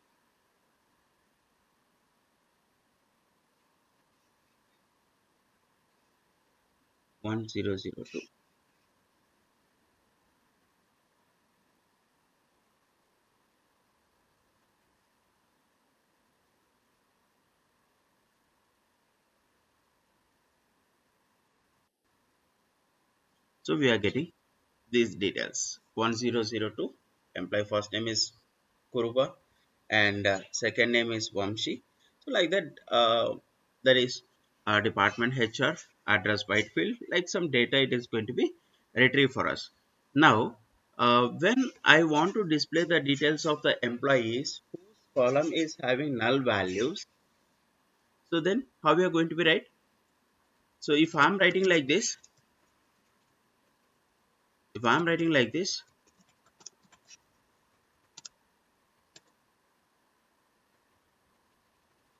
in the address column we have null value. If I'm writing like this, will not be accepted. Will not be accepted.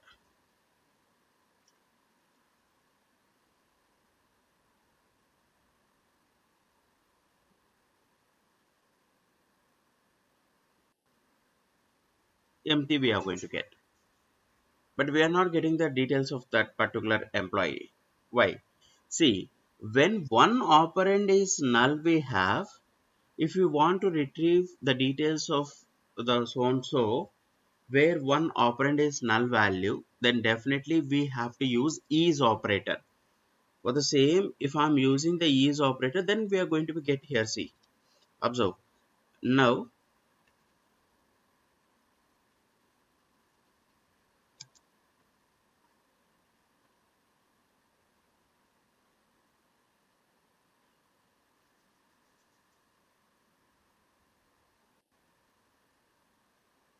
we are getting this where we have null value.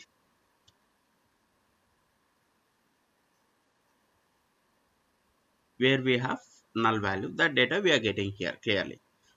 See, when one operand is null, if we want to retrieve the details of the so and so where we have the null, so then definitely we need to use the operator as is instead of equal to. Equal to we can use when one operand is column name and the other operand is some value. If we have, then we can use. If we have null value, then we are not supposed to use is equal to operator, then we have to use is operator. So I want to display the details of the employee who is not having the address as null. Who is not having the address as null, that also we'll discuss. See, display the details of the employee whose address is null. Whose address is null, we are getting this. And now display the details of the employee whose address is not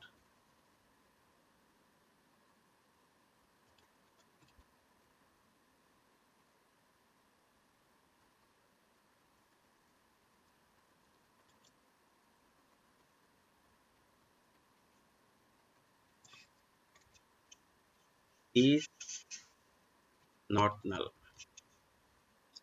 So is not null, except the null remaining it is going to be get. Where we have some values, we are going to get that.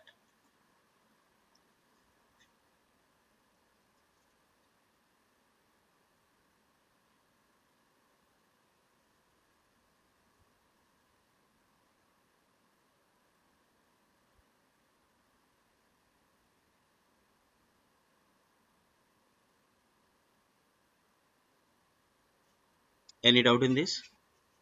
If any doubt, you can ask me.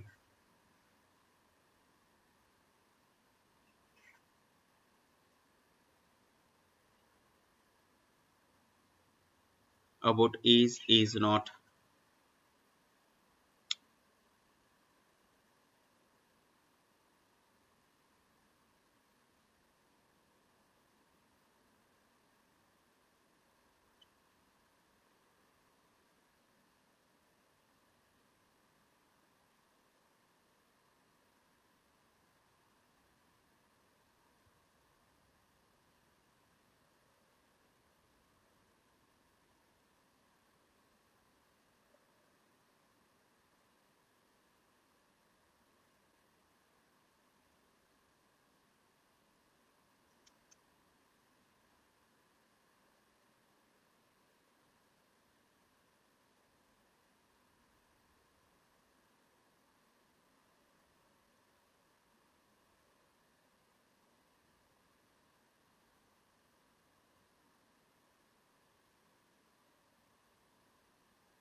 So next concept we'll see.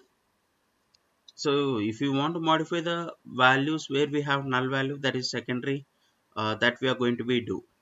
That is with the help of update command we can able to do that. That is as usual how we are going to be change that. See, null value which is used for, sorry, is or is not operators which is used for accessing these particular values.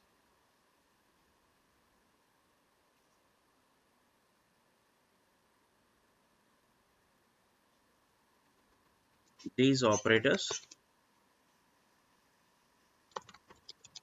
to check if a value in a column or an expression is null or not. Is null or not. See, null is a special thing. Null is a special thing which is used for representing the missing information or where the information is not applicable.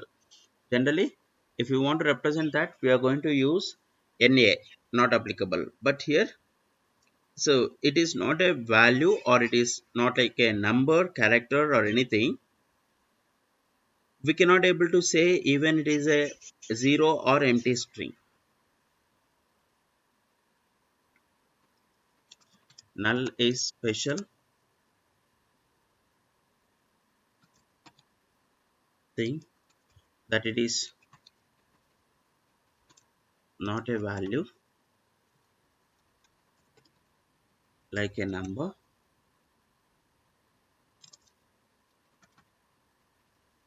character, string, date, time. We cannot compare null with any other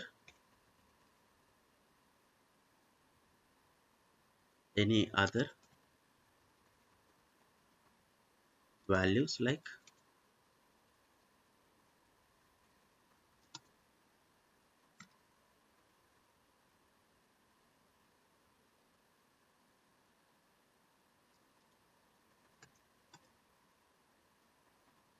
empty string. Just it is going to be represented like this. Even we cannot able to say one null value is not equal to the another null value as well.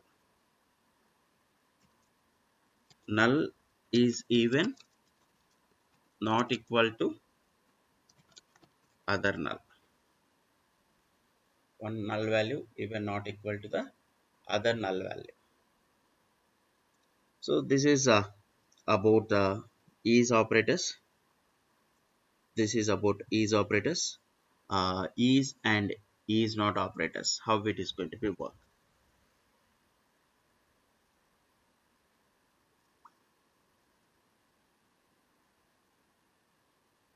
Next we have like operator.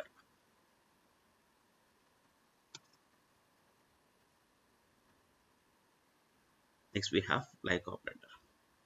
So where we can consider the like operator is pattern matching operator.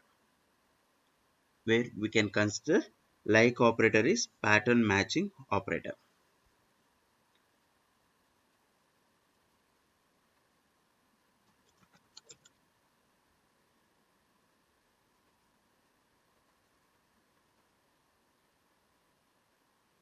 Pattern matching operator. What is meant by pattern matching operator?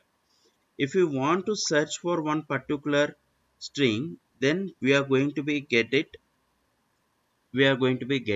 See, if I want to display the employee name whose name is going to be start with s, whose name is going to be end with a, so this kind of data if we want to represent, then we need this pattern matching operator, that is like. So here we have two wildcards. Here we have two wildcards in the pattern, that is, one is for representing a single character and the other one is used for representing one or more characters. One or more characters. See here percent, which will be considered as percent,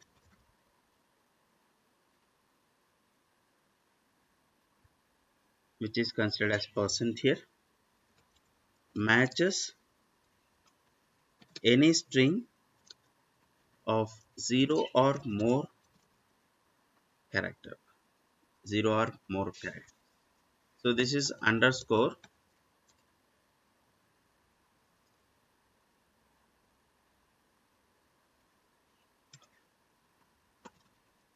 matches any string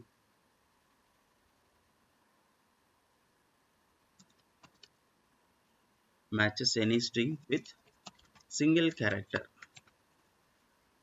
So that we will see the example. 0 or more characters if you want to consider, then we are going to be use this uh, percent symbol. So only single character we need to consider for searching innocence, then we have to use underscore. Then we have to use underscore.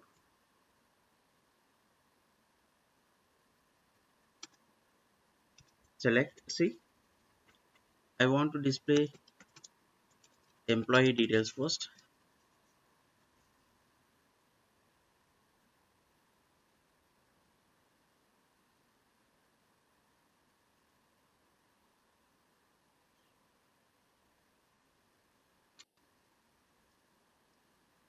See, I want to display the details of the employee whose name is starting with yes, we'll see. Whose first name is going to be start with yes. Display the details of the employee whose first name starts with yes. Whose first name starts with yes. So that data we need to retrieve here. That data we need to retrieve here first. See, select star star from employee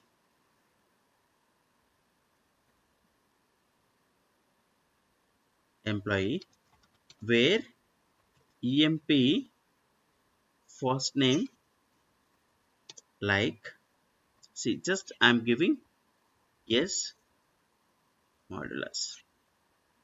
It is going to be start with s. How many number of characters it is having also fine. How many characters it is having also fine. But it has to be start with yes. Either after yes if it is having one character or only yes we have or more number of characters is there also fine, it is going to be retrieved for us.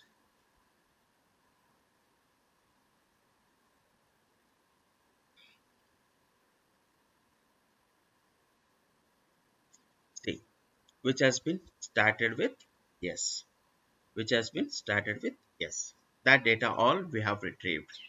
So if I want to display uh, the employee name, employee first name,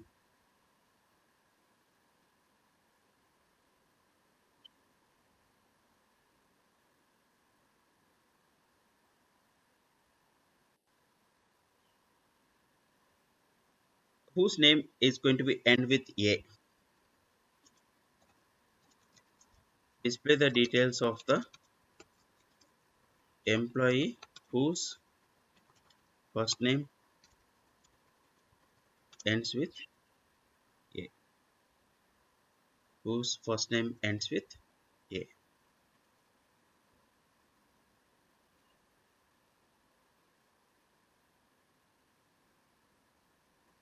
So ending with a innocence, first we'll be getting modulus, then a we are going to be get.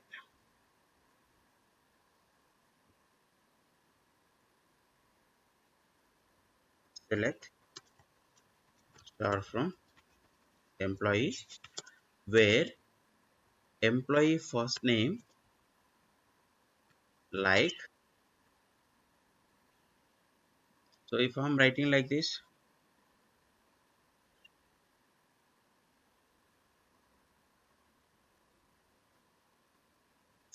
capital A,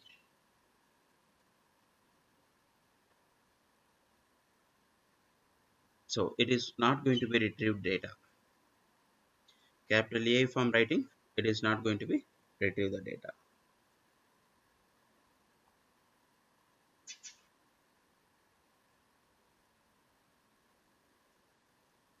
So because the name, see, SQL is a case sensitive language, but but the data what we have in SQL is not a case sensitive language. SQL is a case sensitive language. We can write in any case of letters, but the data what we have in Oracle database is not a case sensitive. So we have the first name whose name is going to be end with a small a, but I have represented here as capital A. Because of that only it is not going to be display. So for that, if I'm getting right like this, then we'll be having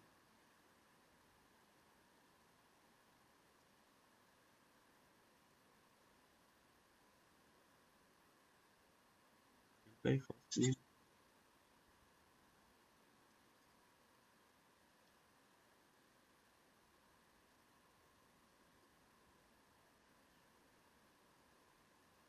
ending with A is there.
Displaying it has to be displayed this particular data because it is there in the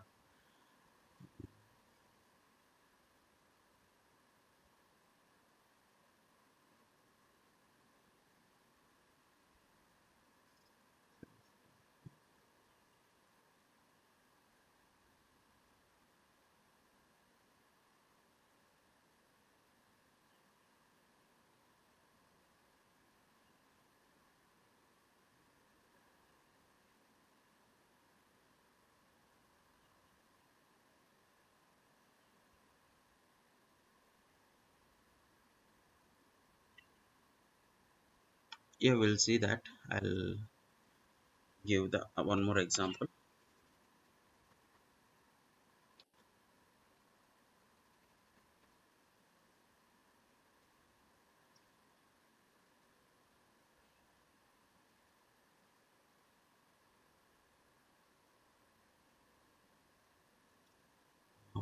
where name is going to be end with the K. We'll see.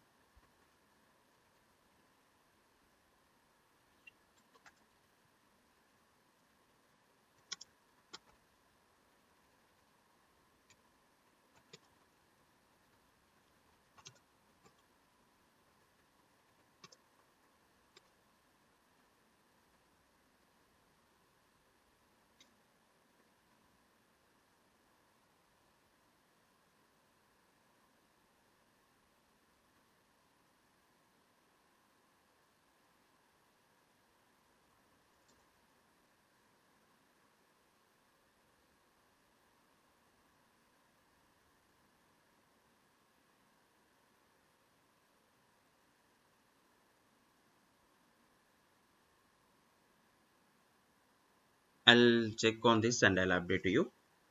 So it has to be work on this.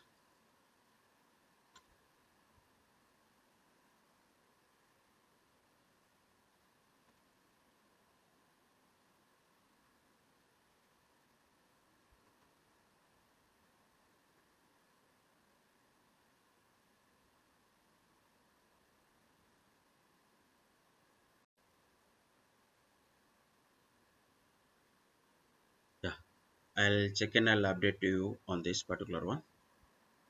So I'll share this document yesterday when I forgot to share.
Good morning, everyone. In previous class, we have discussed the concepts related to uh, in, not in, is not. So when we have to use is not, that and all we have discussed. I think it is clear. If you have any doubt, you can ask me. The recorded videos yesterday's and day before yesterday's class I'll upload today. So we were discussing like operator. We were discussing like operator. See, like operator which is used for um, getting the pattern matching, where we'll be having two wildcards. One is percent and the other one is underscore. So percent which is used for getting zero or multiple characters, whereas underscore which is used for getting a single value. So that thing we are going to be discuss. Uh, so a few more examples on that particular concept.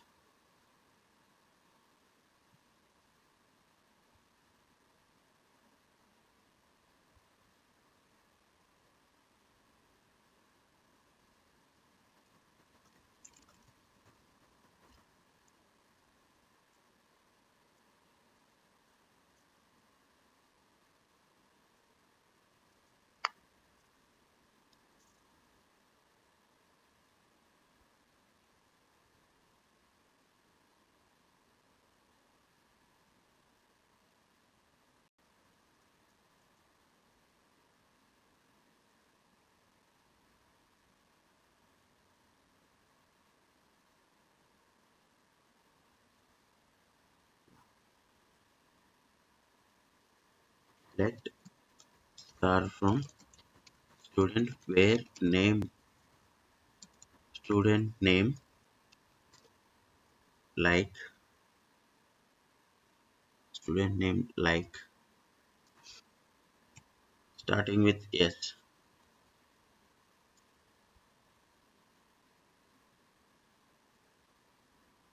starting with s.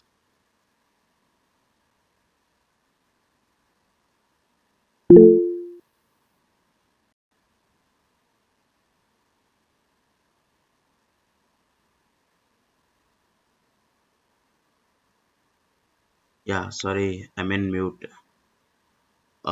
See, we were discussing the uh, like operator which is used for searching some particular pattern of string.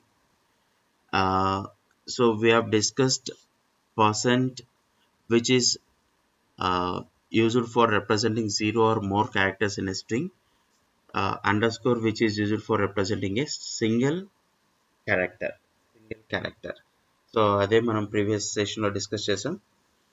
So ఇప్పుడు I want to display the names of the students or all the details of the students whose name is going to be start with uh, capital S, whose name is starting with capital S. So we got the student details, Sweta and Shruti.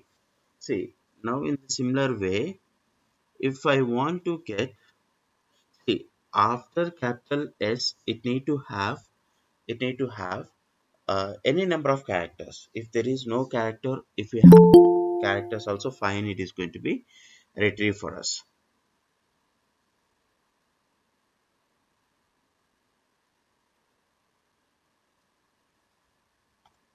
Now select start from student. It is a five letter word. It is a five letter word where student name,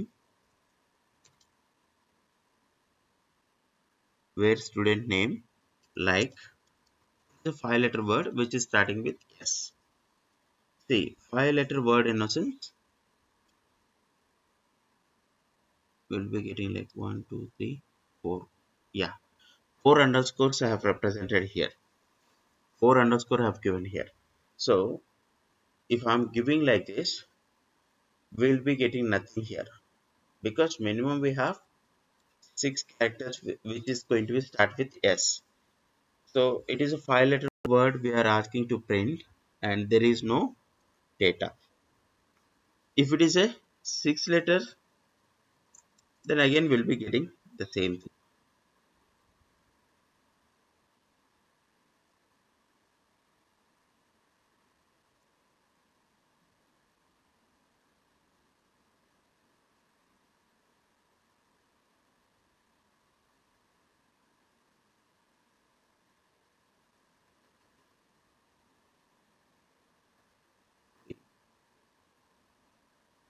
4, 5.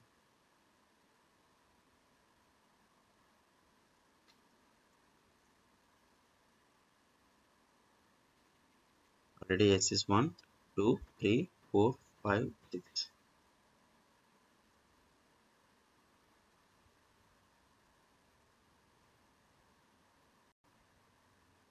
This one is-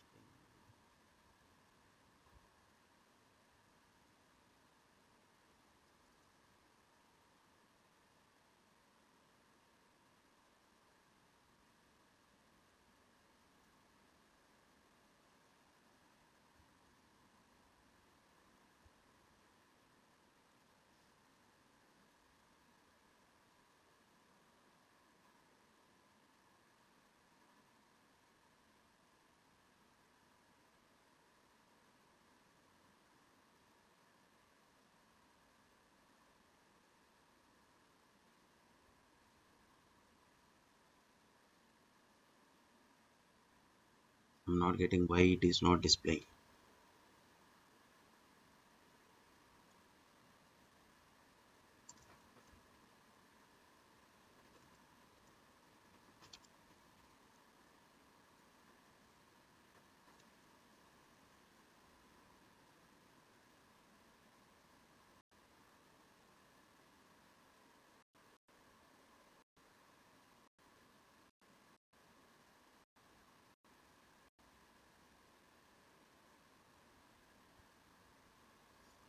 See here,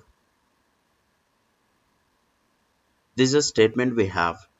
Select star from select star from customers where customer name like a modulus. Where customer name like a modulus. It means where the customer, sorry, a percent in this particular thing, where the customer name has been started with a, that information it is going to be display for us.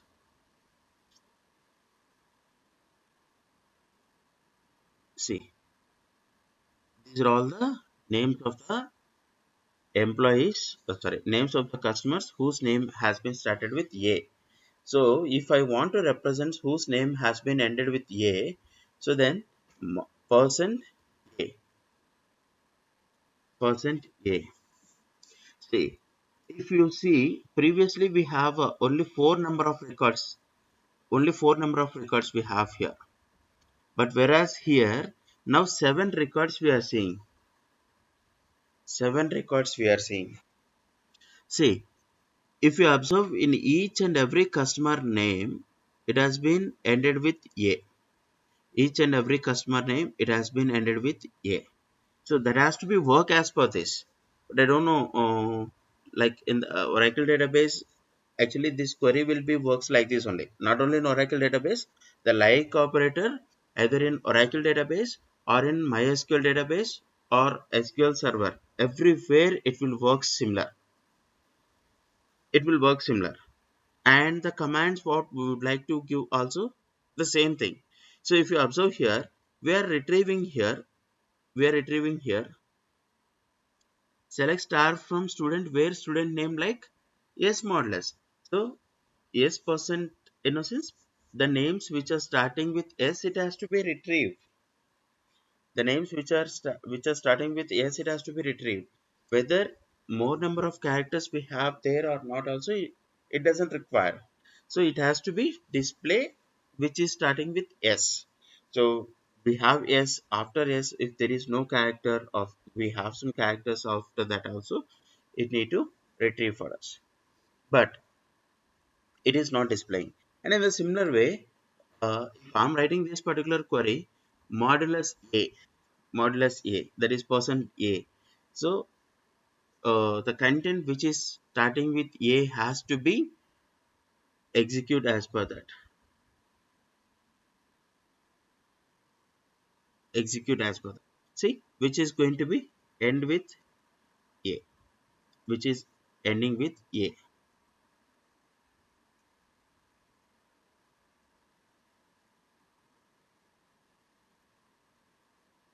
Okay, see, uh, so it has to be work. Please consider this is a Oracle database and we have worked. any database, Oracle or MySQL or SQL Server. The example we would like to retrieve for the names which is going to be end with a is similar. There is no changes in that. Uh, but it is not retrieving that particular data in our Oracle database. Maybe some background issue or something will be there. So because of that, it is not retrieving. But the query is same. So see, even that we will see. For notes, you can refer this particular website, w3schools.com SQL server.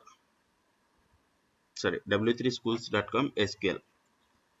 See, now this is an example. This is an example whose name is consists of the subpart called as OR. See, in the middle of the name, in the middle of the customer name, we have a, or in the starting itself we have or. It doesn't require. It doesn't require. Just it need this particular one. So or is the substring. It should contain in the name. So then it's related all the things it is going to be retrieved for us. It related all the things it is going to be retrieved for us. See, if you see, we have or here, we have or here,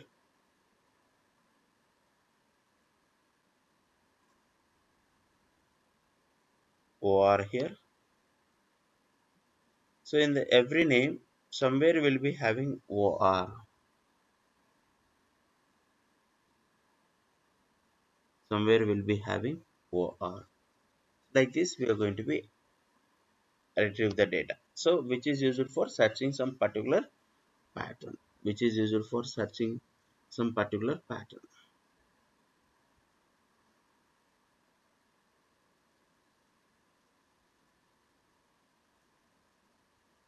And let's see how the single operator will work.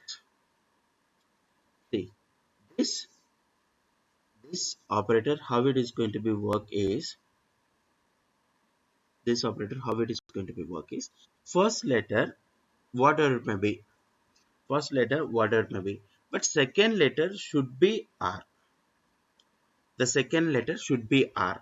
So then after R, whether we have some more characters or if there is no characters, fine, it has to be retrieved for us. So first letter can be anything. First letter can be anything. The second letter should be R, and after R, any number of characters. Whatever may be the characters also fine. If there is no characters is also fine. Because the first character we have represented as underscore. Underscore will represent a single character. Underscore will represent a single character. So single character that may be anything. Single character that may be anything.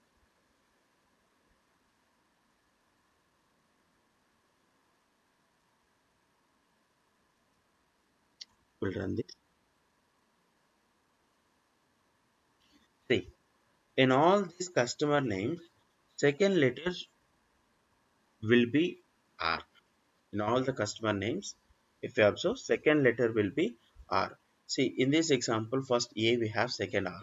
Next, in this particular customer name, first D we have second letter is R. In this first E we have second letter R. F we have second letter R. So like that, in every place, the first letter, whatever it may be, the second letter should be R, and after R also, we can consider any number of characters. Any number of characters.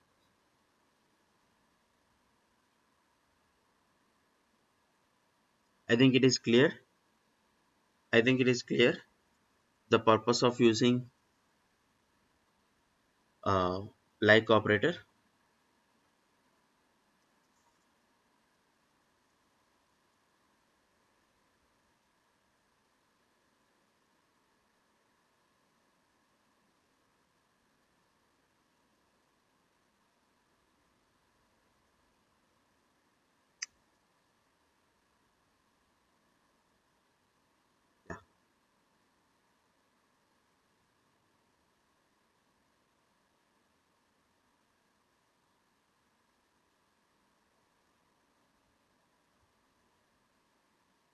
is about this like operator. Next we'll continue with some other thing.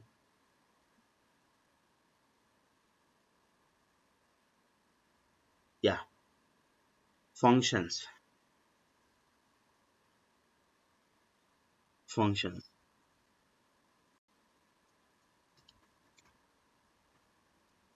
Functions. What is meant by functions? What is the purpose of using functions?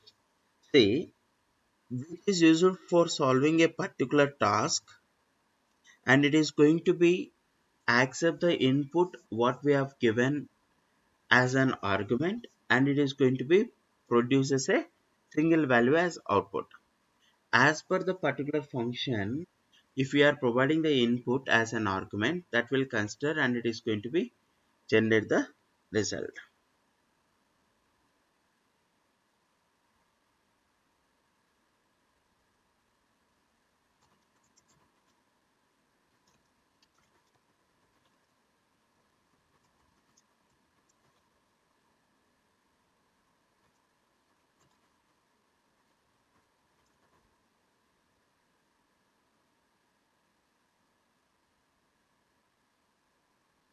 And it will return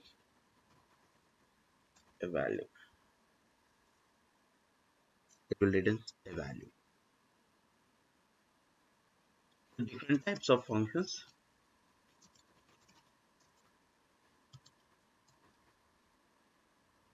Different types of functions.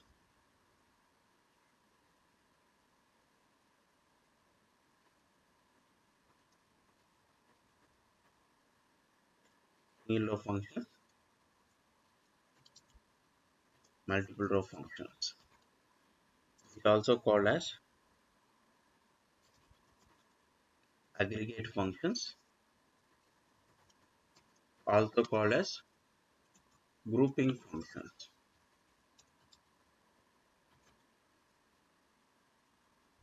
Single row functions, multiple row functions, or aggregate functions, or grouping functions.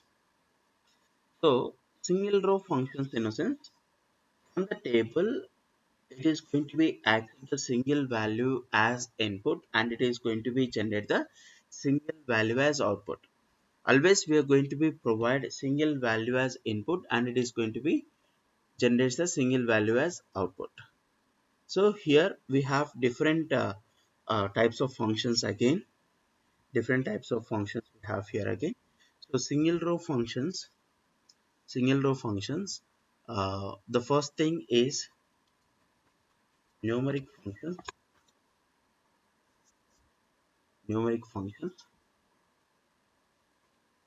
Text or string functions.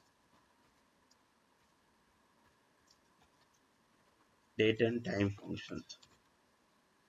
So all these single row functions will accept single value as input, single value or row as value, sorry, single value as single row as input, and generates single value as output. Generate single value as output.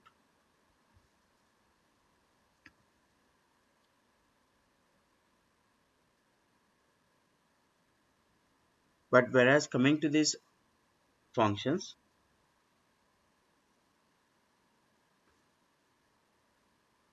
will accept multiple rows of data as input, multiple rows of data, that is a single column as input, sorry, not R, that is column, and generates or produces single value as output.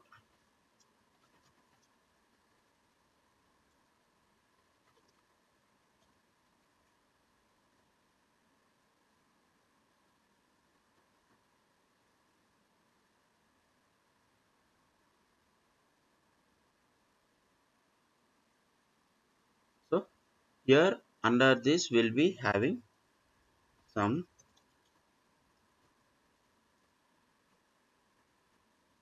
average, min, max, count, min, max, count. So these are the 5 aggregate functions we have. First we'll discuss numeric function. So what are the numeric functions we have? First, absolute functions. See, absolute function. So here most of the time I would like to use select star from dual table only, or select absolute of minus 5, absolute of minus 5 from dual. See, minus negative value if I'm providing as an argument to this ABS function, then it is going to be produces a single value as output. That is, if I'm giving negative value, it is going to be produces the single value as positive value as output. See, now we are going to be get the value of this is 5. ABS of minus 5 is 5.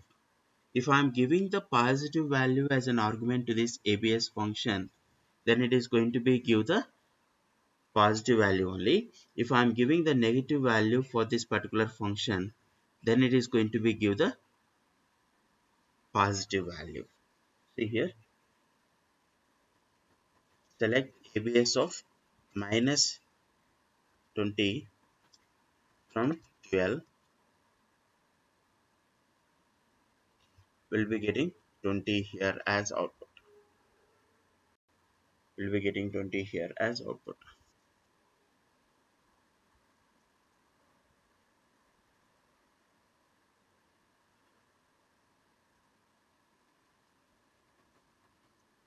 Select absolute of 10 from 12. So it is going to be give positive 10 only. It is going to give positive 10 only. Negative value argument ga iste, it is going to be written the positive value as output. If I am giving the positive value as an argument over here, so మళ్ళీ మనకి positive value వచ్చేస్తుంది ఇక్కడ. So that is the purpose of using ABS function. Next, mod function, which is mod function we have, which is useful for getting the m to the, so m modulo division n. If I'm giving first argument as m, after dividing the first argument with the second argument, the remainder what we are going to have, that remainder we are going to be get as output. Now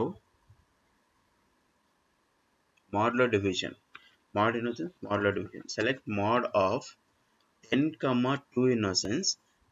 After dividing 10 with 2, after dividing 10 with 2, the remainder what we are going to be get will be getting as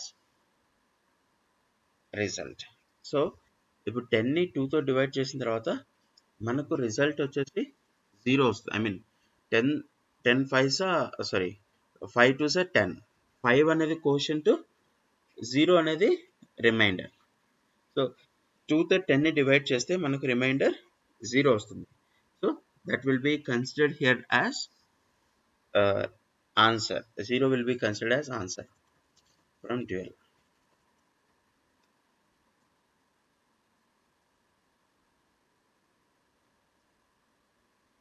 0 we are getting here.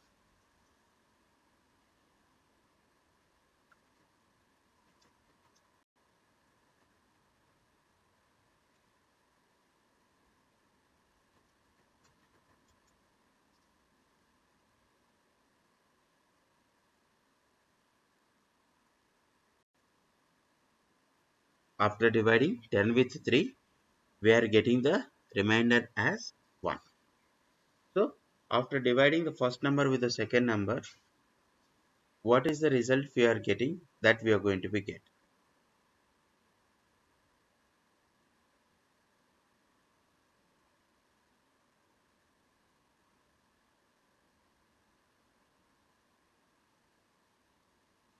Next function we have round function. Round function. So what is the purpose of using round function? What is the purpose of using round function? See, 15.454672. This is considered as some value 12.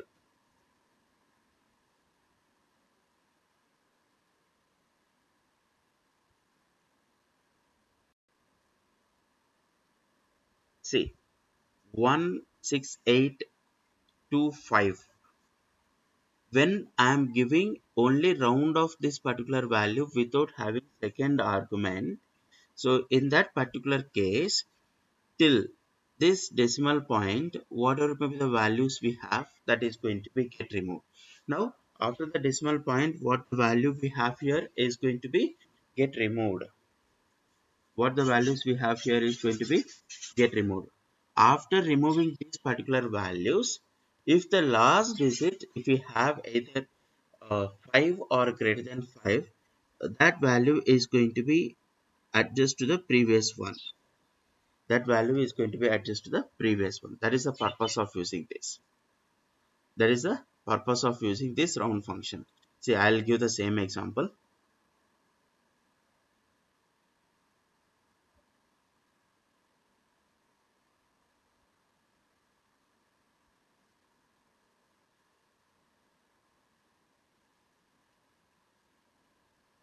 అంటే మనం second argument ఏం provide చేయకపోతే by default it is going to be consider decimal point వరకు మొత్తం remove చేయాలనేసి consider చేసుకుంటుంది. Decimal point వరకు total remove చేయాలనేసి కన్సిడర్ చేసుకుంటుంది.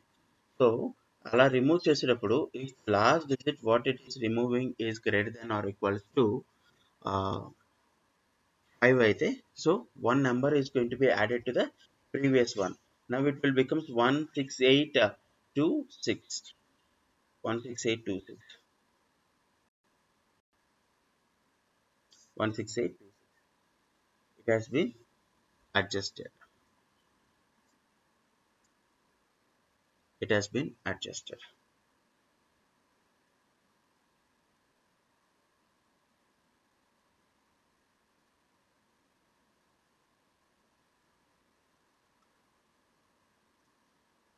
Now if I am giving the second argument,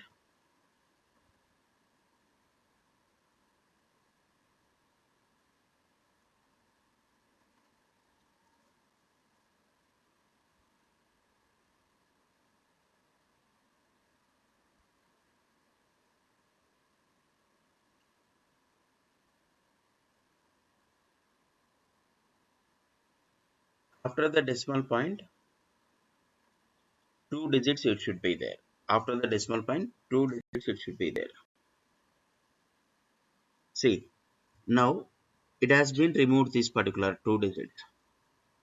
It has been removed this particular 2 digits. When it is removed this particular 2 digits, when it has been removed this particular 2 digits, the last digit what it has been removed is 7, which is greater than or equals to 5, which is greater than or equals to 5. So because of that only, uh, the previous number 6 has been added with 1. So because of that, 16825.67 it became. 16825.67 it became. Any doubt in this?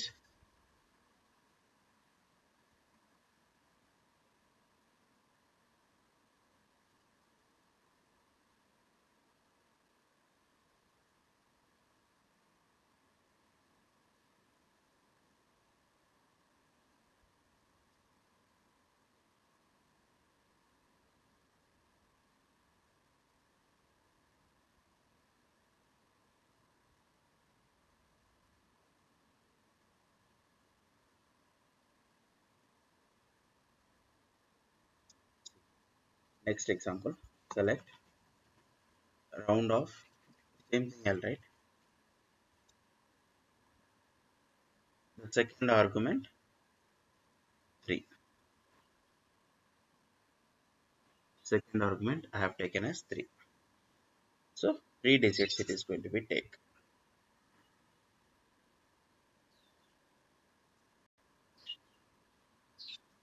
After the decimal point, 3 digits it is going to be take.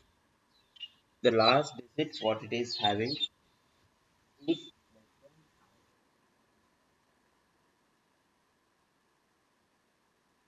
because of that only it is not added any value. Because of that it is not added any value. If I am giving only 1 here,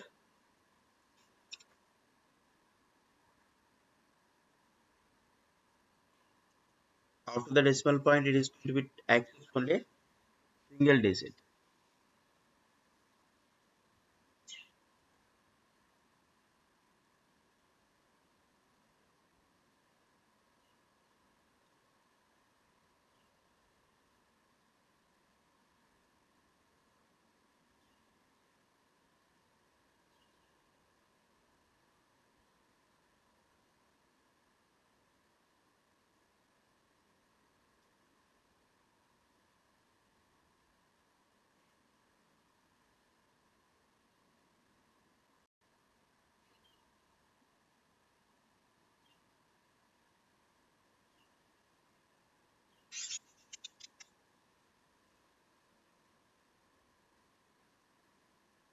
Single digit it has been displayed. Last digit what it has been removed is 6. So because of that we'll be having the value as this particular one.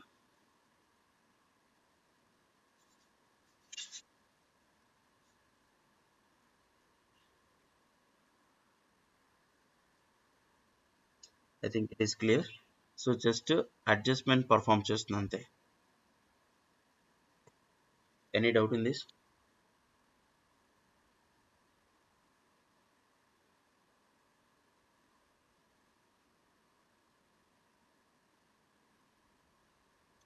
There is the purpose of using.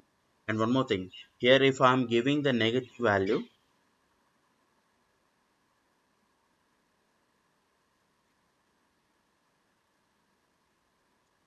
as an argument, -1 let's suppose.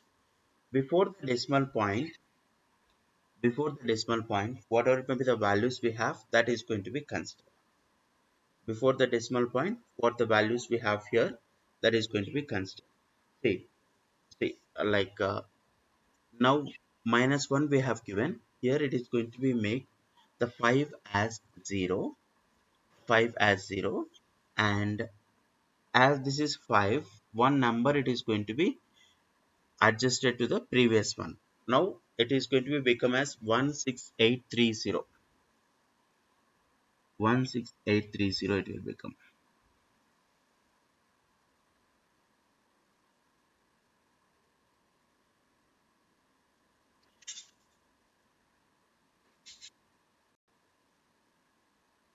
like this.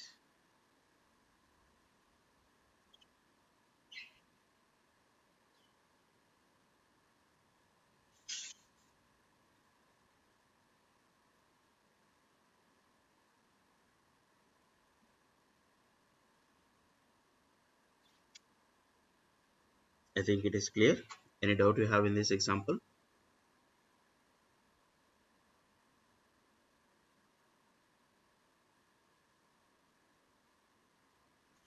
Next we have ceil and floor functions. Just I'll take this particular value, or else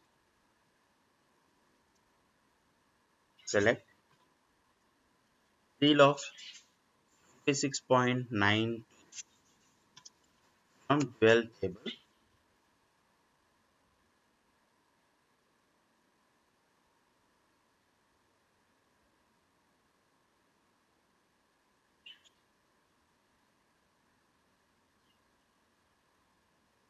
57. The next value, floor innocence the previous value. So if I'm giving select floor of 56.92 from 12, 56.92 from 12. So in this particular case we are going to be get previous integer, that is 56 we are going to get. previous integer we are getting 56.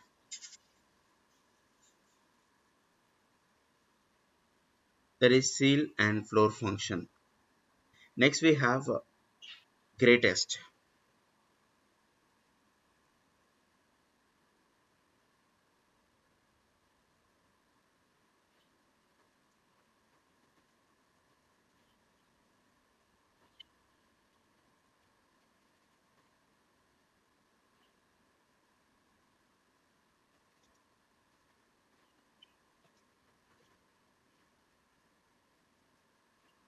From dual.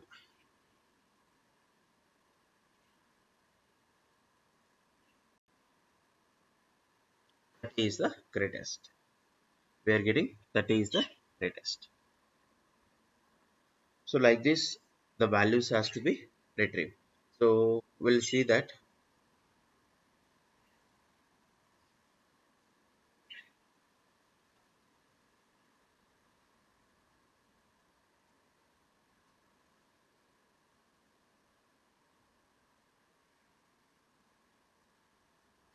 ABS function,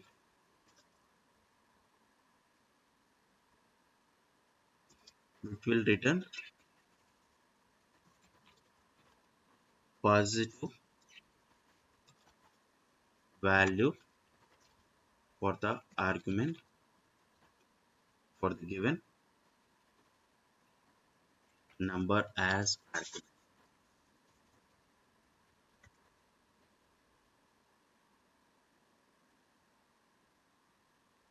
Then mod function we have,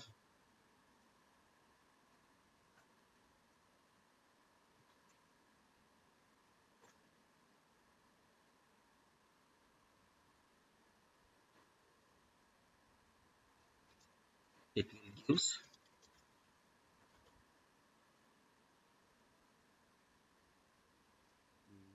it will use reminder.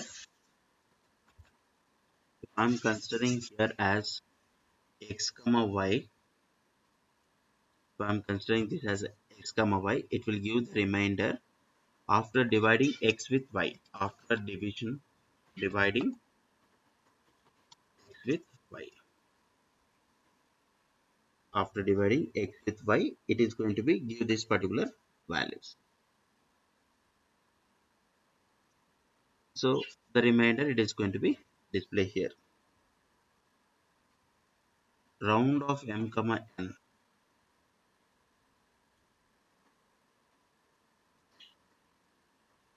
Round of m comma n. How it is going to be get the values within.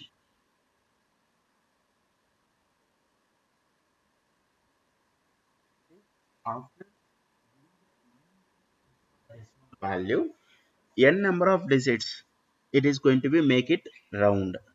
See, it rounds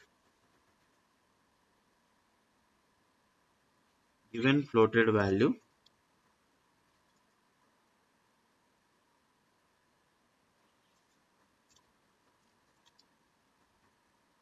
number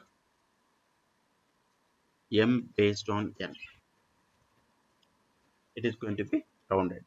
General mathematics law, if we want to, if we are performing any calculations at that particular moment also, we would like to do the same thing.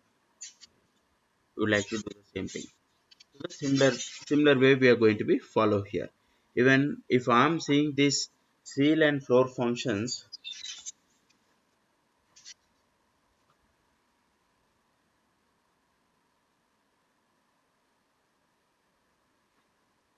greatest integer value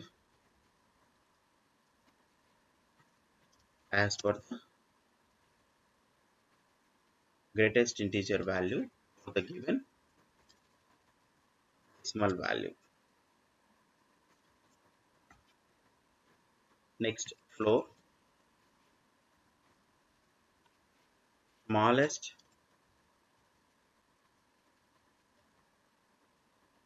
integer value for the given decimal number. Greatest integer value for the given decimal number, smallest integer value for the given number. So in a similar way, we have greatest function.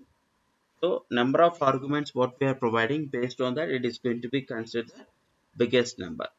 Number of arguments what it is getting, it is going to be give the biggest number. See, returns maximum value among given number.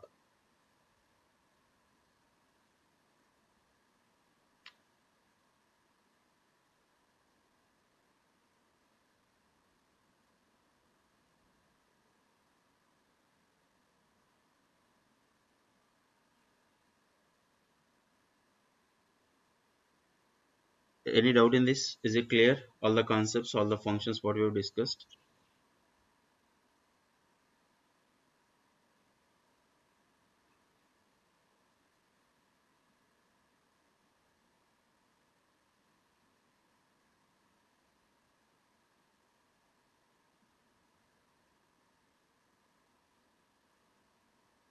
Any doubt?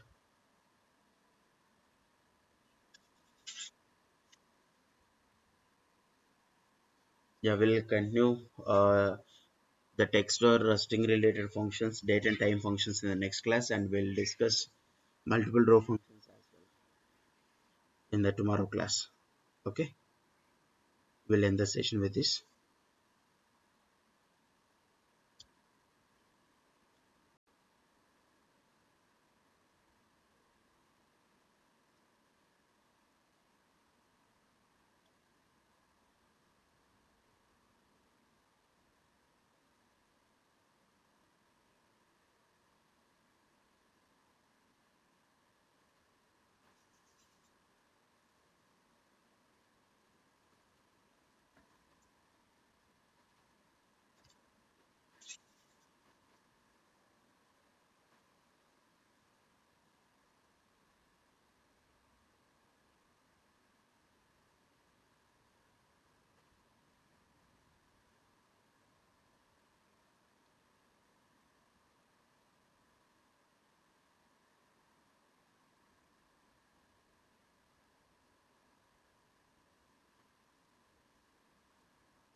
Text or string related functions we will discuss in this session. Um, See, there will be many functions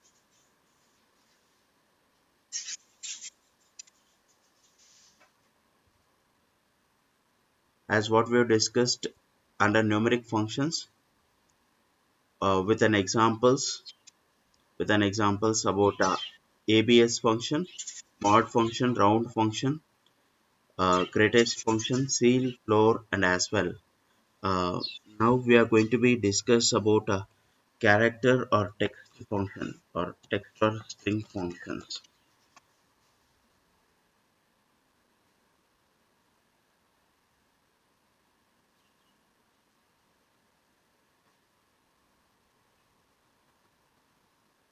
So in that first one is we have upper. The purpose of using upper function is to convert the string or column values into uppercase. Whatever may be the case we have, that will be converted into uppercase or sorry, whether it is there in uppercase or lowercase also fine, it is going to be converted into uppercase. See, it will it is used to convert a string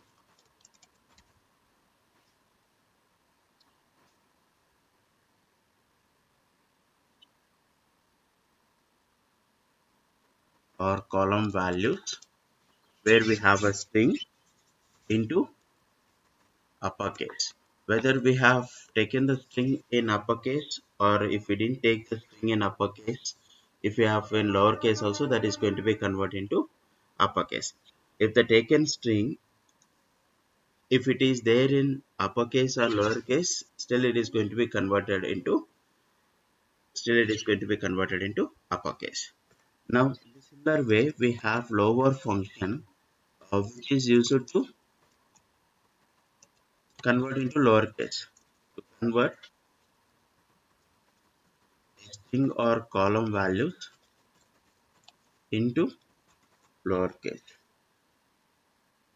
a string or column values into lowercase. So first we'll see the example of this.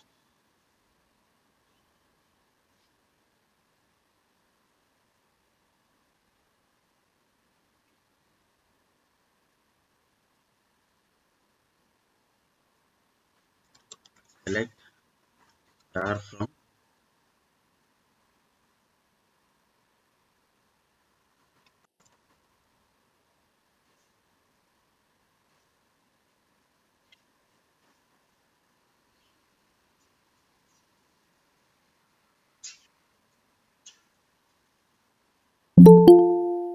star from student.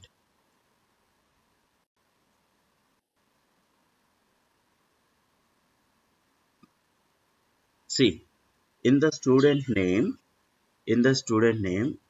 first letter is capital letter, remaining all we have as lowercase letters. In the student name, first letter we have as capital letter, remaining all letters will be having lowercase letters. If I am writing now like this, select upper of student name from student. See, in the student table, what we have, these values, in the student name column, what values we have, that everything it is going to be converted into uppercase. Now we are going to be get like this. Everything it has been converted. So if I'm checking again, what is the data we have? See, as we discussed in the earlier class, whatever it may be, the data we are getting with the help of select statement, that will not perform any changes with the data existing in the table. Just for displaying purpose, it is going to be display for us. Just for displaying purpose, it is going to be display for us. It will not perform the changes to the data what we have in the table. It will not perform the changes to the data what we have in a table. Now if you see, uh, now everything the student names has been converted into uppercase.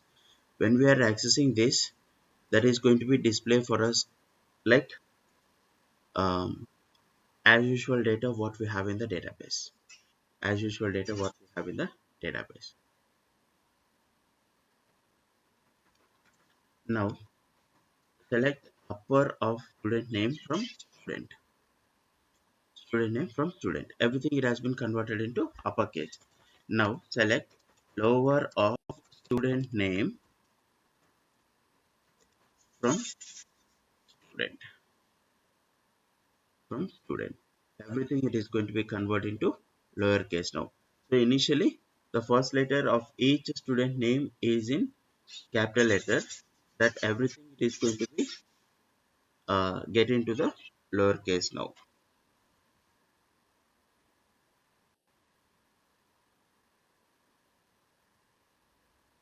Everything it has been converted into lowercase. Now see, select upper of SQL online sessions. See, some part of character we have in capital letter and some part of character we have in lowercase character. So కొన్ని letters వచ్చేసి capital లెటర్స్లో ఉన్నాయి, కొన్ని letters వచ్చేసి small లెటర్స్లో ఉన్నాయి. So now with the help of upper function, everything it is going to B convert into upper case. Everything it is going to be converted into uppercase. The string what we have taken here, everything will be converted into uppercase. Now SQL online sessions, that everything has been converted into uppercase. So now Even though if we have some letters in uppercase and some letters in lowercase, if we are using like this now with the help of lower function,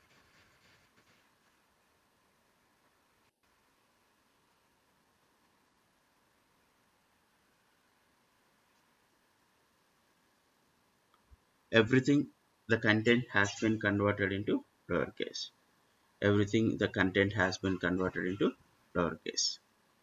That is the purpose of using these functions. That is the purpose of using this lower and as well as upper function. Now we have length function. Length function is used to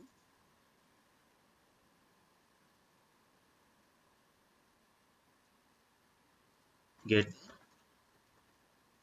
length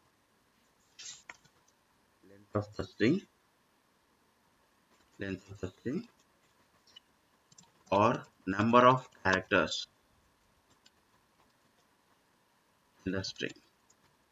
The indexing of the string is going to be start with 1. The indexing of the string is going to be start with 1. So if you see here, this S is in 1 position, Q is in 2 position, L is in 3 position, and the space also will be calculatable, that is in 4th position, and O in 5th position, N in 6th position. Like this we are going to be get. Like this we are going to be get. See, now it is going to be calculated the length of. If I am doing select length of student name from student,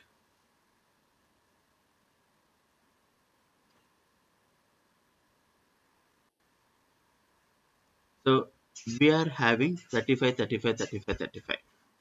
Why we are having 35, 35, 35? So if we see the description of the table,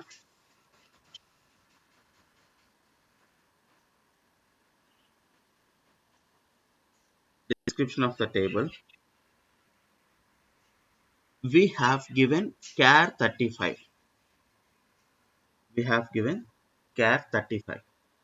When we have given char as 35, the size of the char is fixed.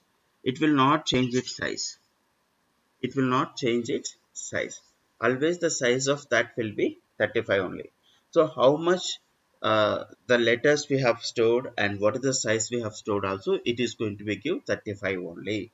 So there we cannot able to get the exact size. Now for the same thing, if you observe here, select length of location. So where we have given varchar2 is a data type. Where we have given varchar2 is a data type. So from student will be getting as how much we have stored, that value 999979 like this. Depends on the size what we have there. It has given this particular value. So if we see in the student table, location column, if we go Hyderabad, what is the length? 3369. Bangalore, so 9. Bangalore 9 9. Only Chennai we have 7, and again we have 9 for Bangalore. Again we have 9 for Bangalore. So like this we are going to be get. See the size what we have with this location we are getting. For the student name column we didn't get that size actually, because we have the data type as char.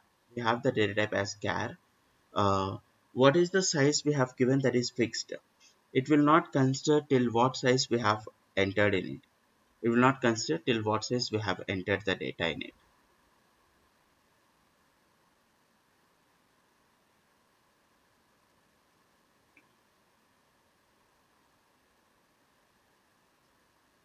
Okay.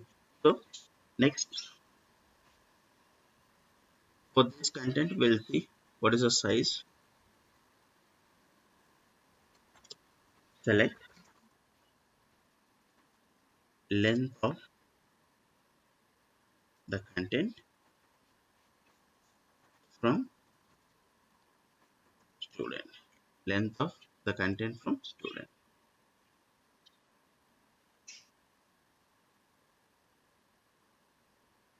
Sorry,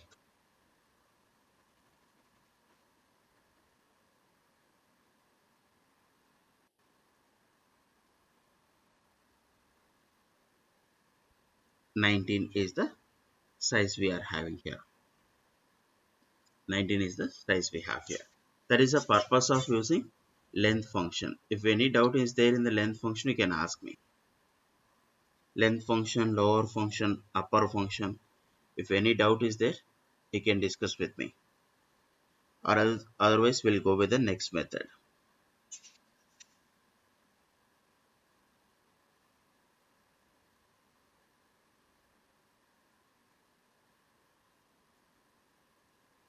Next, we'll see init cap method. Init cap method. What is the purpose of using this init cap method? It makes the first letter capital letter. It makes the first letter as capital letter. That is the purpose of using this init cap. See, it returns the first letter is capital letter and remaining all will be in lowercase. Remaining all will be in lowercase. It is going to be get. See, now same content, if you observe, SQL is there in capital letter. Now when we are using this, only first letter should be make as capital letter. Only first letter it should make as capital letter. So first letter of each word has been made as capital letter, remaining all lowercase letter. First letter, whether if we have uppercase or whether if we have lowercase also fine. So first letter it is going to be make as capital letter and remaining letters it is going to be make as lowercase letters. That is the purpose of using this. See, one more example we'll take init cap.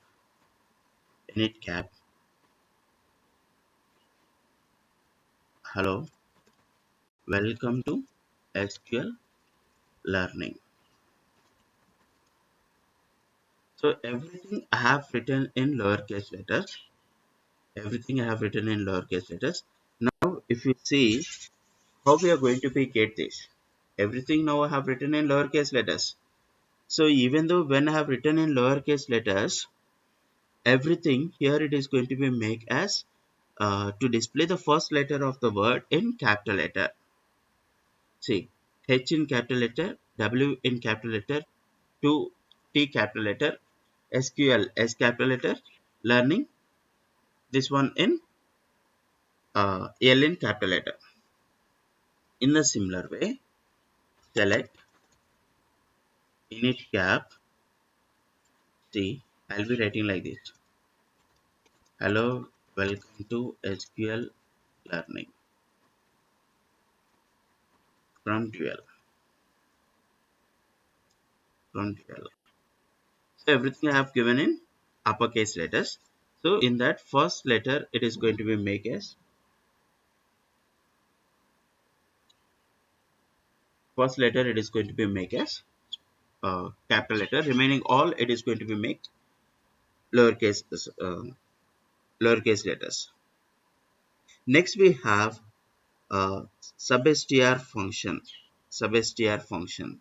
What is the purpose of using the substr function is substring, which is used for extracting some portion of the string based on the given data.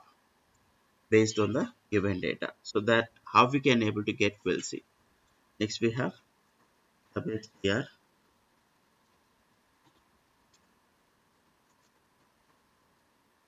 Will extract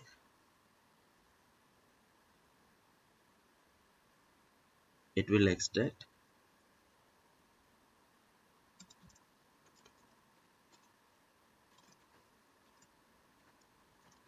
portion of the string within given string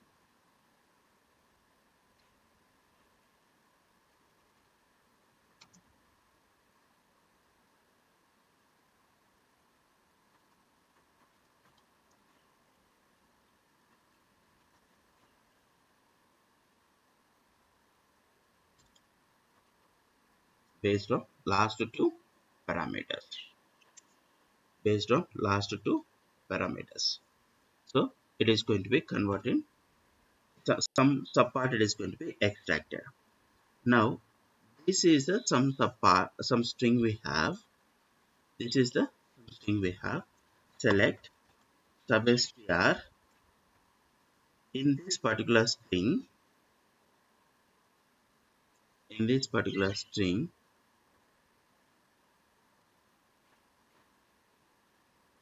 from the second position, total 6 characters we need to take. From the first position, sorry, from the second position, there is an argument which is going to be represents the beginning position, and the next argument will be represents how many number of characters it need to take. How many number of characters it need to take. So from dual table.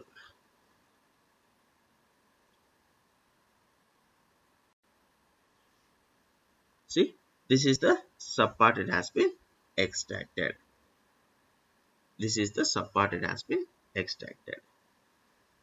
Now, if I am giving only the beginning position, if I didn't give the ending position, then it is going to be take till the end. See, only beginning position I have taken here. Only the beginning position I have taken here, and I didn't take the ending position.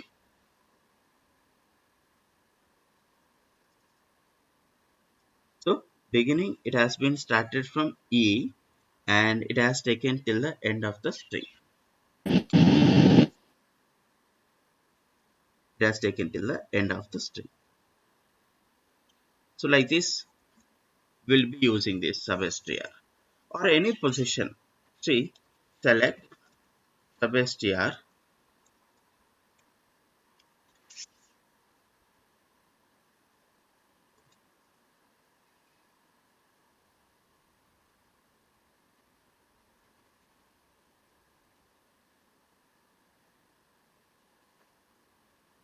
From the sixth position till the end it is going to be take. From the sixth position till end it is going to be take. So from welcome to end it has taken. See, now from sixth position, if I am taking 5 here, it will start from sixth position and it is going to be take 5 characters on that. And it is going to be take 5 characters on that. So even it is going to be start from space WELC space, and it is going to be take from ELC. Till there it has been taken.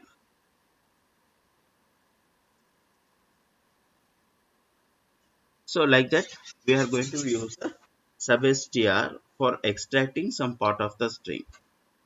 For extracting some part of the. Now we have instr,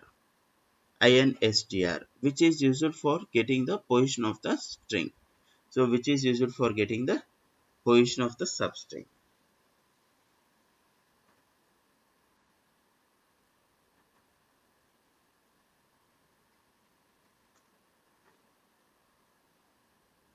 Instr,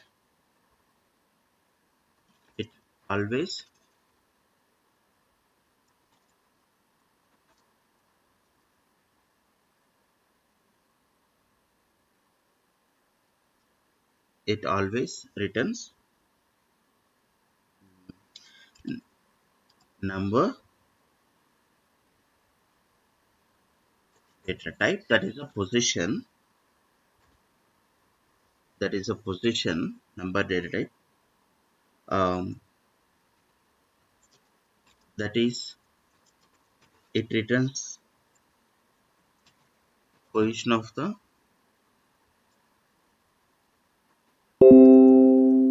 delimiter, position of the delimiter,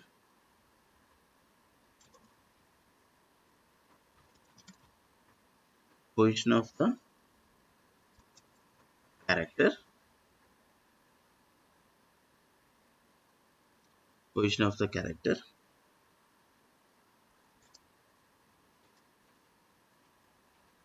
position of the string within given string. Whatever the string we have given, within that it is going to be accept all these things. See, now instr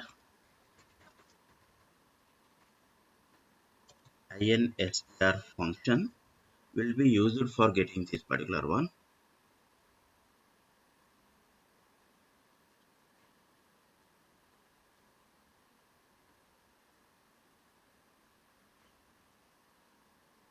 So I want to get the position of this particular substring in this particular one.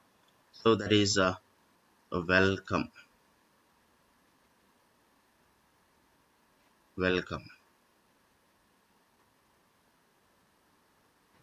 from 12.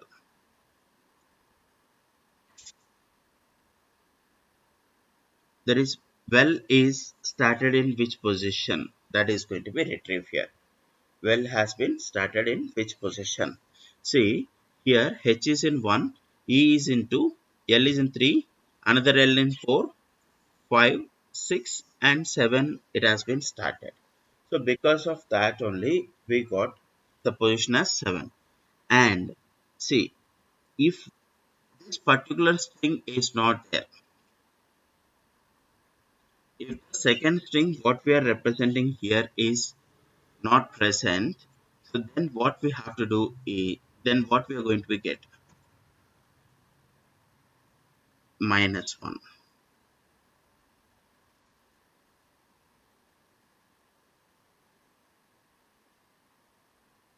sorry, 0 we will be getting, 0 will be getting here. See, that is the purpose of using instr. And also we can able to search for that in the given position itself. Now this is the string we need to search in between 0 comma, in between 0 comma 5. There also will not be getting this particular one, there also will be not getting this particular one. So we are getting 0 because this string what we are searching has been started from 7th position, and this is going to be represents like whether that particular content is there in the 0 to 5th position or not. 0 to 5th position, actually if you are giving 0 is fine, or if you are giving is 1 also fine, because it is going to be considered from position 1 only.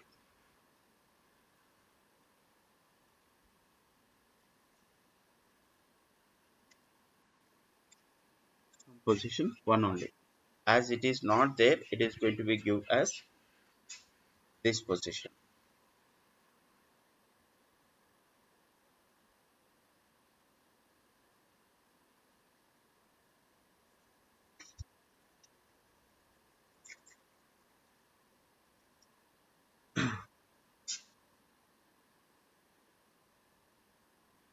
ఇందులో ఏమైనా doubt ఉందా? ఏ position నుంచి కావాలంటే మనకు ఆ position నుంచి తీసుకోవచ్చు. So whether the string is available or not also we can take here.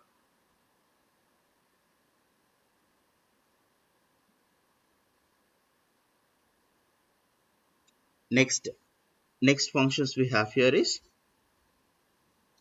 trim function.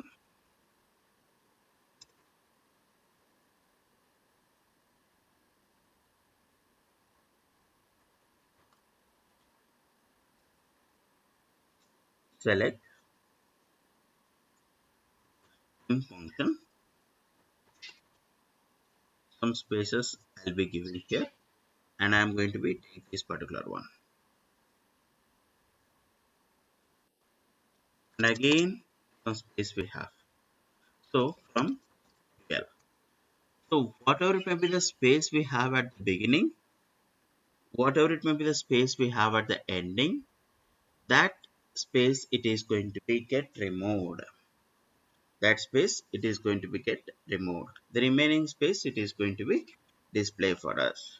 The remaining space it is going to be display for us. That is the purpose of using this trim function. See, in the middle of the string we have spaces. It is not going to be considered that spaces. Only the space what we have in the beginning and what the space we have at the ending will be removed.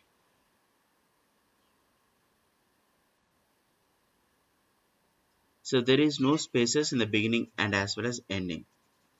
So if you are giving like this, many spaces also will, will be not having that. It is going to be remove the spaces. See, if I am giving L trim, only the beginning space it is going to be get removed.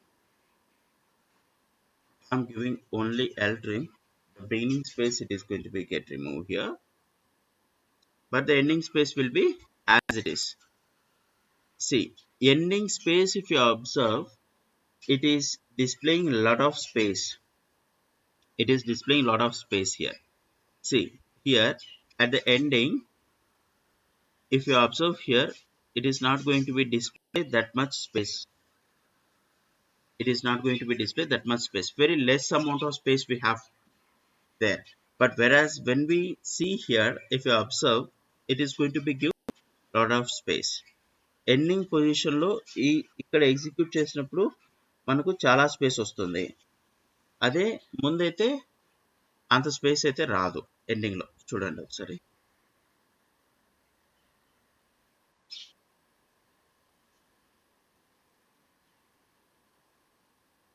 So అలా ఎందుకంటే just it is going to be display the values only but without space. ఇక్కడ వస్తే ending space అలానే ఉంటుంది కాబట్టి then it is going to be display even that.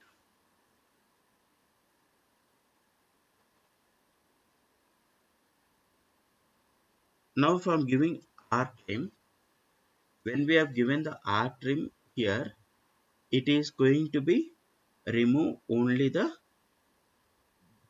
ending space, but the beginning space will be there as it is. Beginning space will be there as it is. Because of that only, in the starting position we have so much of space. In the starting position we have so much of space. That is the purpose of using trim function. And even the specified characters also we can able to remove from the beginning and ending.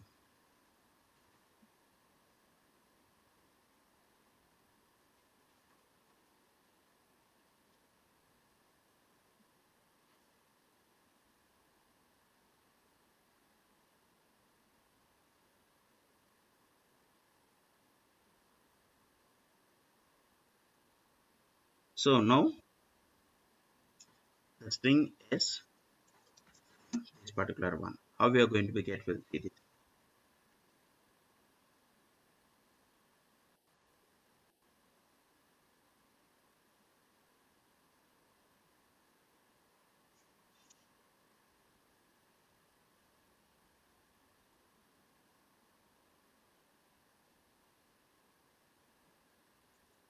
This right parenthesis.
So it has been removed the space what we have in the beginning and as well, sorry, the s letter what we have at the beginning and as well as at the ending.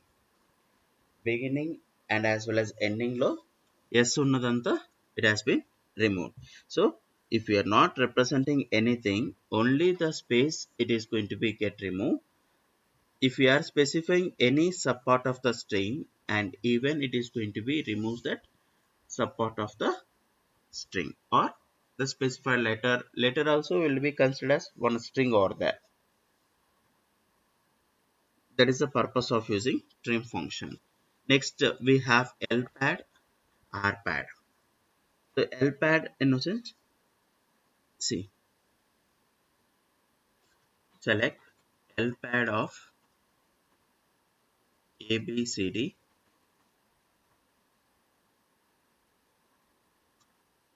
abcd. I'll take calculators,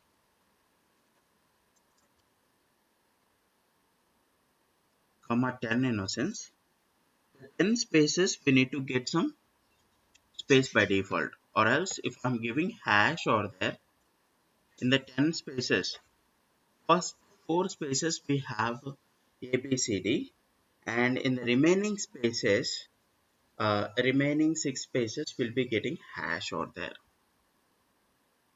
Remaining 6 spaces will be getting hash over there.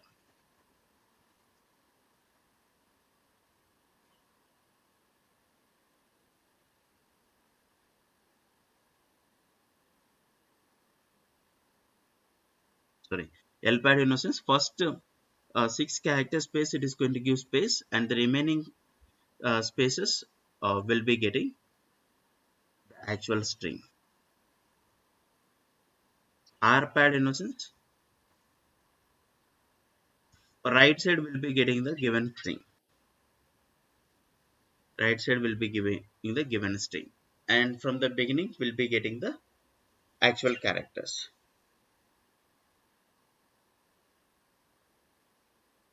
So these things we'll see.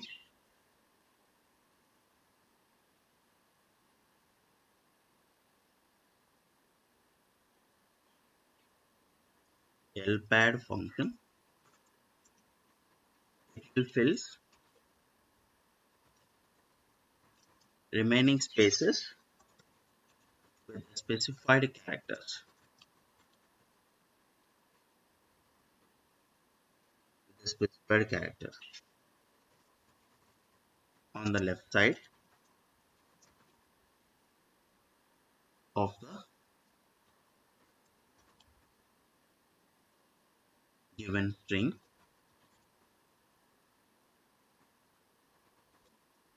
Here always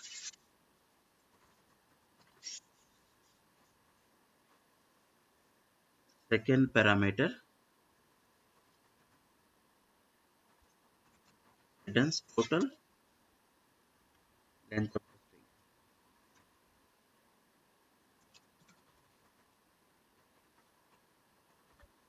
Total length of the string. And also third parameter is optional. Third parameter is optional.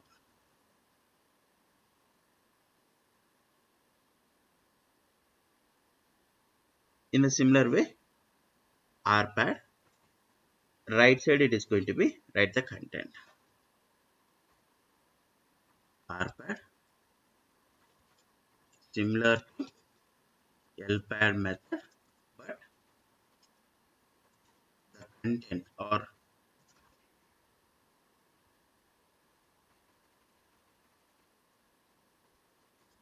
it will fills remaining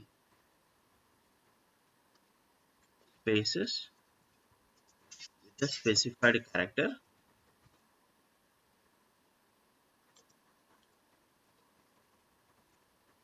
on the right side of the string.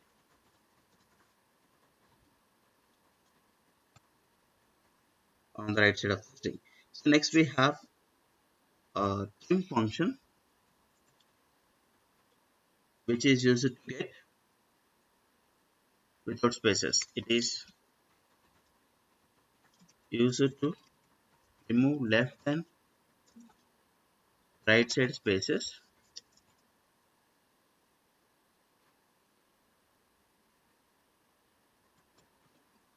specified characters,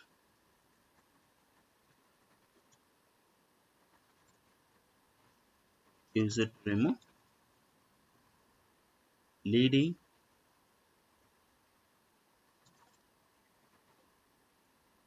and trailing space, leading and trailing spaces. L-trim in a sense it is going to be change the beginning one. Sorry, only beginning one will be removed. So R trim in a sense ending one it is going to be get remove the spaces. And we have one more function called as concat function, which is useful for combining two strings. It is used to combine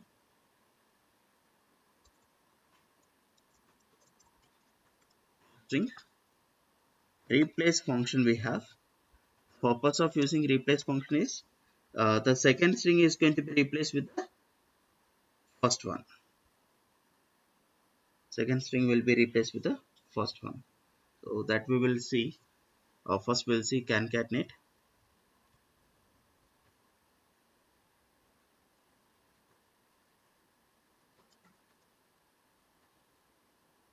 Concatenate of student name and location from student table. Student name is a string and location is also string.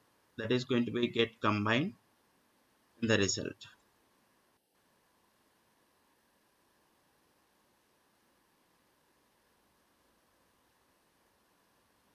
So Shweta Hyderabad, Nikhil Bangalore, Funny Bangalore, like that. See why this much of space is there. So we have the data type of the student name is char 35 character space. Whether we have filled or not, it is going to be occupied 35 characters. So because of that only, we'll be having that spaces. Will be having that spaces. So these are some text and string related functions. If you have any doubt in this, you can ask me. The remaining functions we'll discuss in the next session, and we'll go with the date and time functions. And more we have here replace and as well as translate, that we will see in the next session. And we'll go with the date and time functions followed by aggregate functions. If you have any doubt, you can ask me.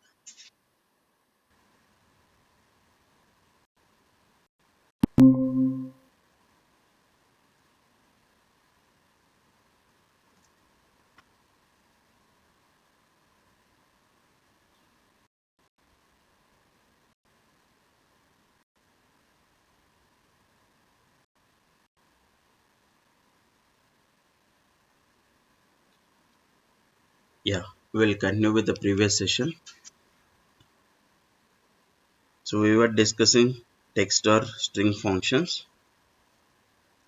As continuation for that, we have to discuss uh, text, sorry, replace and as well as translate functions still. So once after finishing that translator uh, string functions, we'll move to the date and time functions. So rest all we have discussed in the last class, like instr, initcap, concat, and we have discussed length, lower, upper, lpad, trim, ltrim, rtrim, and we have discussed um, yeah, these are all the things we have discussed. Now we'll use the replace method.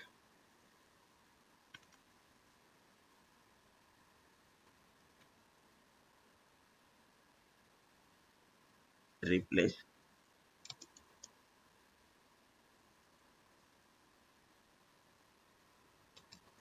replace all occurrences of a substring by another substring. Replace all occurrences of a substring by another substring in a string.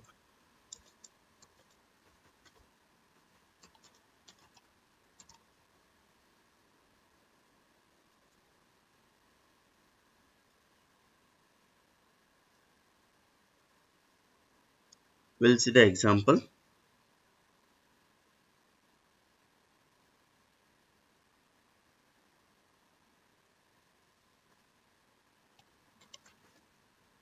Select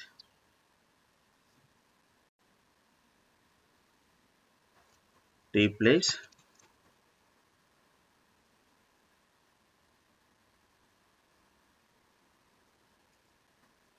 this is SQL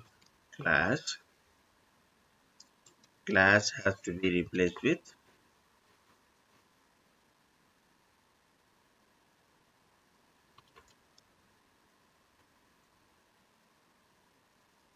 from 12.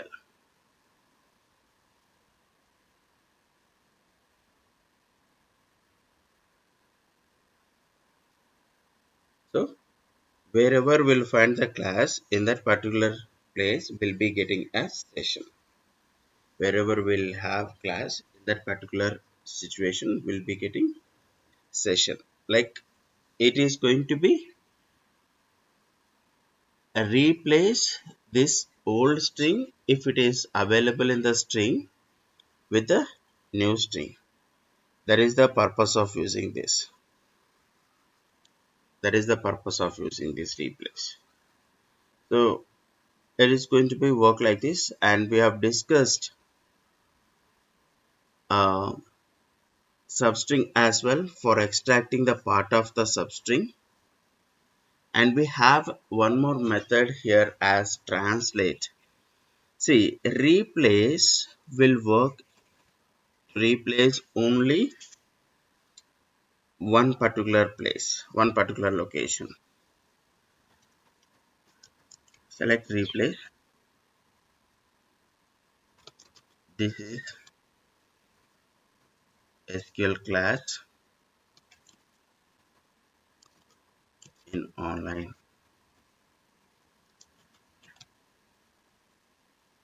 I want to replace is as, don't consider meaning here, just I want to replace is as and from 12.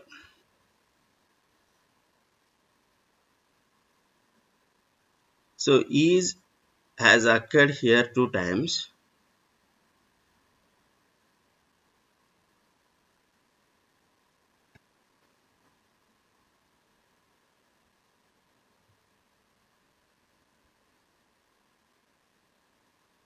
See, it has been given as an.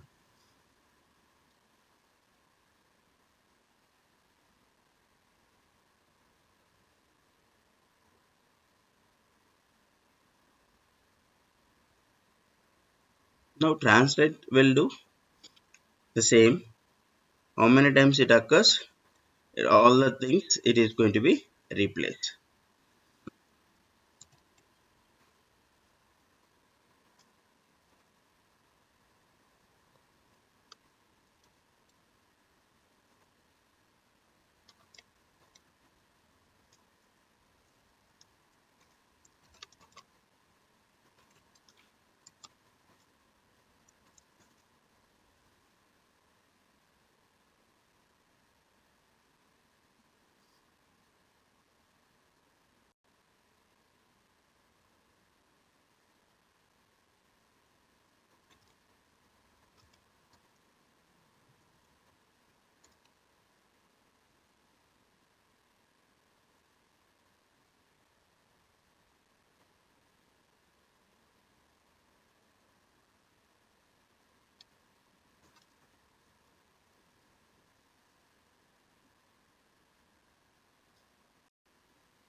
In the place of In all places of is we have an. In all places of is we have an. So these are all string or text related functions. Next we have date functions. Date functions. So we'll see what are the date functions we have. What is the purpose of using those functions.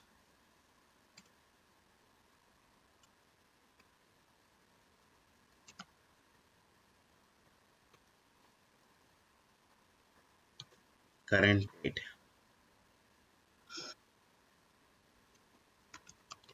It is the date from 12.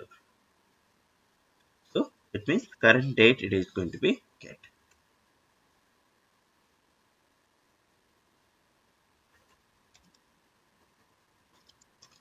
Select current date from 12. So what is the current date? 27 to 2023.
This method is not supported.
Oh sorry. So I'll write those commands meanwhile.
Yeah, select current date from 12.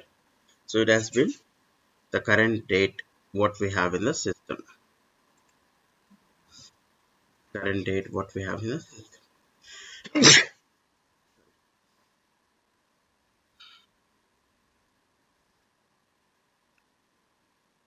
See, we have add months,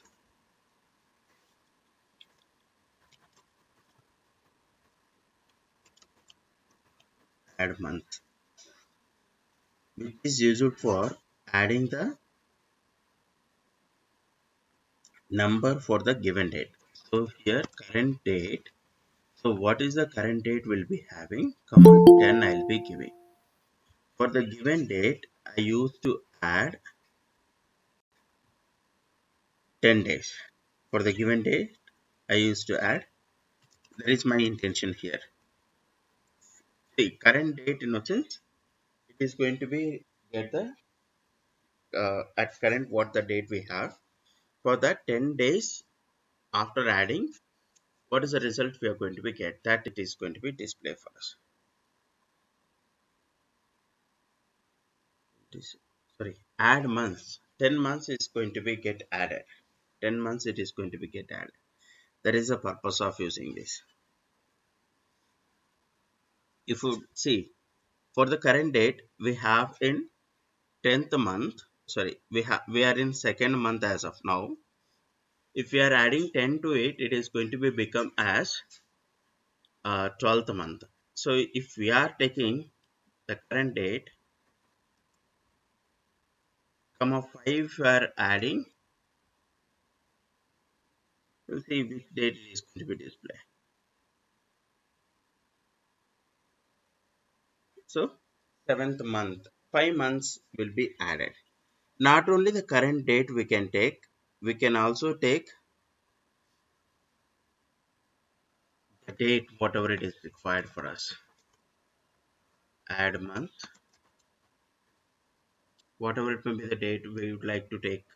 Like we'll take 2022,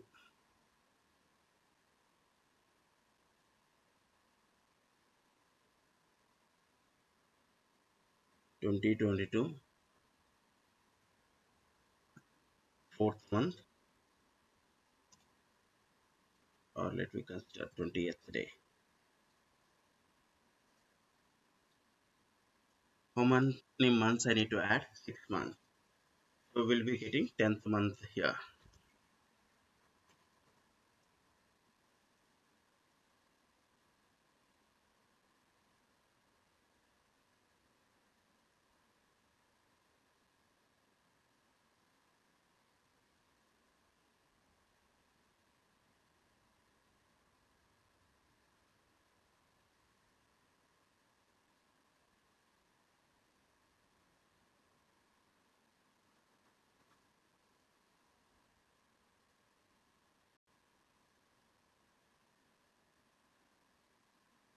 Yeah. If you are giving the date in the form of a string, then we have to mention the date keyword. Otherwise, it is going to be considered as a string. Otherwise, it is going to be considered as a string.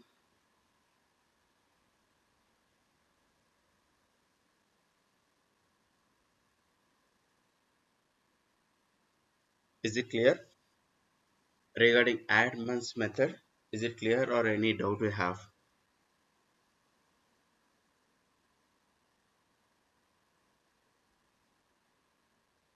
If you have any doubt, you can ask me. Next, current timestamp.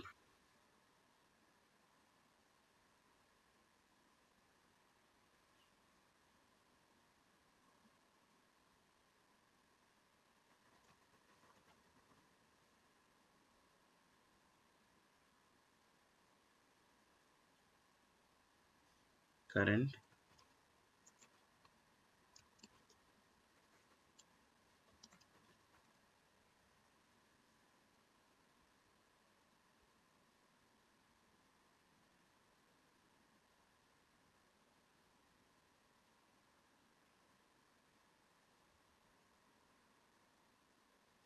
See, 27 to 23. The time is 7:30, 2 seconds or milliseconds AM, Asia, Calcutta.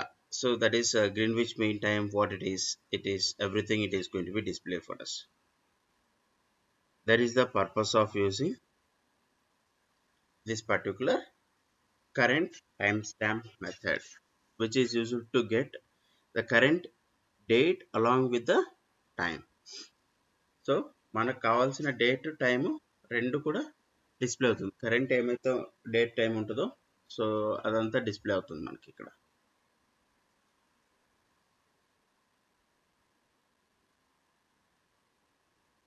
Next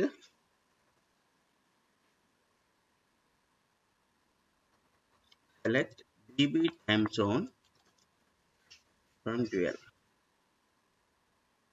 database time zone. So this is a database time zone as per we are getting. Current database time zone will be getting here.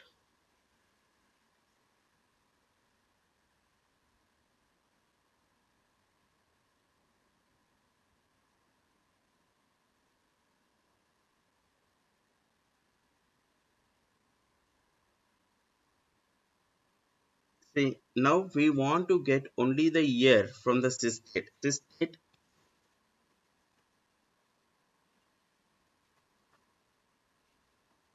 Sysdate from dual. What we are going to be get here? We'll see. Sysdate is this is the data we are having. See, current system date and time. Where we are going to be get the difference between sysdate and current date and time is. So system లో మనం ఒక date పెట్టుకొని so if we are trying, if we are working, so then there will find this particular difference. Otherwise we are not going to be see the difference between sysdate and current date. Sysdate and current date. System లో ఉన్న డేటాను display చేయడానికి sysdate use చేస్తాం. Current date present ఉన్న I mean కరెంట్లో system యొక్క date display చేయడానికి current date and time use చేస్తాం. కరెంట్ డేట్ యూస్ చేస్తాం. That is the purpose. Now only year part extract చేయాలి. Select extract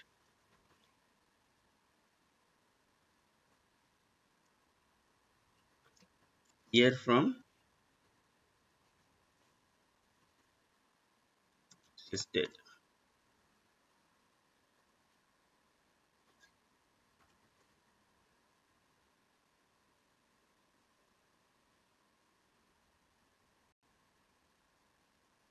Only year it is going to be get extracted. Only year it is going to be get extracted.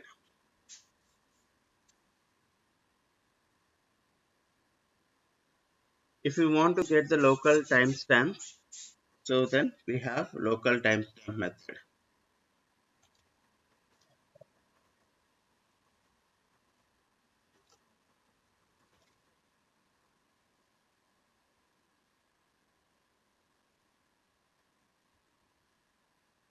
This is a local timestamp. Asia, Kolkata, that and all data it is not going to be displayed.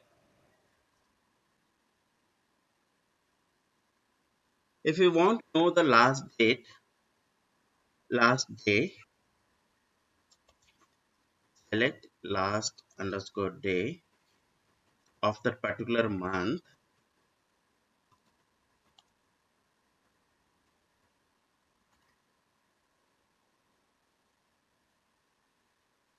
Of that particular month,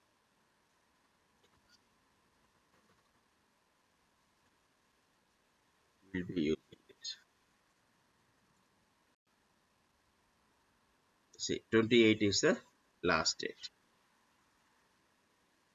28 is the last date for the current month. So if you like to check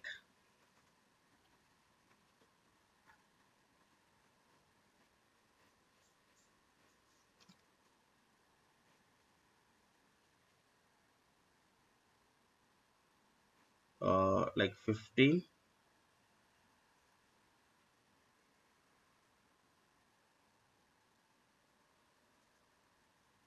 I'll be giving some date. I'll giving I'll be giving some date 2023, 2023, 03, 15. That is I've given here as March 15. I'll be giving March 15.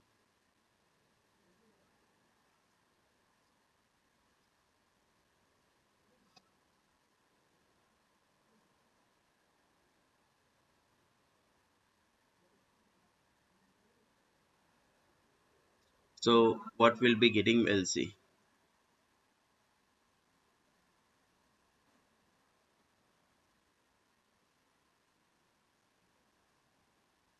So here we need to mention this date. Okay. For the given date, we are going to be get here.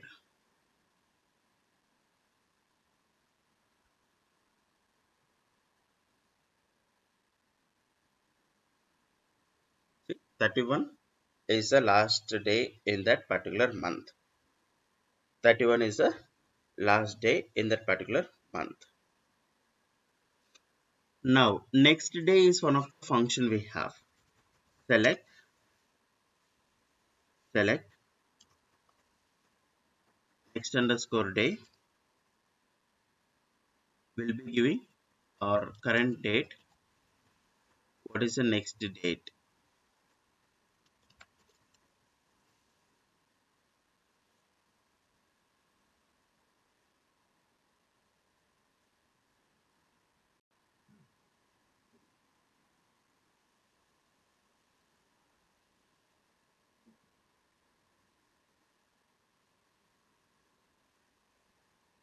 We need to provide the day also.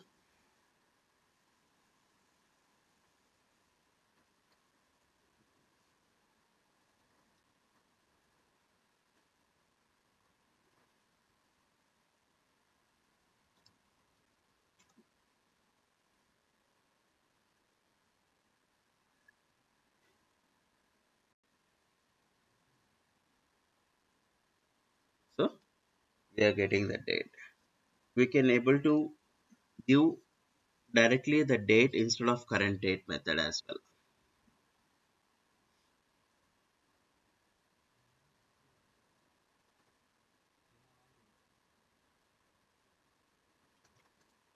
Select next day, will be giving date.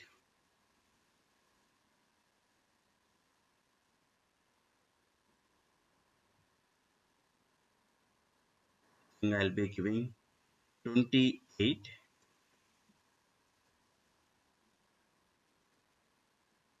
2023, 28,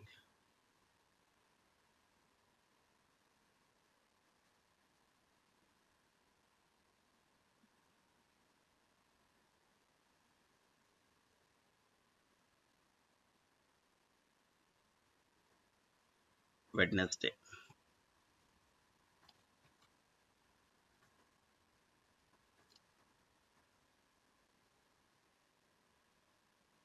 Well,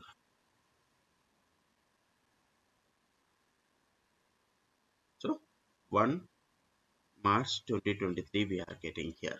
1 March 2023. 1 March 2023. So like that we are going to be get the next date. Even we have here timestamp. Sys timestamp. Select sys timestamp from TL.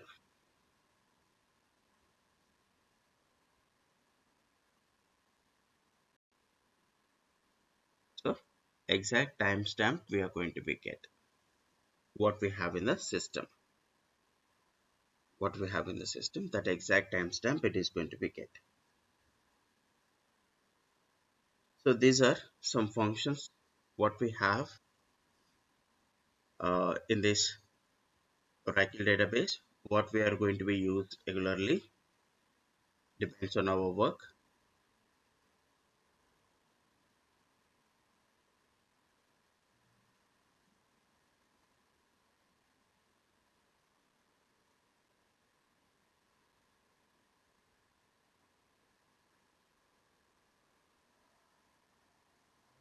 Next, add month is a method we have.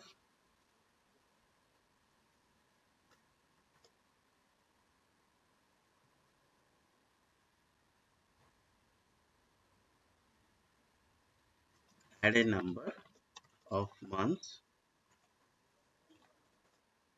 to a date and return the same day, which is n of month. If I'm giving the date as n, after n months, what is the date that is going to be display for us? After n months, what is the date we are going to be get there? Current date and time, it is going to be get if we are using the current timestamp. Current timestamp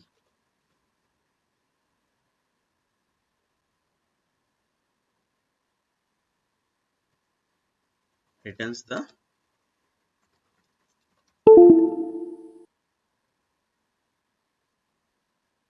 current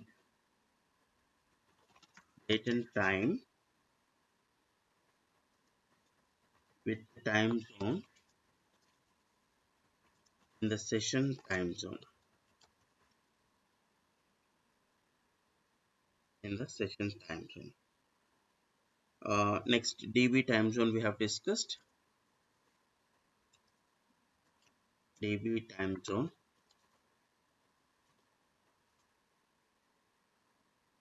DB time zone.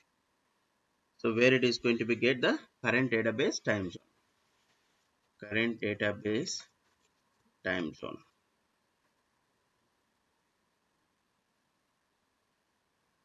Current database time zone.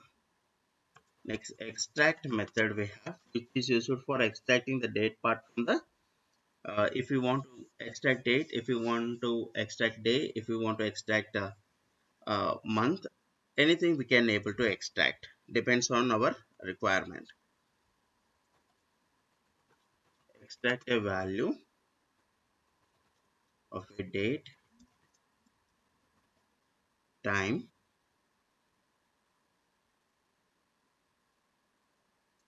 a date, time field. So like example,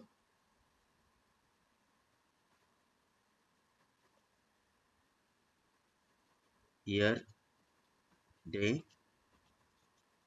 month from a date value. So whichever it is required for us, so we are going to be extract that part. Next, last day is one of the function we have. Last day.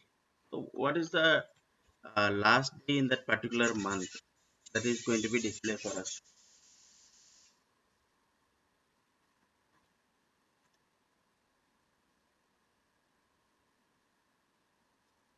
It's the last day of the month of a specified date,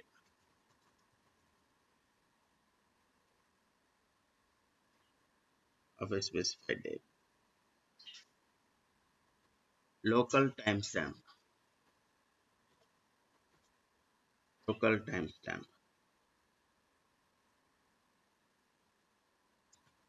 returns timestamp value that represents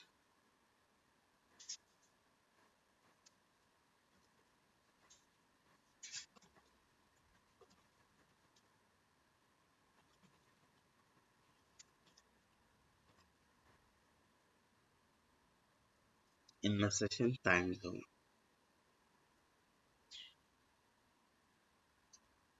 So next we have sysdate function.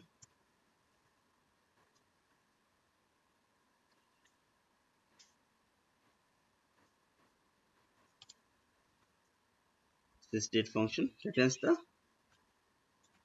current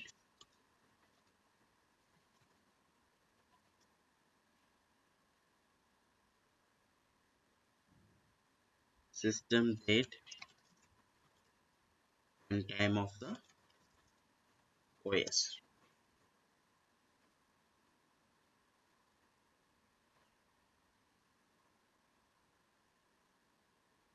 Time of the OS where the Oracle database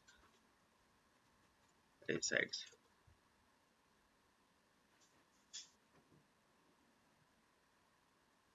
So these are the methods we have. These are the methods we have, and we have few more methods here. To care,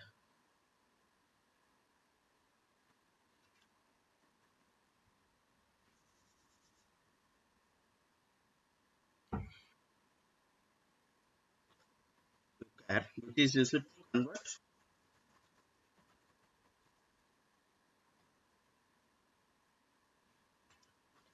date value to a character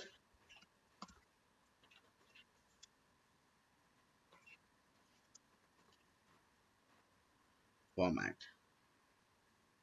To date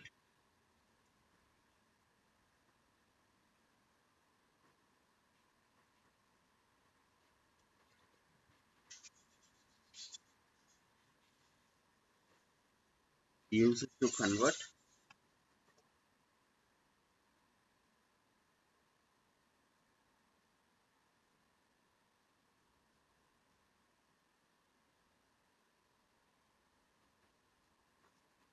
a date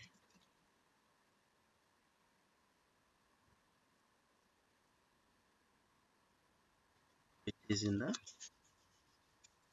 character or a string,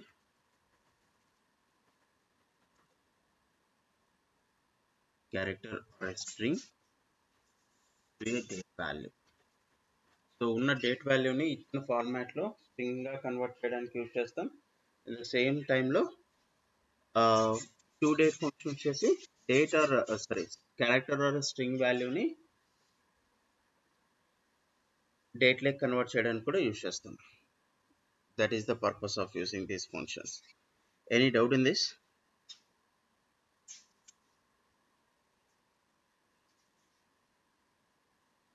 Any doubt? We'll discuss about the aggregate functions, which are also called as multiple row functions or grouping. So they're all same. So where we are going to be take more than one row as input. That is one column we can take at a time, and it is going to be producing a single value as output. See here, it will accept more than one row of data or values as input and produces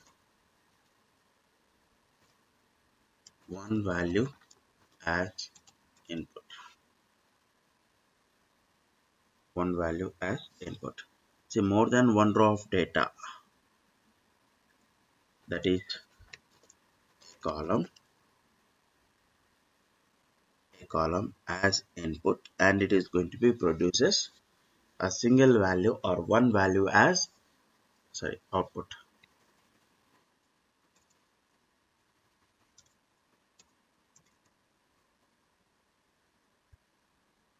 A single value as output it is going to be uh, produces here. See, all aggregate functions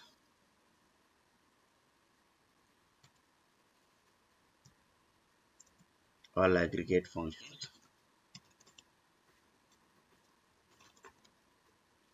will skip null value. Null values in a sense there is no value, not even zero. There is no value. All aggregate functions will skip null values. That is, it will not consider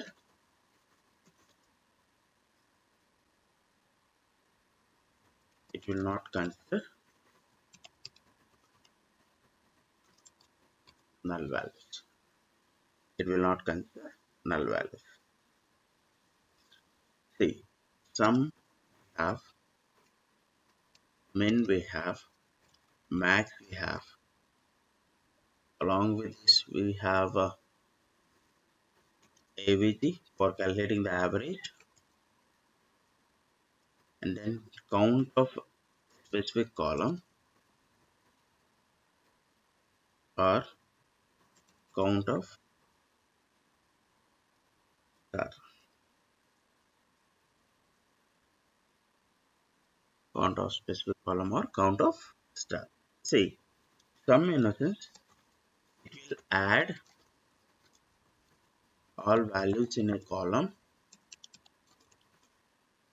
all values in a column, and returns the result.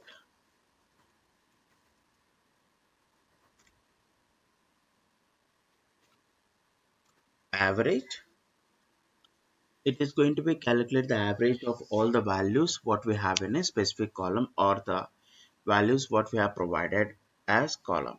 See, now what I can say here is, if suppose in a column we have 10 rows, in a column we have 10 rows, all the values is going to be get added, all the values is going to be get added, divided by 10. All the values is going to be get added divided by 10, or else if we have among the 10 rows, if we have only 8 values are there, remaining 2 null values we have. Remaining 2 null values we have. Let me consider in a column there are 10 rows. Among the 10 rows, we have 8 rows as values and remaining 2 are null values. As this is the aggregate function, it is not going to be considered the null values. Because of that only, what it is going to be do is, it is going to be skip the two null values, and it is going to be add all the values what we have in the rows, and it is going to be get added of all those rows. Sorry, it will add all the rows, and it is going to be divided with that number of rows. By adding all the 8 values divided by 8, it will be calculates the average. It will return the average of given values.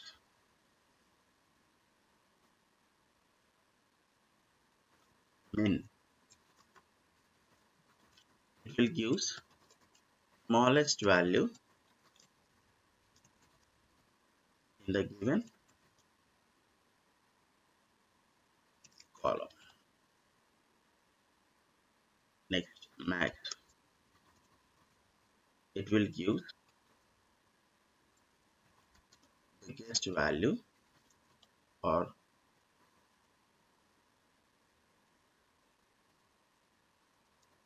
highest value in the given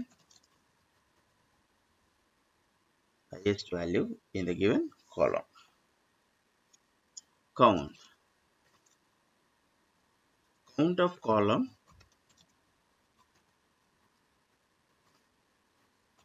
returns the Don't know. return the number of rows in the specified column.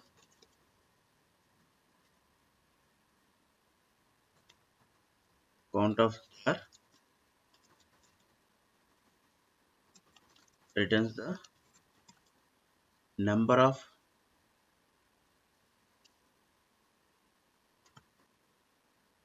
rows in the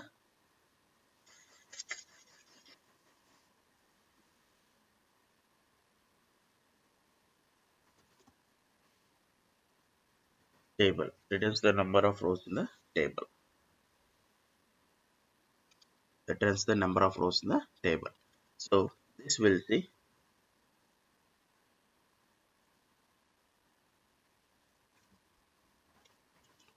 select star from employee,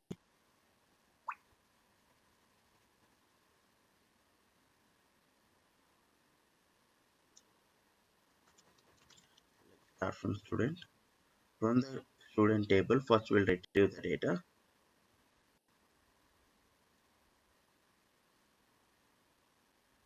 See what is the minimum mark in subject 1. We'll get it first.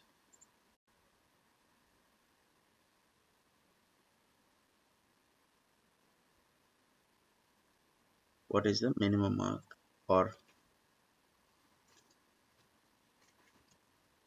display the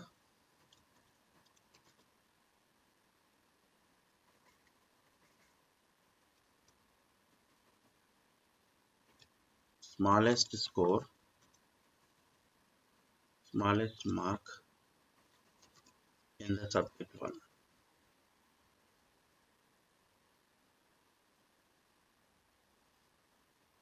Select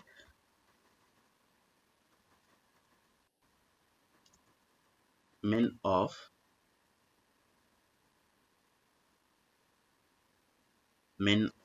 subject 1,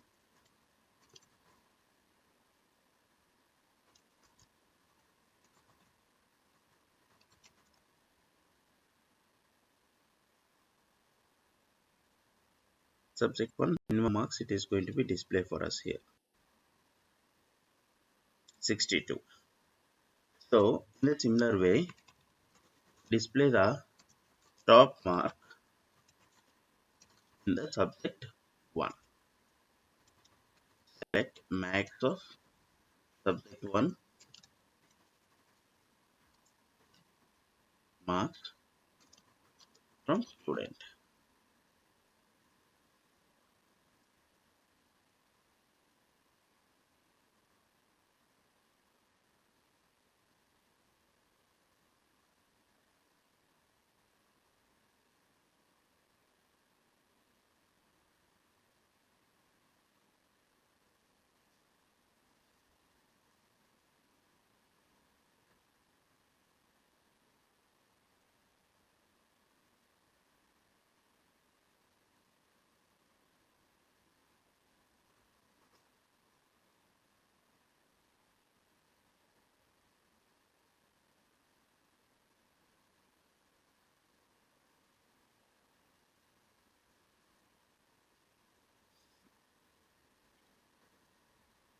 display the minimum smallest percentage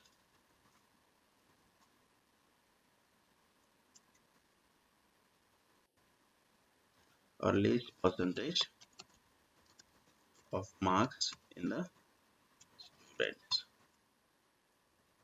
Select student, select from student, see minimum of percentage of marks,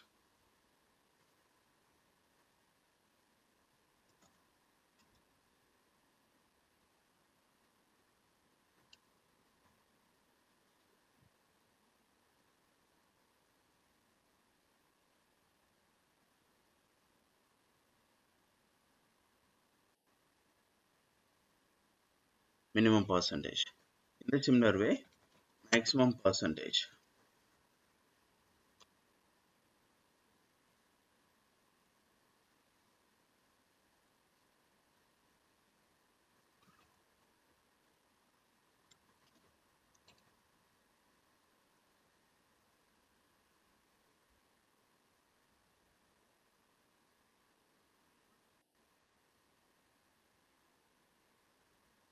Is a maximum percentage. Sum of all marks related to subject 1. Display the total marks of subject 1. Select sum of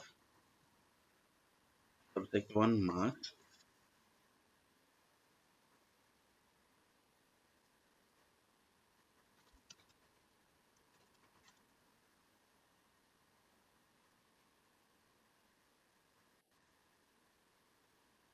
like this. Average of subject 1 mark. Display the average of subject 1 mark. Display the average of subject 1 mark. So select average of subject 1 marks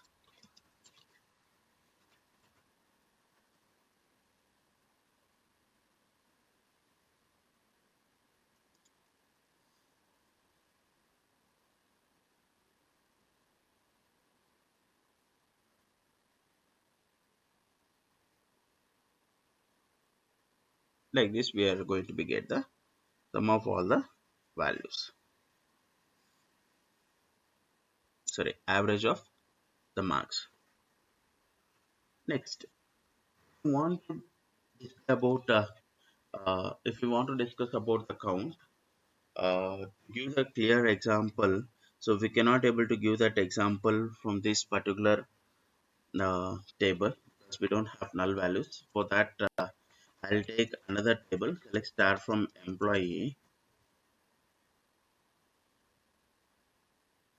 Select start from employee. So here we have some null values. From this, we have some null values here.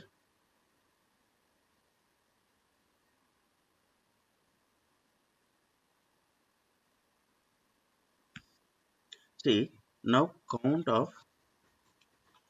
select count of what I would like to take EAD from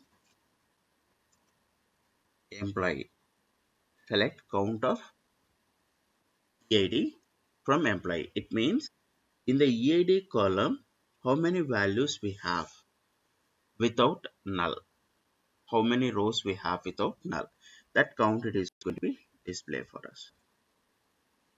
That count it is going to be display for us. Count of 5 it is going to be. See, count as 5 it is going to be display. Total rows in the particular table. The count of star. In the total table, how many rows we have? That is going to be displayed here.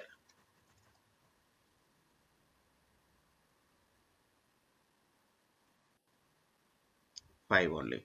But if you see the column, let me consider here address. count of address, because here one null value is there, we'll be getting the value as 4. Select count of address from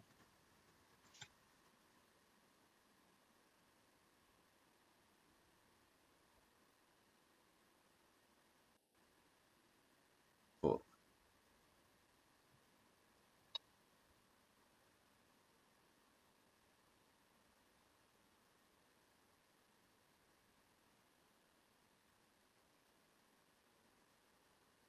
Count of address from employee is 4.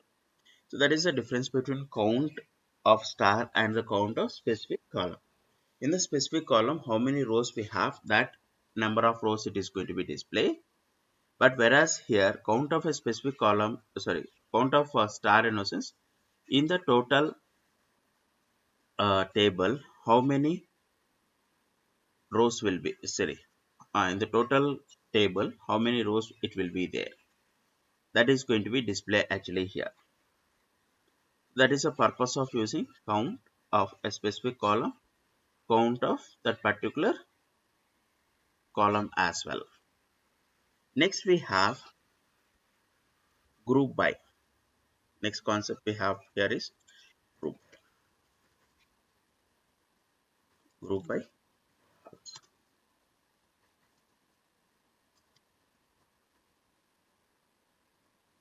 group by class. What is the purpose of using this group by class? Use it to group the data based on category of data in a space in a column. Use it to group the data based on category of content what we have in a specific column. So that is the purpose of using this one. That is the purpose of using group by. See, after grouping the data, if we want to specify any condition, after grouping the data, if we want to specify any condition, then we have to use this having class.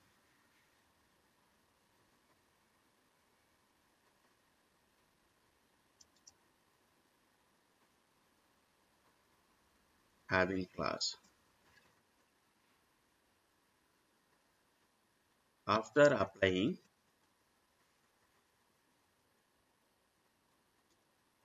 group by, we want to specify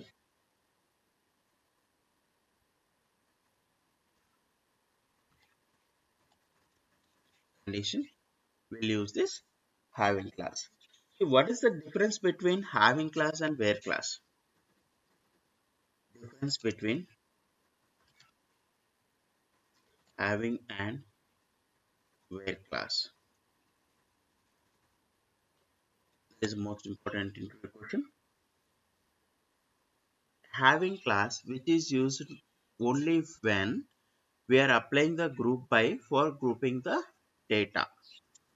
See, when we are using the group by for grouping the data, after that, if we want to specify any specific condition, then only we'll be using this having class.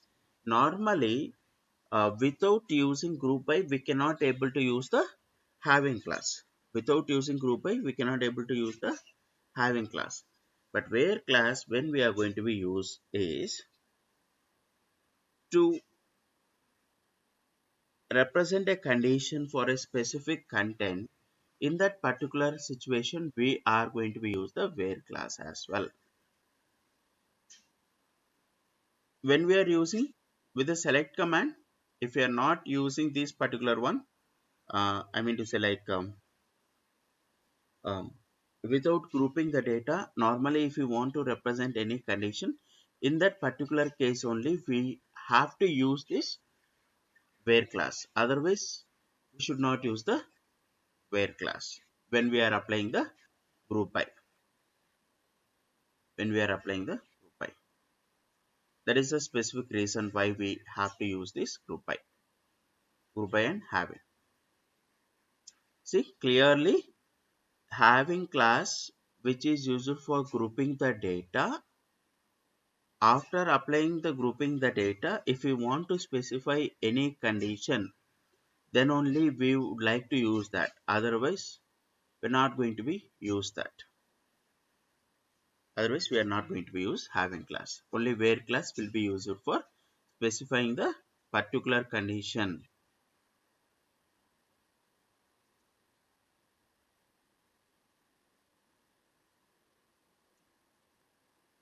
Now we'll see that example. If you observe in the department table, HR is there, development is there, support is there.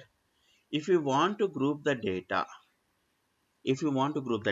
and one more thing, whenever we are applying this group by, then only we have to use this aggregate functions. Then only we have to use this aggregate functions for grouping the, sorry, after grouping the data, if we want to take some count or sum or anything, so like we are going to be apply the group by, sorry, after applying the group by only we have to use this aggregate functions most of the time. The situation I'll tell you. So I would like to display the content, display the count of the employees in each department, display the count of employees from each department. In that particular case, how we are going to be write this, we'll see now. In that particular situation, first we have to group the data, and see, just I'll be displaying like select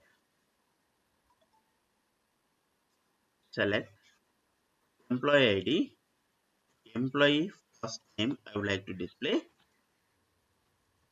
from employee table group by DBT. So we'll see. I would like to display employee ID, employee first name, group by department. So we are getting the error here. It is not a group by expression because I would like to display the employee ID, employee first name of each uh, this particular one, each employee. That will not be possible here. So in that particular situation, if you would like to use the total count of employees in each department,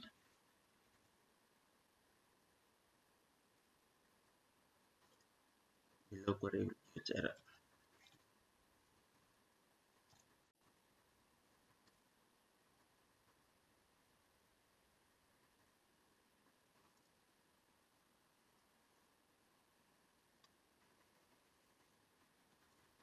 Select count of employee ID from employee group by DPT. Select count of employee ID from employee group by DPT. See, we are getting this count. We are getting this count. So, what is the count we are getting from each department? So, first, if we want to display the, this is a,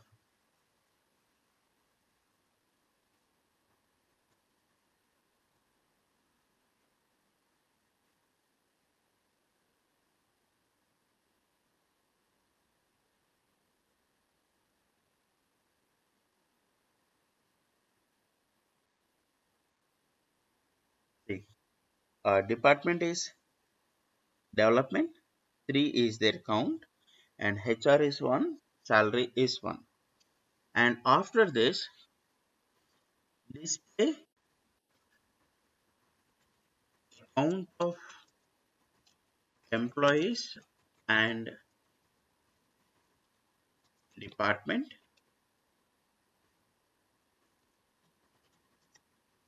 whose department is having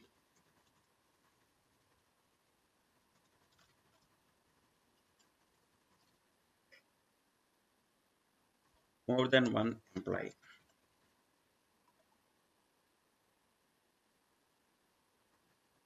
Select count of EID department from employee group by department.